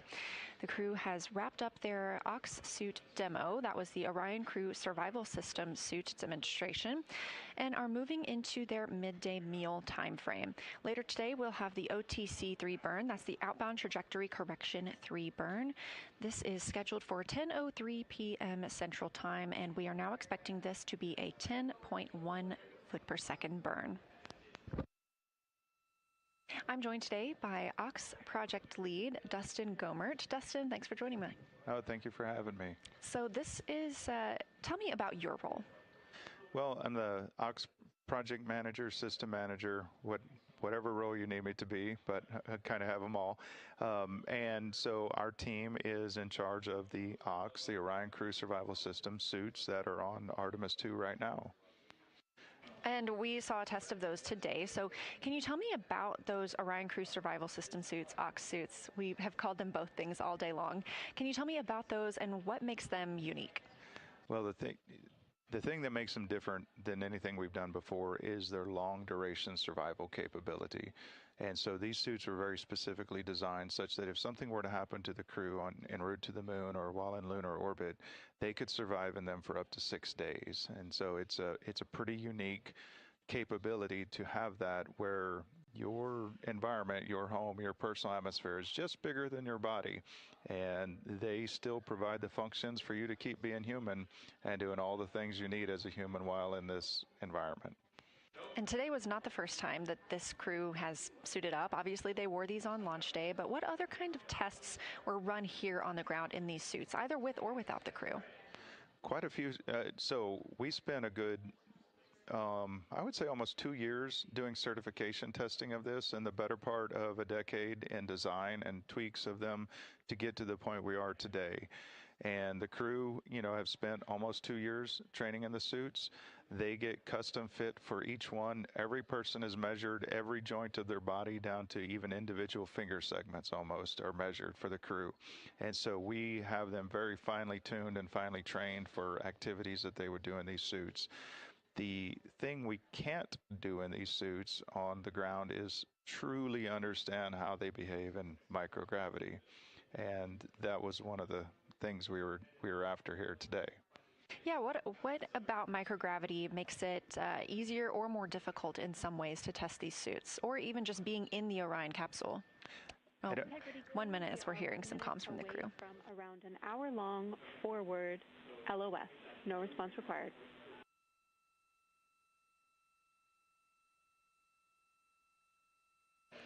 And we are expecting a loss of signal with the Orion crew. And I'm so sorry to interrupt you, but as we were saying, being in the Orion cabin and being in microgravity can make things more or less difficult in these suits. So what are some of those fine difficulties? Well, in all honesty, that was some of the things we were looking to learn today. The key difference from what we can test on the ground is that no matter what we do here, you have gravity biasing you. And so even if we were to go, say, to the neutral buoyancy lab and weigh out the suit so it was effectively weightless, the body inside is still weighing down with gravity. And so that will naturally shift you in one direction or the other inside the suit.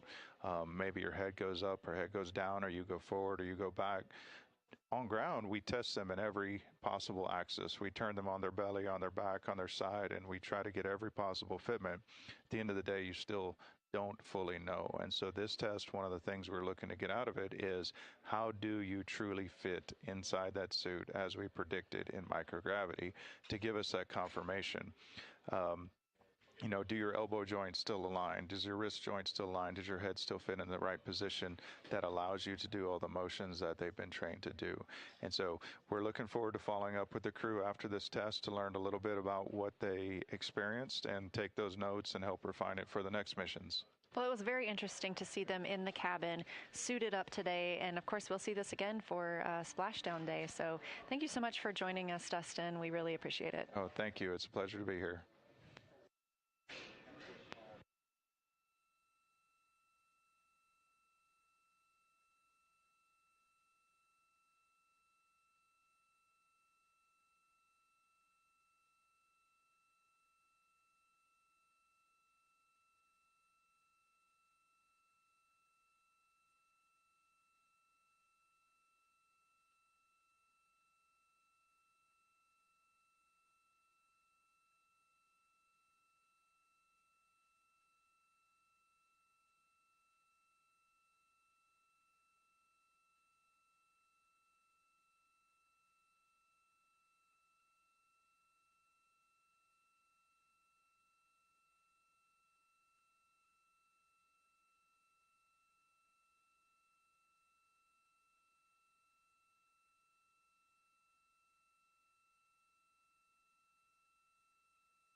This is Artemis Mission Control at Johnson Space Center in Houston, Texas. You're looking at a visualization of Orion and its current configuration as it flies toward the moon. We are now just 48,722 miles away from the moon and 226,700 miles away from Earth. You can track Artemis and track Orion for yourself at any time by visiting nasa.gov/trackartemis. Tomorrow is a big day for the mission as we will have the lunar flyby with about 6 hours for the crew to be taking photos, making observations and annotations of what they see as they pass the moon. The first humans to do so in over 50 years.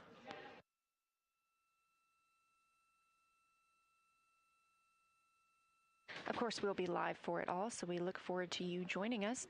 One of those milestones that we'll see is them surpassing the greatest distance ever achieved by humans. That was set by the Apollo 13 crew.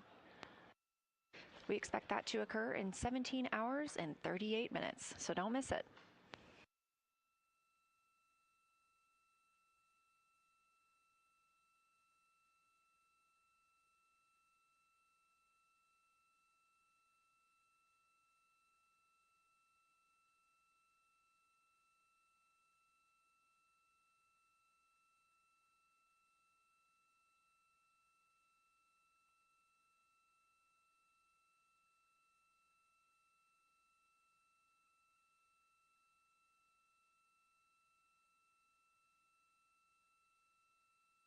We are currently in a forward link LOS, or loss of signal, with the crew.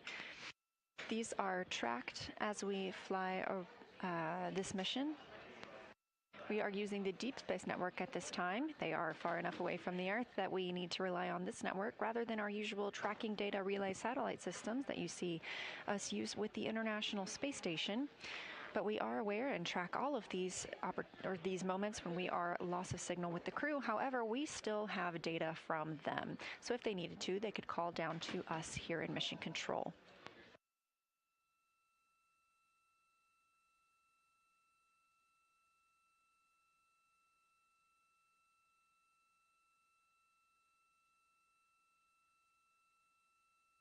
And we expect to get that forward link acquisition of signal back in about 37 minutes.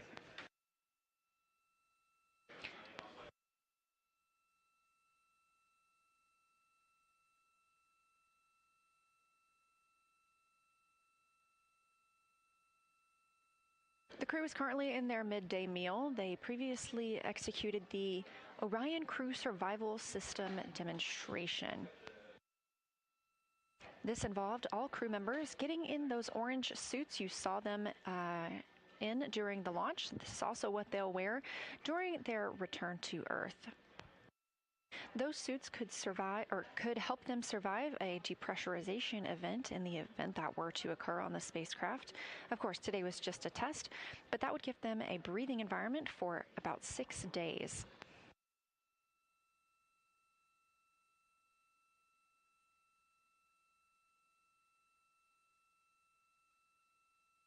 At 10:03 p.m. Central Time, we are expecting the outbound trajectory correction burn 3.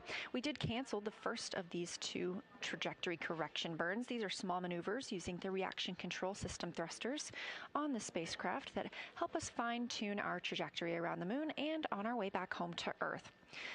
The team will execute the OTC-3 burn tonight. We expect that to be a 10.1 foot per second burn.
This is Artemis Mission Control here at Johnson Space Center in Houston, Texas. MET, 4 days, 1 hour and 52 minutes into the flight of Artemis II.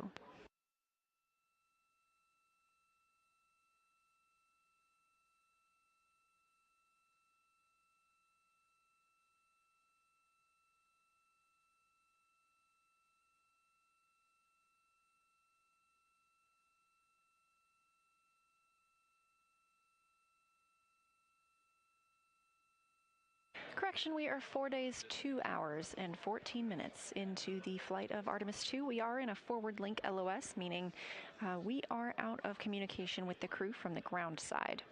These are tracked, and the team monitors them and make sure to call up anything to the crew just before we go into them and let them know that we won't be able to communicate with them for this time period. We expect to regain communications with them in under 10 minutes.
Integrity Houston after the LOS. How do you hear?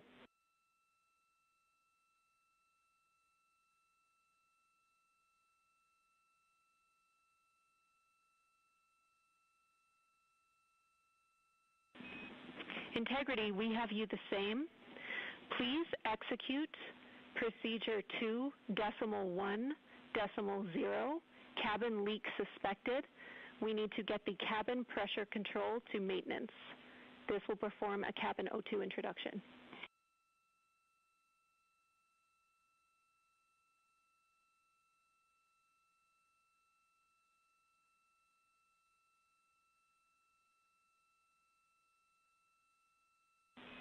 Good words.